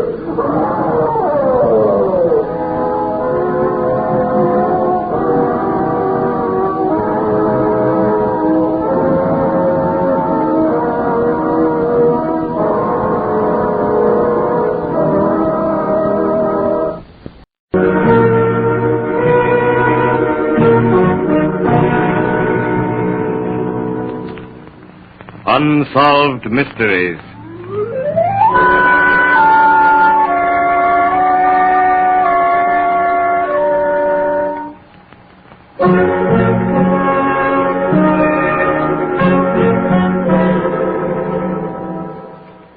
The Borden case is undoubtedly without parallel in the criminal annals of America. It is perhaps the most puzzling murder which has occurred anywhere in the whole world. The perpetrator of this double murder was saved from the gallows by a most extraordinary chain of circumstances. Circumstances which perhaps would not recur in 1,000 years.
The Borden place in Fall River, Massachusetts, was a house of silences. A house of moody, brooding silences brought about by pent-up hatreds, petty jealousies, niggardly dealings in money matters, and two daughters who hated their stepmother. A stepmother who hated with equal intensity her two stepdaughters. Even from the outside, the Borden house, where it stood on South Main Street, had about it an air of ineffable doom. The atmosphere of a place accursed. It is exactly 30 seconds before 11 o'clock on the morning of August the 4th. Bridget, the maid, finished with her morning duties, is resting in her room on the 3rd story. Mr. Borden is lying on the couch in the living room. Emma Borden is away from home. And Lizzie Borden, is standing on the back porch. Bridget, come here. What's the matter, Miss Lizzie? Come down quick. Father's dead. Somebody came in and killed him. Don't go in, Bridget. Don't go in. Get a doctor. Run across the street and get Dr. Bowen. Is there anything wrong, Lizzie? Oh, Mrs. Churchill, someone has killed Father. Please come over. I'll be over right away. The doctor isn't home. I left word for him to come. Miss Lizzie, where were you when this happened? I was out in the yard. I heard a groan. The screen door was wide open. I came in. Lizzie, where is your father? In the living room. Where were you, Lizzie, when it happened? I went to the barn to get a piece of iron. Where is your mother? I don't know. She had a note to go see someone who was sick. It must have been in town. But I thought I heard her come in. I don't know but what she may have been killed, too. Father must have an enemy. What's all this, Lizzie? What's it to hear about your father? It's Dr. Bowen, and he has Officer Allen with him. Oh, Doctor, in the living room. All right. Now stand back. Come on, Doctor. No need to examine him to see whether or not he's dead. Get me a sheet, somebody. How long's he been dead, Doc? About 10 minutes. Still warm. Lizzie. Yes, Doctor. Where were you when this happened? I was over at the barn. Where were you, Bridget? In my room, upstairs. Did you hear anything? No. Were you asleep? No. I've just been lying down for a few seconds. Now listen, nobody could have killed this man the way he's been killed without making some noise. No signs of any weapon either, officer. Let me see your hands, Bridget. That's it. Turn around. Nothing there. You, Miss Lizzie. Let me see your hands. Me? Yes, you. Whoever killed this man must have left some traces. And you were the only two people in the house. There's no signs of blood on Lizzie. Not even inside her bodice. I've looked. Bridget, you go upstairs and see if Mother's come in. Not alone, Miss Lizzie. I'm not going up those stairs alone. I'll go with you. Oh, Dr. Lizzie. Oh.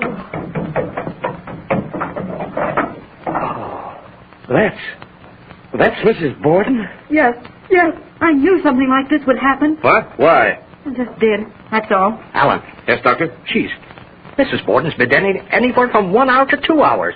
And he's been dead only a few minutes. Yes. Well, every one of you stay where you are. I'm going to search for the weapon.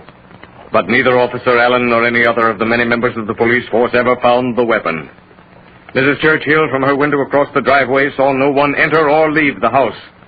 Mrs. Borden, the murdered woman, weighed nearly 200 pounds, yet no one heard a sound when the murderer felled her. Not a sound, not a cry, not a clue, but suspicions. Yes. Lizzie Borden lay in prison, staring at the whitewashed ceiling, hearing again and again the same words. Different voices, but always the same words. Where were you, Lizzie Borden, when this happened? Where were you, Lizzie Borden, when this happened? Where were you, Lizzie Borden, when this happened? Where were you, Lizzie Borden, when this happened? Where were you, Lizzie Borden, when this happened? Where were you, Lizzie Borden, when this happened? Where were you, Lizzie Borden, when this happened? The Superior Court of New Bedford on this day, June the 20th, now in session. Chief Justice Albert Mason presiding. All stand while the justice takes his seat. Mr. Robinson, you may begin your closing appeal to the jury. Gentlemen of the jury, you have heard the witnesses describe the sitting room in which Mr. Borden was killed. How the walls, the ceiling were splattered with blood. Now, gentlemen of the jury, almost 2 hours elapsed between the murders. At no time was Miss Lizzie Borden out of the sight of Bridget the maid or Mr. Borden before his death for a period of more than 20 minutes. How could she cleanse herself of bloodstains in that length of time? I repeat, how could she cleanse herself of bloodstains in that length of time? She could not. Now remember that according to the state, Lizzie Borden must have killed her stepmother about 9:30, got rid of the weapon, cleansed herself, and appeared before Bridget the maid before 9:45. Again, she had between 10:45 and 11 o'clock in which to kill Mr. Borden, again dispose of the weapon, and again cleanse herself of bloodstains. Impossible, gentlemen of the jury, impossible.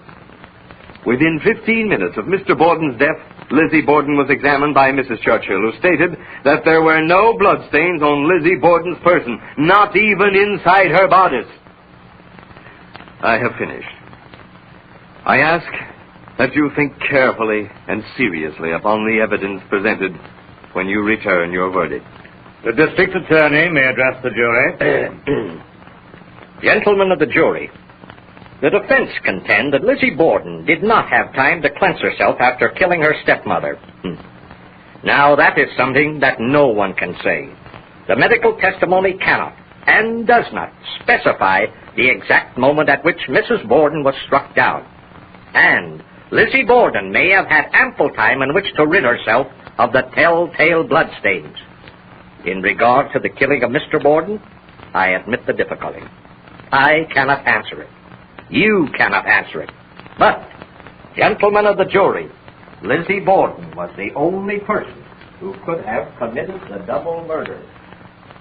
And so I say to you, gentlemen of the jury, as presiding judge in this case, that if the state have not proved their case, then you must find for the prisoner and return a verdict so. You may retire to consider your verdict. While the jury retire to consider their verdict, consider the case. It is not easy to remove bloodstains. Bloodstains can be removed more or less easily from the smooth skin of the face, but from the hands, no.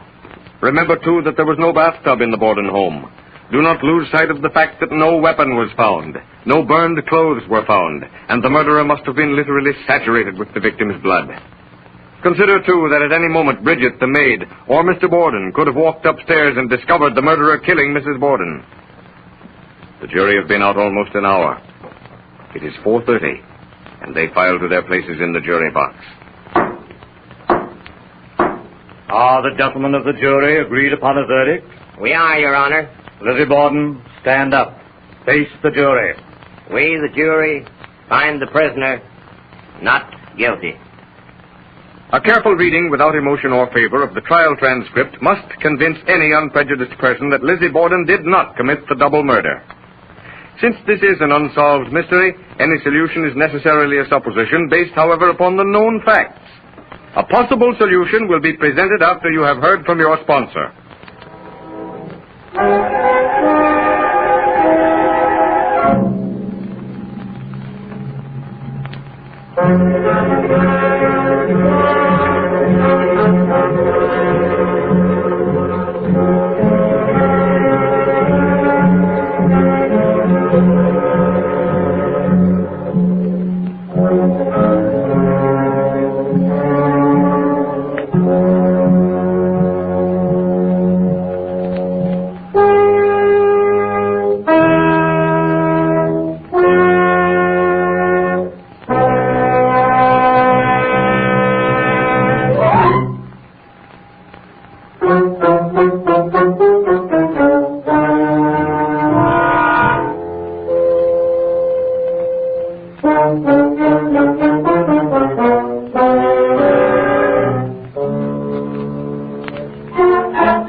On 2 occasions previous to the Borden murders, the Borden home had been robbed of jewelry and money.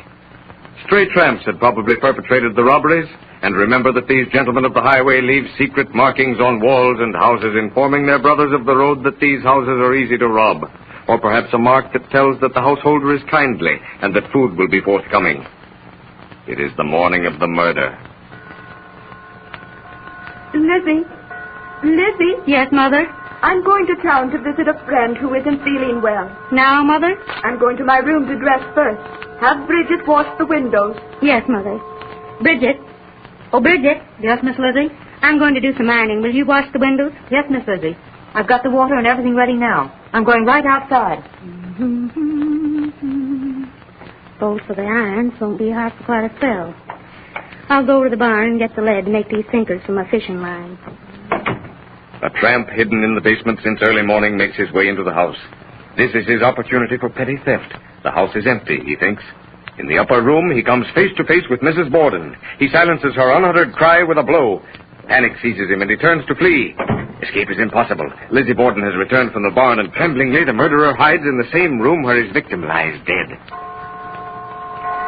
Here's your father, Miss Lizzie. I'm going up to my room for a few minutes. Very well, Bridget. Oh, hello, Father. Hello, Lizzie. Any mail for me, Father? No, not a thing, Lizzie. I'm tired. I think I'll lie down for a bit on the sofa. No, all right. I'm going out to the barn for a piece of iron. The murderer, still hidden in the upper room, hears the door slam. He creeps downstairs to the living room, sees Mr. Borden on the sofa, and thinking he's asleep, tries to creep past him. Borden looks up, sees the blood-stained figure, but like Mrs. Borden, he is silenced with a blow before he can say a word. The back door creaks. Lizzie's returning. In a moment, the hue and cry will be raised. The murderer's only chance is to hide in the basement and wait for an opportune moment to escape. And so Fall River had an unsolved mystery. For the police, despite a statement that a murderer could have entered the house through the basement, didn't even look in the basement till the next day. And the murderer had, of course, made his escape in the dark of the previous night.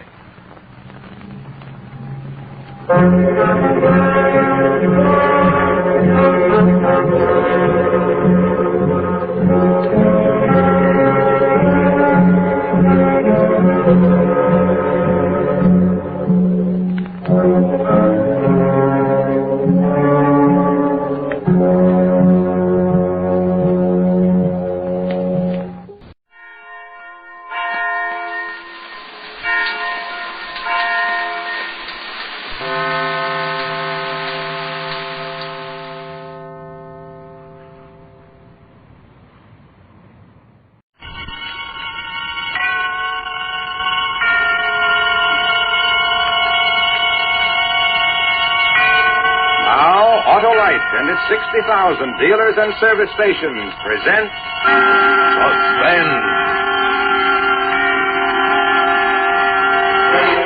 Tonight, Autolite brings you John Lund in Lunch Kit. Suspense.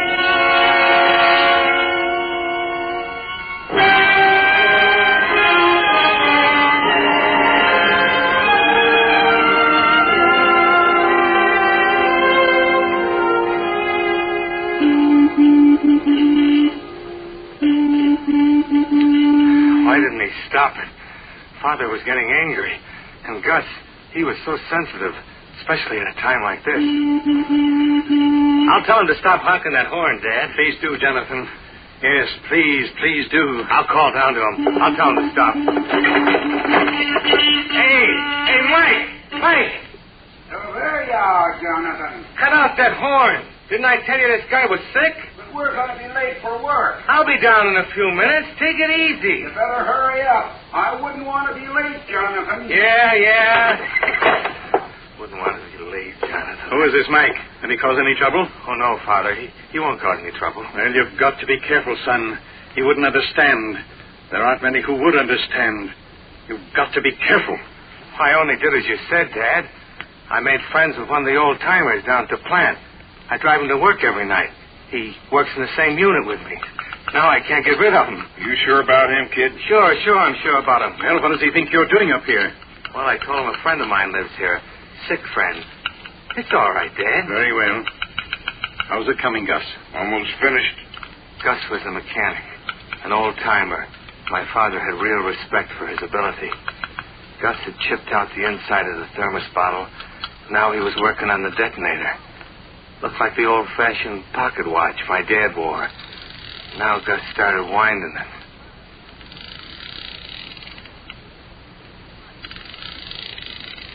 Somehow, that kind of got me. I wish my father had never started this thing. I wish he didn't believe the way he did about atomic fission, destroying the world. I wish he was like everybody else, that I wasn't his son. Hey, Jonathan, what time you got? Huh? What time do you have? What's the matter with you? Are you getting too nervous for me, son? Nervous? Oh, don't worry about me being nervous. It's, 8:29. 8:29. Okay, kid. What are you sweating about? Who, me? Your dad ain't sweating. This is no time to be nervous, Jonathan. She'll go off at 6:30 tomorrow morning. Is that okay? Fine, Gus, fine. Okay, kid? Sure. Okay. Now Gus cleared a little space on the table and went to a steel cupboard. He came back with a metal jug cradled in his arm. My father leaned forward. I felt myself tightening up inside. Without thinking about it, I pulled a pack of cigarettes out of my jacket, put one in my mouth. Then as I was about to strike the match, Gus looked up. My father started coming toward me, the veins throbbing in his neck. Put that match away, you fool. What's wrong with you? Haven't you any sense at all? What do you mean? You tell him, Gus. Kid, if one spark gets into this nitro, they won't find enough of us here to fill that matchbox. Oh, the unlit cigarette turned to garbage in my mouth. I spit it out and stamped it to pieces on the cement floor. My father and Gus looked at each other. Gus grinned. My father's face, stone hard, didn't change. And he looked at me like I was still a little boy. Okay. They'd find out. When the nighttime came at the plant, it'd be up to me. Your lunch, kid. Here it is. I just bought it this afternoon. Oh, look how pretty it is. It's a shame to spoil it. All right, finish with it, Gus. This is not a time for jokes. Funny about Gus and his jokes. He didn't believe in this thing at all. He'd sell out to anybody. Money. Just give him money. But you had to admire what he could do. He opened the lunch kit, took the bottle out. He screwed the detonator into the cap, and when it fitted right, he laid it aside. Then he put a siphon into the thermos bottle and opened the jug of nitroglycerin. He poured out a thick, yellowish liquid, and when the thermos bottle was full, he put the top on the jug and carried it back to the cupboard. You better be far away when this goes off, kid. I'll be far away, all right. Jonathan is a bright boy, Gus. I've taught him well. Gus didn't say anything after that. He bent down over his table and his eyes tightened up till you could barely see him. He worked quick. You could see he knew what he was doing. And watching him, I began to feel better. Then he was finished. He put the thermos bottle of nitro back inside the lunch kit, and the sandwich, and the orange. Then he closed the lunch kit and handed it to me. Here you are, kid. Don't drop it. I won't. Now, son? Yes, Dad? Look at me. Dad, look back at me. Yes? It will all work out all right, won't it, son? Yes, Dad. It'll be all right. You will make no mistakes. I'll be careful. And you'll be here tomorrow morning? I'll be here. Good. Then perhaps we'll go away together, you and I. That'll be fine. Oh, there's your friend again. All right, Jonathan, get on with it before the old fool gets us all into trouble.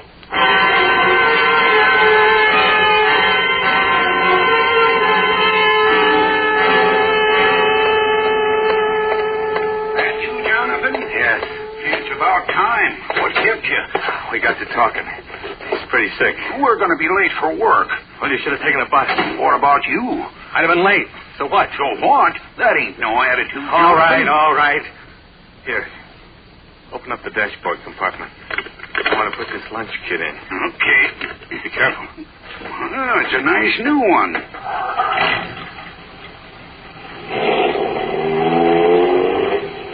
The drive to the plant was something I'd never forget. What if I ran into something? The tire blew. A speck of dust got into my eye and I ran off the road. I stayed off the main highway. Too much traffic. This ain't the right road, Jonathan. I drove under 25 miles an hour all the way. Can't you go any faster? We're going to be late, Jonathan. And all the time the old man kept talking. The young fellas of today, you're a strange, disturbing lot. Talk. You've a fever in your blood. You're restless and you don't know why. You're a strange lot. Yeah. Strange lot. You've a fever in your blood. Keep quiet. What's that? What? The noise. That rattling. Well, I don't know, Jonathan. Sounds like your lunch kit. Come here. What are you worrying about that for? We're going to be late. Stop telling me we're going to be late. Stop that jabber. Yes, Jonathan. You think the lunch kit will be all right now? You packed it in pretty well. Okay. If you hear it rattling again, let me know right away. You hear, Mike?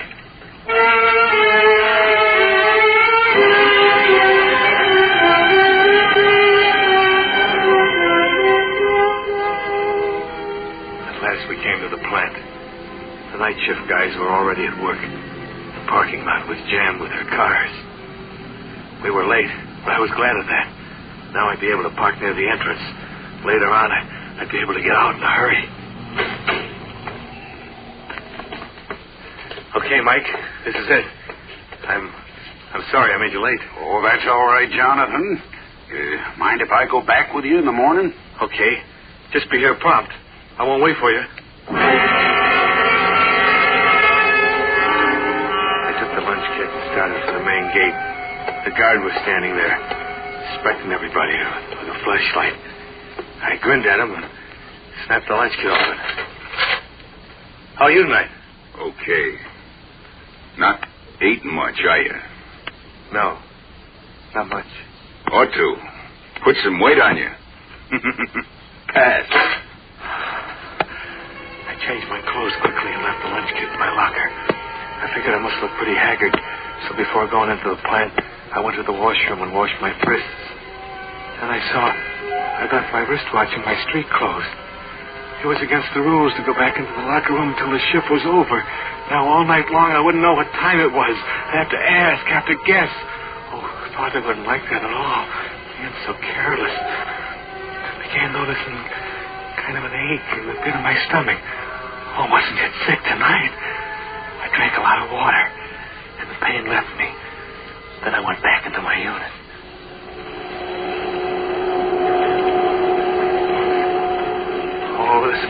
me a bad night. I was all raw nerves. It was like being in the middle of a nightmare. A nightmare that wouldn't end. My hands were all thumbs. I couldn't seem to make them do anything right. Oh, Father wouldn't like the way I was doing things. I couldn't stand it much longer. Hey, Jonathan! Huh? What are you doing? Cut your switch. What's wrong, Mr. Davis? What's wrong? Is that the way you handle that modifier? Where's your apron? Oh, yeah. Oh, gee, I'm sorry, Mr. Davis. Don't be sorry. Do it right. Get on the ball, Jonathan. Get on the ball. Yes, sir. Yes, sir. On the ball. What time was it getting to be? I couldn't concentrate. I couldn't think. All I could remember was what was in my locker. All I could remember was that thermos bottle filled to the top with nitro. All I could remember was a detonator set for 6:30. Hey, Mike, what time is it? 12:30. Hey, Mike, what time is it? 10 minutes after 1. Hey, Mike, what time is it? 5 minutes to 2. Hey, Mike, what time is it? Almost time for lunch. Lunch? And am I hungry? I could eat 'em. Hey, what's wrong with you? Well, you're white as a... My stomach. Hey, you guys, come over here, quick!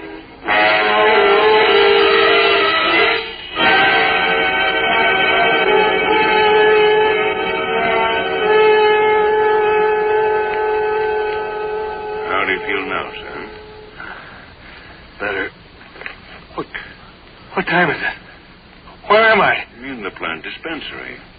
You ever had a spell like that before? No, I never did, Doc. What time is it? Hey, you're pretty nervous, aren't you? No, I'm all right. I don't know. Your pulse was extremely high when they brought you in here. But I'm all right now, Doc. I want to go back to my job. You want to what? I can't allow you to go back to your job, son. Now, just relax. But I'm all right now. What time is it? Take it easy now. Take it easy. It's 2:30. 2:30? When are they all going back to work? I won't be able to go to my locker. Oh, I know what you're thinking. Your lunch. Isn't that what's on your mind? But lunch is over. I won't be able to go back. Now, never mind. I'll send somebody to get your lunch, kid. Oh, no. No, don't do that. Huh? No, really, Doctor. I'm not hungry. Sure, I know, but you've got to have something. Just sit there. He went into the next room. I wanted to jump up and start running. Oh, but that was no good either. Why'd I made such a fuss about the lunch kid? What's he doing in there? And he came back. And he was carrying a glass of milk. Here you are. You're going to miss lunch. At least drink this. Milk. Go on. Drink it down. Okay. Finish it all. That's it. Feel better? Yeah. I think I better go back to work. No, you don't want to do that. Just take it easy. Oh, I feel fine now. Really.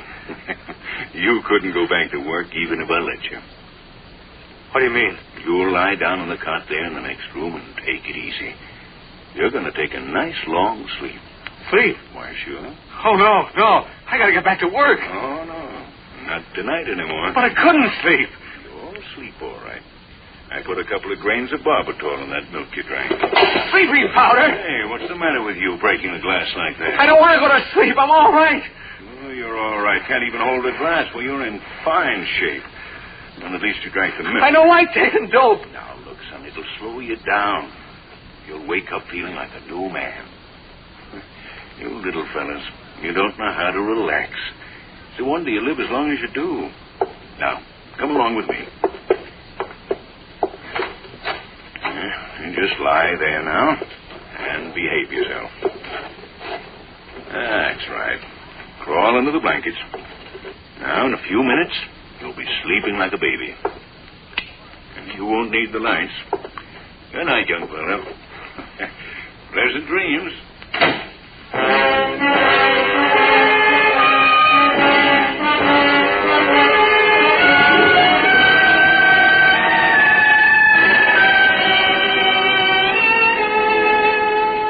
For Suspense, Autolite is bringing you Mr. John Lund in radio's outstanding theater of thrills, Suspense.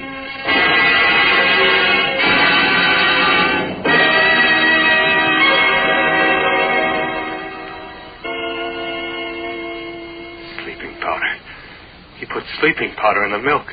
And like an idiot, I drank it all down, every bit of it. And then I started to get drowsy. With a time bomb in my lunch kit set to go off in just a few hours, I started getting drowsy. No, I had to get up, to get out. I couldn't stay there, couldn't sleep through. Had to do something. My eyes are getting heavy, so heavy. I couldn't keep them open. Pint of pure nitro and all the chemicals and inflammable stockpiles here. The place would go up like an ammunition dump. Had to get out. Couldn't keep my eyes open. So easy. So easy. Let my eyes close. Go to sleep. No! I couldn't go to sleep. I couldn't. I crawled off the cot. Window in the room. I had to get through the window. Couldn't go through the doctor's office. Get out through the window. I started over. But then I had to stop. I had to sit down. So tired. So good to sit there. So good to close.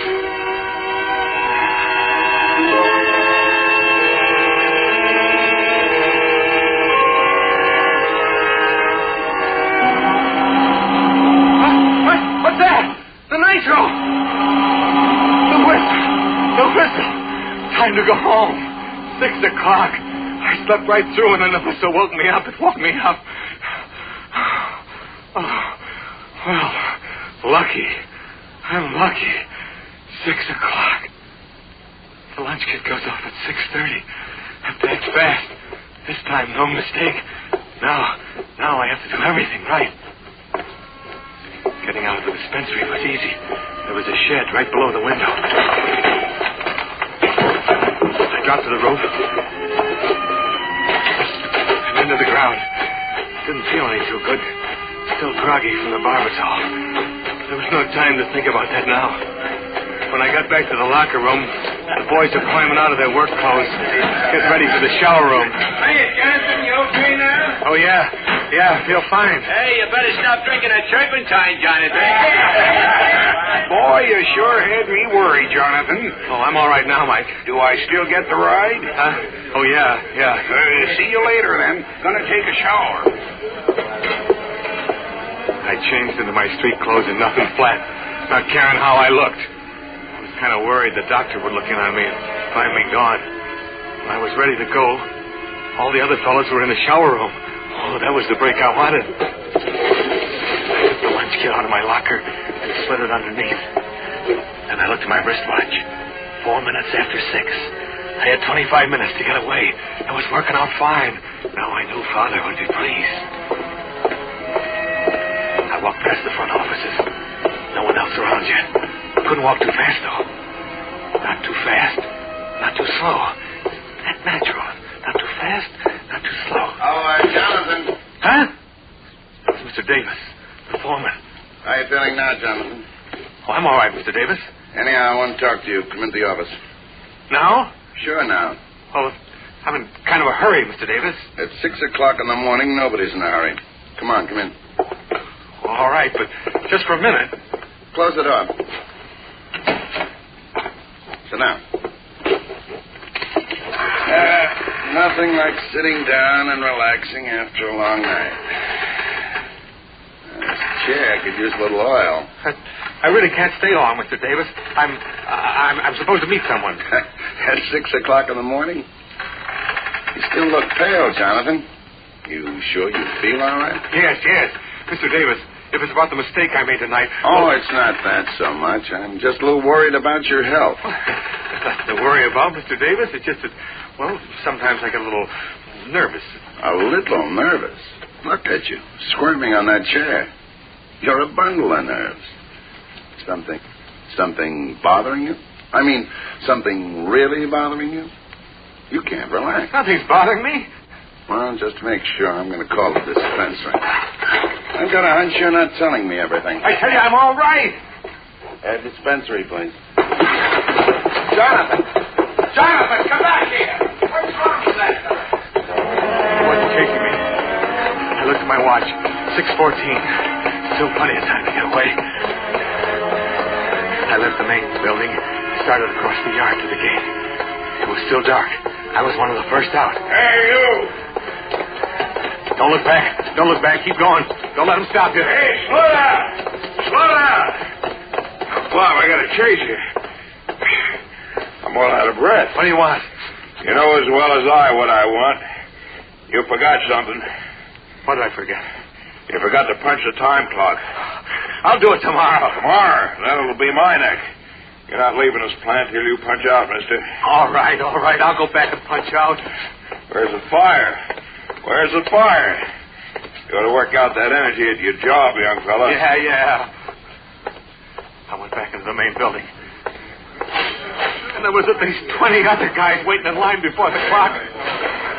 Hey, look. I gotta get to town early. How about letting me punch out now, huh? End of the line, bud. But it'll only take a second. End of the line. We all want to get to town early, bud. Okay.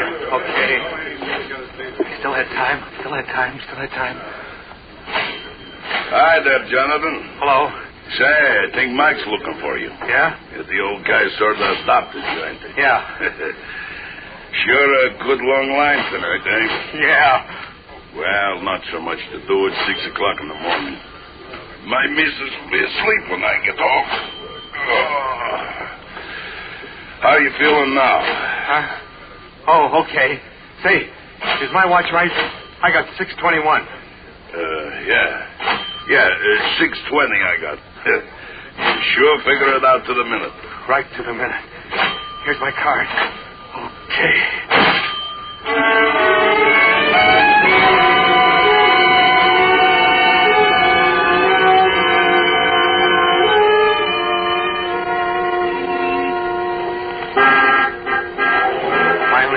Parking lot.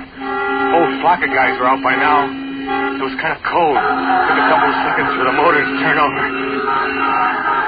It was 6:27. I had 3 minutes. 3 minutes. Couldn't waste any time. I was fighting for my life. Finally caught. Started backing out quick. Had to get out of here in a hurry. 3 minutes. Less than that now. Oh! Hey, look out! Oh, my headlights.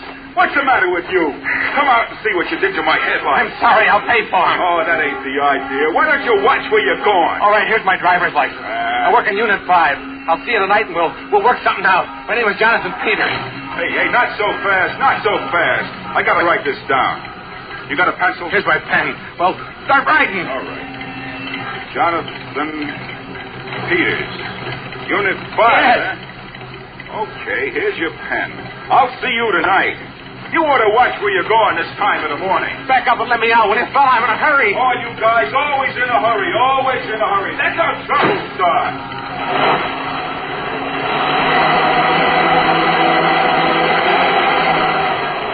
All right. It's clear now. Thanks. No more than 2 minutes. I gotta hurry. Clear now. All clear. Hurry. Hey, Jonathan, wait for me. Wait, Jonathan. Oh, he got away. Now, why'd he do that? These young fellas don't know what the end will be. That kid sure is wacky. In a hurry. Always in a hurry. Hey, what's the matter with him? No sense of responsibility. Last night he drives like a turtle. This morning he races out of here like a demon and leaves me standing. Too bad, Mike. Well, maybe somebody else will give you a ride home, huh? Oh, I can get a bus, but this'll teach me to do a guy a favor. What do you mean? Well, that Jonathan. I didn't want to keep him waiting, so I came out and looked for him, and he's not in the car. So I go back in the plant to look, and I miss him. When I get back, he's driving off. Yeah? So what's the favor you did him? He was so darn particular about it. Then he goes off and leaves it under his locker. But I found it and put it in his car for him. What? His lunch kit. I put it in his car.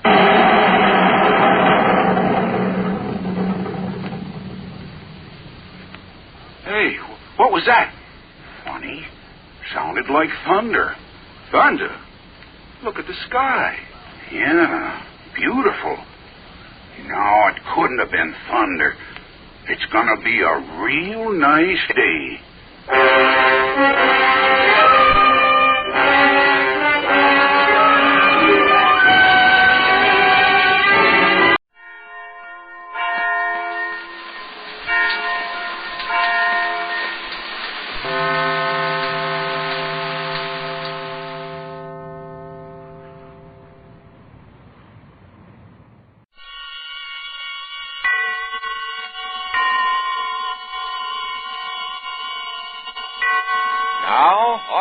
And its 60,000 dealers and service stations present Suspense.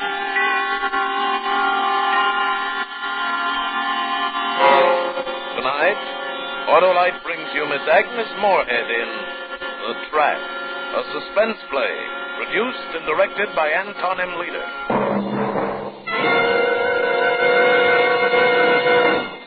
Friends, replace old, worn-out, narrow-gap spark plugs with a set of the sensational new wide-gap Autolite resistor spark plugs.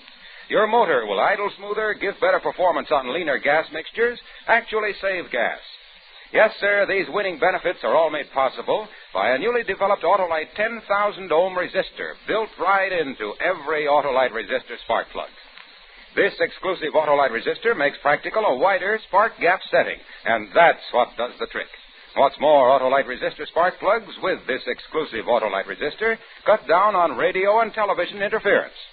So, folks, see your Autolite dealer and have him replace old, worn-out, narrow-gap spark plugs with a set of the new Autolite resistor spark plugs. Remember, you're always right with Autolite. Yes, sir. And also remember the Autolite Suspense show is now on television. Every Tuesday night in many parts of the country. And now, Autolite presents Agnes Moorehead in a tale well calculated to keep you in suspense.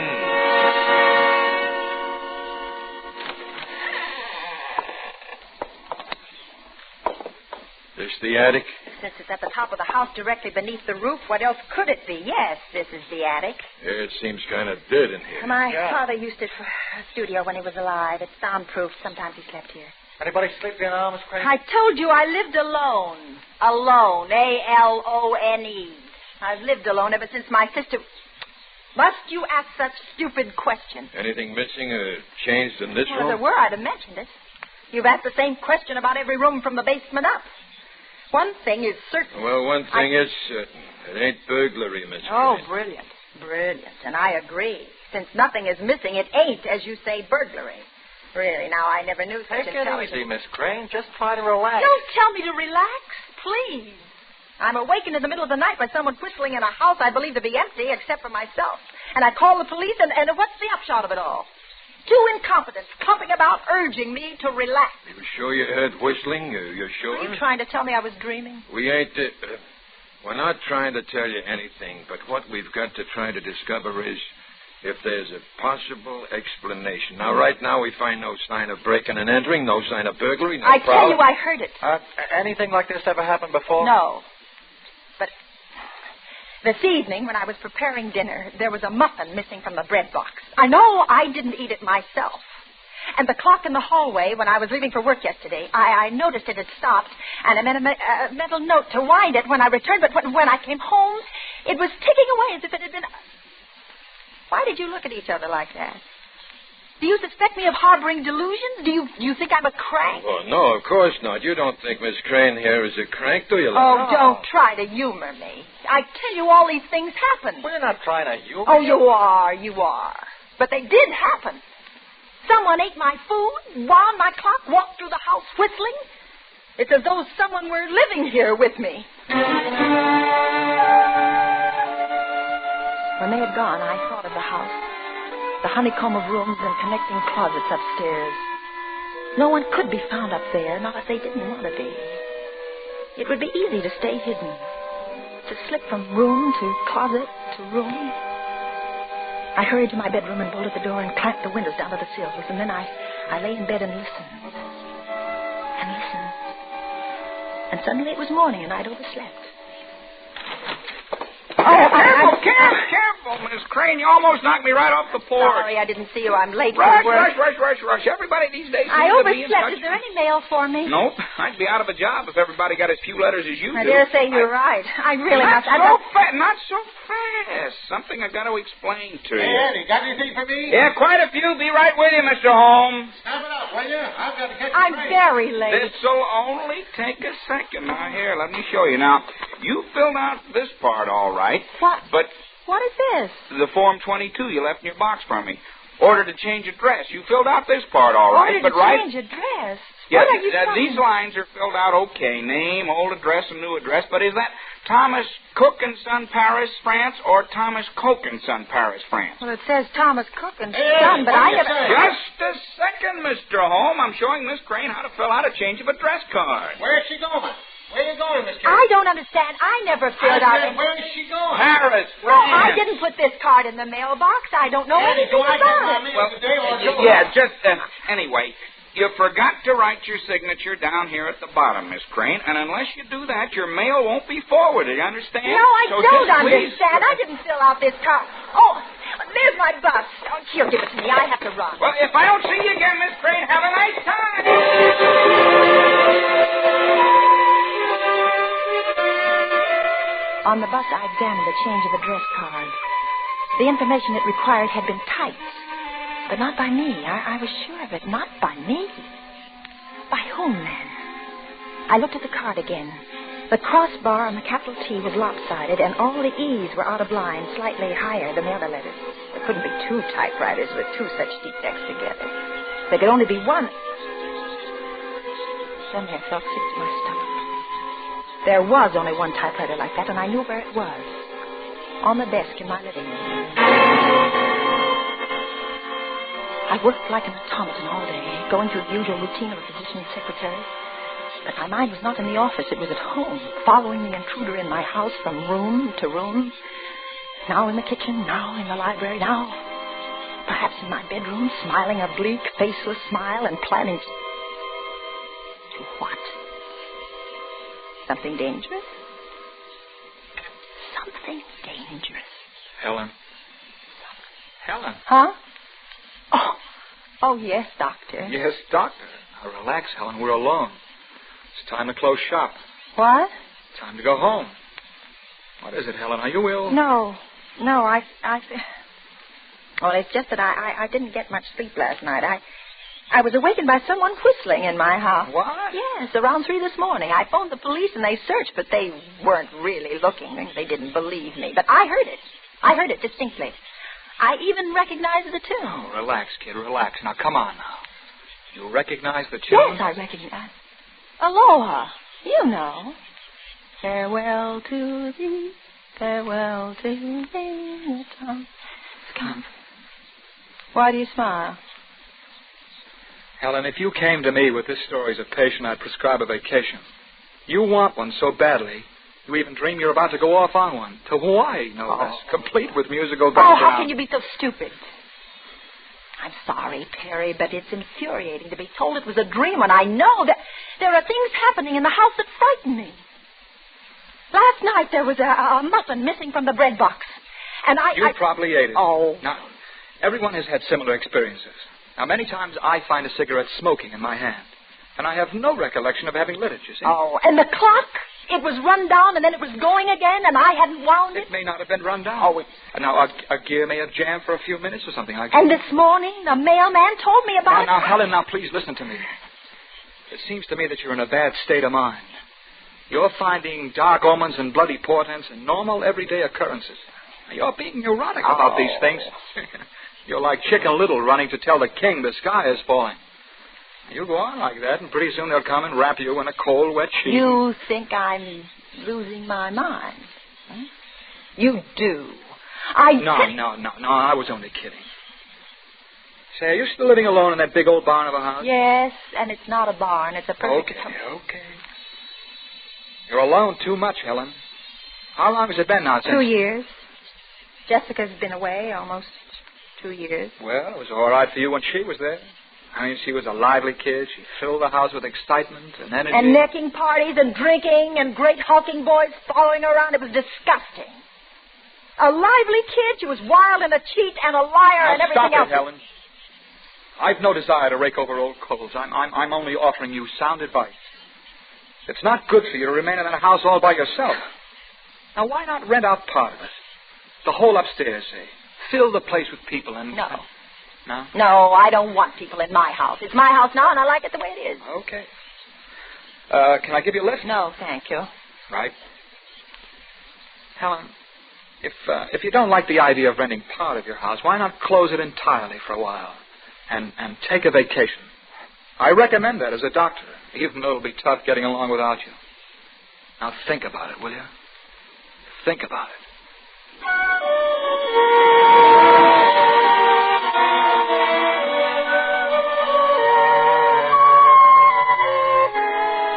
On my way home, I thought of what Perry had said. It was possible I'd been morbid about the whistling and the rest of it. It could be. As I walked down the street toward the house, I looked at it. And its familiarity was reassuring. This was no place of fear and mystery.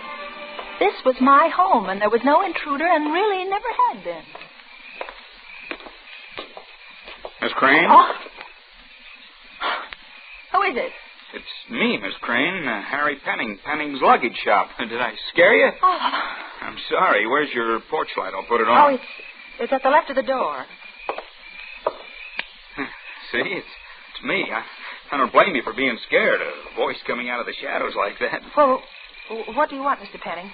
I brought the 2 valises you ordered. The 2 valises I ordered? Uh-huh. It was on my way home anyway, and I figured, well, I'll just put them in the car. I didn't order any valises. Well, sure you did. This afternoon, don't you remember? You said you wanted a big one and a little one. Leather, high grade. I ordered them? I did? Yes, I took the order myself this afternoon. But I didn't. I was nowhere near your shop. Oh, well, you telephoned. You said you were going on a vacation soon, and you wanted to have... No, I didn't. One of us is crazy, Miss Crane. Crazy? Well, when I say crazy, I don't mean crazy, of course. Excuse me. I mean, well, I know you ordered them and asked me to have them delivered. Oh, yes. Yes, that's right. I remember now. 2 valises. Yeah, that's it. I guess in the hustle and bustle of getting ready for a vacation, a thing like this could slip your mind. Yes, it slipped my mind. Yeah, well, now, you want to pay me now, or should I send you a bill? Yes, send me a bill. Yeah, well, have a nice time, Miss Crane. Believe me, I sure envy you. I sure do. I'd like to change places with you.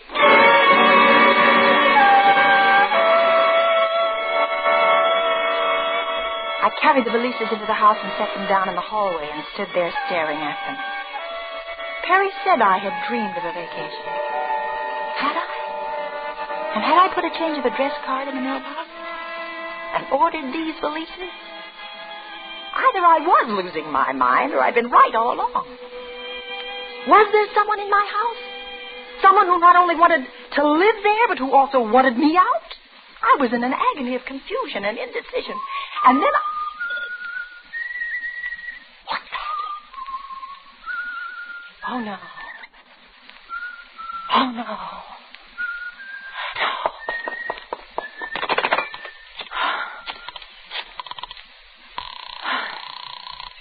Information. The telephone number of the Daily Times. Hurry, The please. editorial office or the business office? The classified ads department. That number is listed in your directory. Yes. The number is Avalon 1634.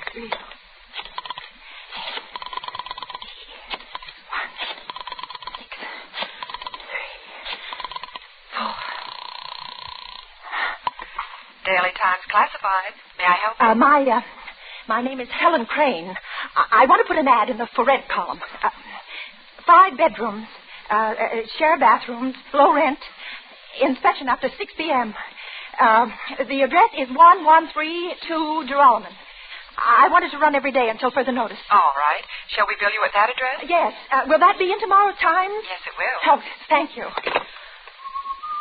There! Did you hear that? Did you hear that? You know what that means? It means this house will soon be filled with people. There'll be people living here, eating here, you hear me? I know you want me to leave, but I'm not going. You are! You are! You are! You are! You are!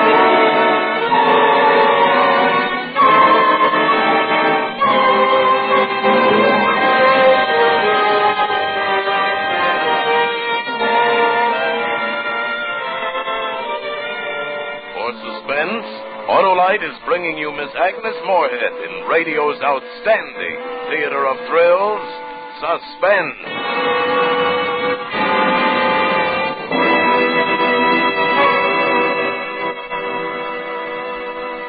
Oh, I hear you're going to be a summer theater actor. To be or not to be, full of pep, there's no question.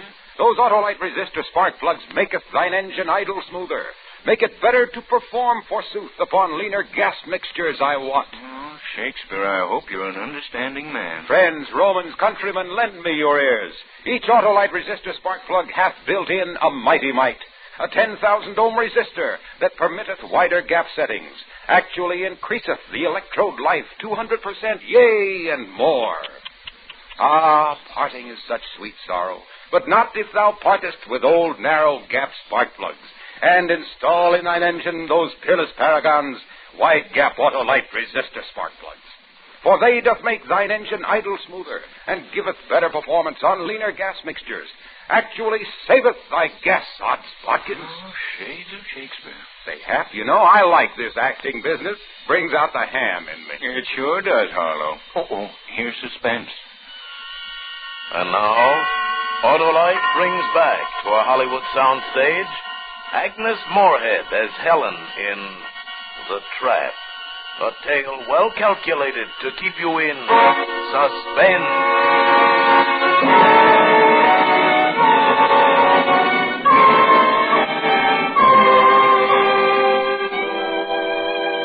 My sleep that night was deep and refreshing, and I woke next morning and went to the office feeling very pleased with myself. I knew the Times would be on the stands with my ad. I might have tenants by tonight. After that, goodbye, unwanted guest. Good morning. Dr. Coleman's office. I'd like to talk to Miss Crane. Speaking. This is the Hughes Lock and Key Company, Miss Crane, about that padlock you ordered. It's ready just a for minute. you. What did you say it was I ordered? Padlock, the one you ordered yesterday. This is Miss Crane, ain't it? Miss Helen Crane? Yes. Well, I think we located the kind you wanted. Believe me, there's a job doing it. In the first place, intruder wanted a padlock? No more. Why? How did the padlock enter the scheme to force me out of the house? For a moment I was frightened. And I realized it didn't matter. I'd already taken steps to ensure my remaining. My house would soon be filled with people. Do you want me to bring it over to the house now or later? Now, if you like. Will there be somebody there to let me in? Oh, yes, somebody is there. Okay, Doc. Thanks, Miss Crane. Goodbye. Goodbye.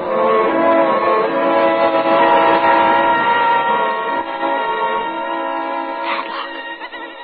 Why a padlock? It doesn't matter. It really doesn't matter now.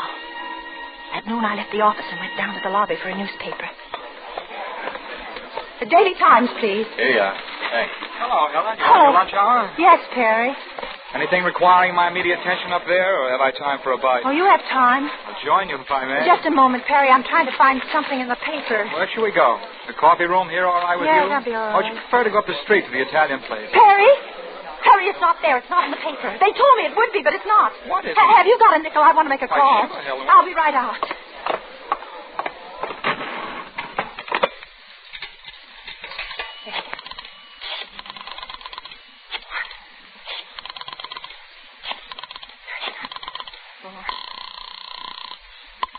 Daily Times classified. May I help you? This is Helen Crane. Why isn't my ad in the paper? Did you place an ad with us, ma'am? Yes, I did, over the phone last night, but it's not in there today. Why didn't you run it? Well, just a second, ma'am. I'll check it with our phone orders. Was it supposed to start today? Yes, it was. Well, I have it here now. I remember. I took it myself. Helen Crane, Yes. 1132 North Geralman? Yes. Well, the ad did not appear, ma'am, because shortly after it was placed, it was canceled. What? Canceled. The notation on the slip says that shortly after it was placed, it was canceled. Also by telephone. Hello? Hello? Thank you. Are you all right, Helen? Helen, are you all right? What is it, Helen? What is it? Do you feel ill? Oh, I'll go upstairs and lie down for a few minutes. You won't do anything of the sort. I'm sending you home in a cab right now. Now, you get into bed as soon as you arrive and phone me if you have a temperature. I'll try to drop in to see you first thing in the morning. And, Helen, Yes. Oh, I wish you'd give some thought to taking that vacation.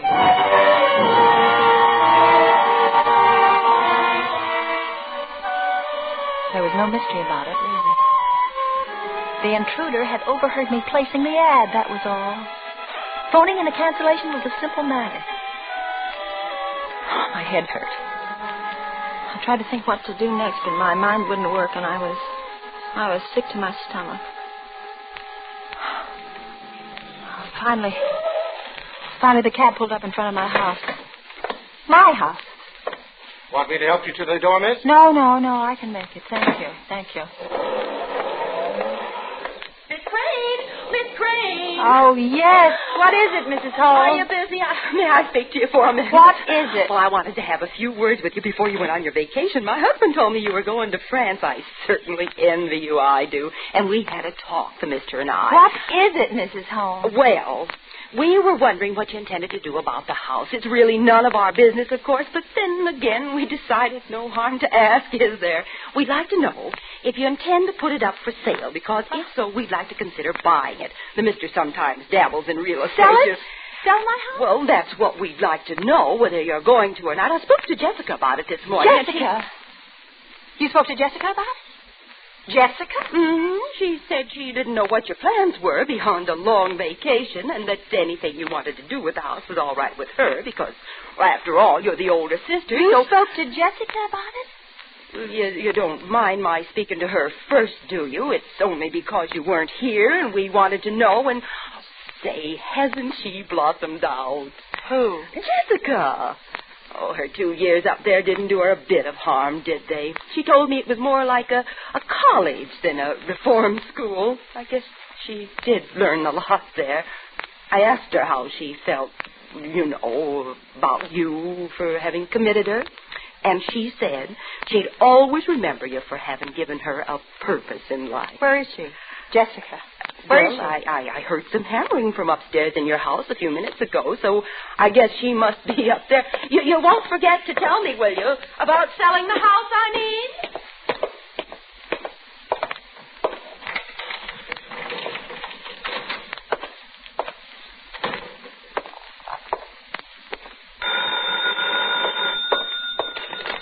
Hello? Hello, Jessica? Perry?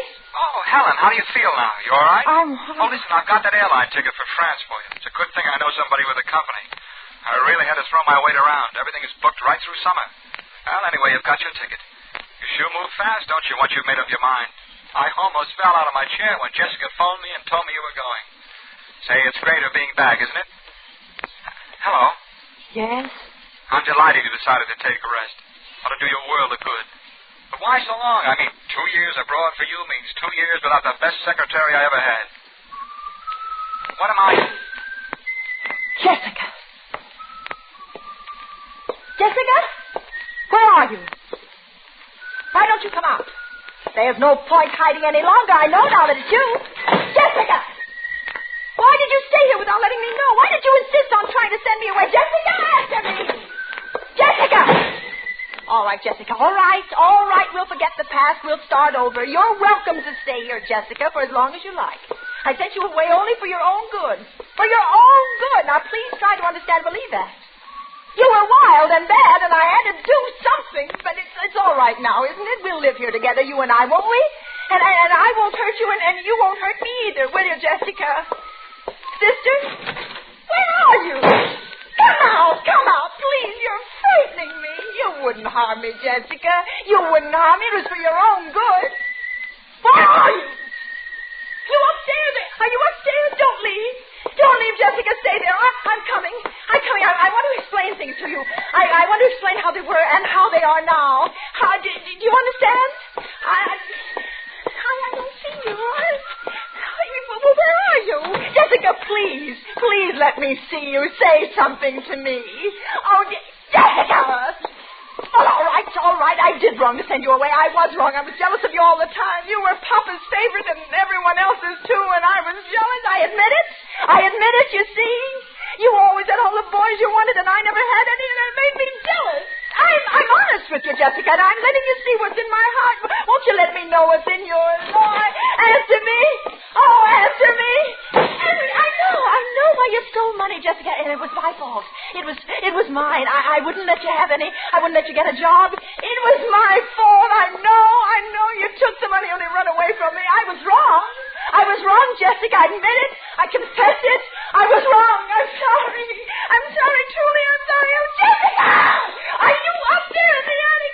Wait there, Jessica. Don't leave. I'm coming up. You'll forgive me, won't you? Say you'll forgive me. If you let me explain. I know you'll forgive me. I'll make it up to you. You'll stay here with me. We'll be together.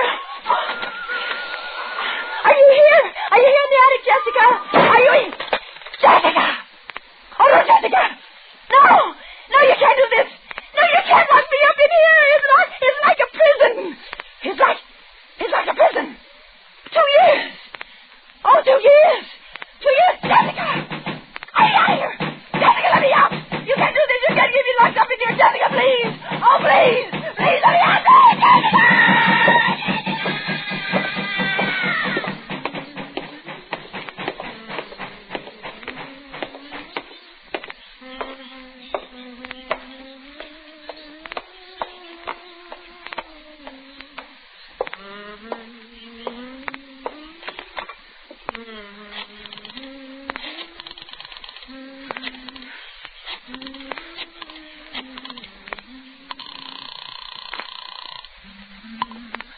Hello, Perry? Yes?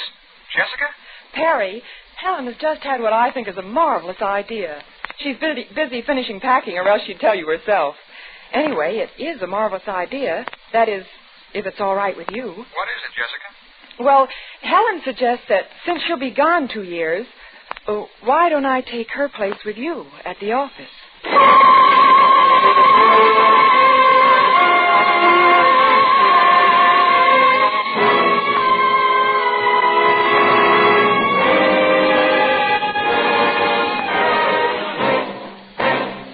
Thank you, Agnes Moorehead, for your third splendid suspense performance this season. Oh, Miss Moorehead. Yes, Mr. Wilcox? Since you've been our guest star on Suspense so often, by now you should be thoroughly familiar with my remarks about Autolite resistor spark plugs. Well, I think I am. Let me see if I can do it like you do. Don't you say something like this? Autolite resistors, spark plugs make your engine idle smoother, give better performance on leaner gas mixtures, actually save gas. Is that right? It is indeed, Miss Moorehead. Thank you. And let me add that Autolite resistor spark plugs are ignition engineered by Autolite, which makes more than 400 products for cars, trucks, airplanes, and boats in 28 plants from coast to coast. And Autolite also makes complete electrical systems for many makes of America's finest cars. Batteries, spark plugs, generators, starting motors, coils, distributors. All ignition engineered to fit together perfectly, work together perfectly because they're a perfect team. So, folks, don't accept electrical parts that are supposed to be as good. Ask for and insist on Autolite, original factory parts, at your neighborhood service stations, car dealer, garage, or repair shop. Remember, you're always right with Autolite.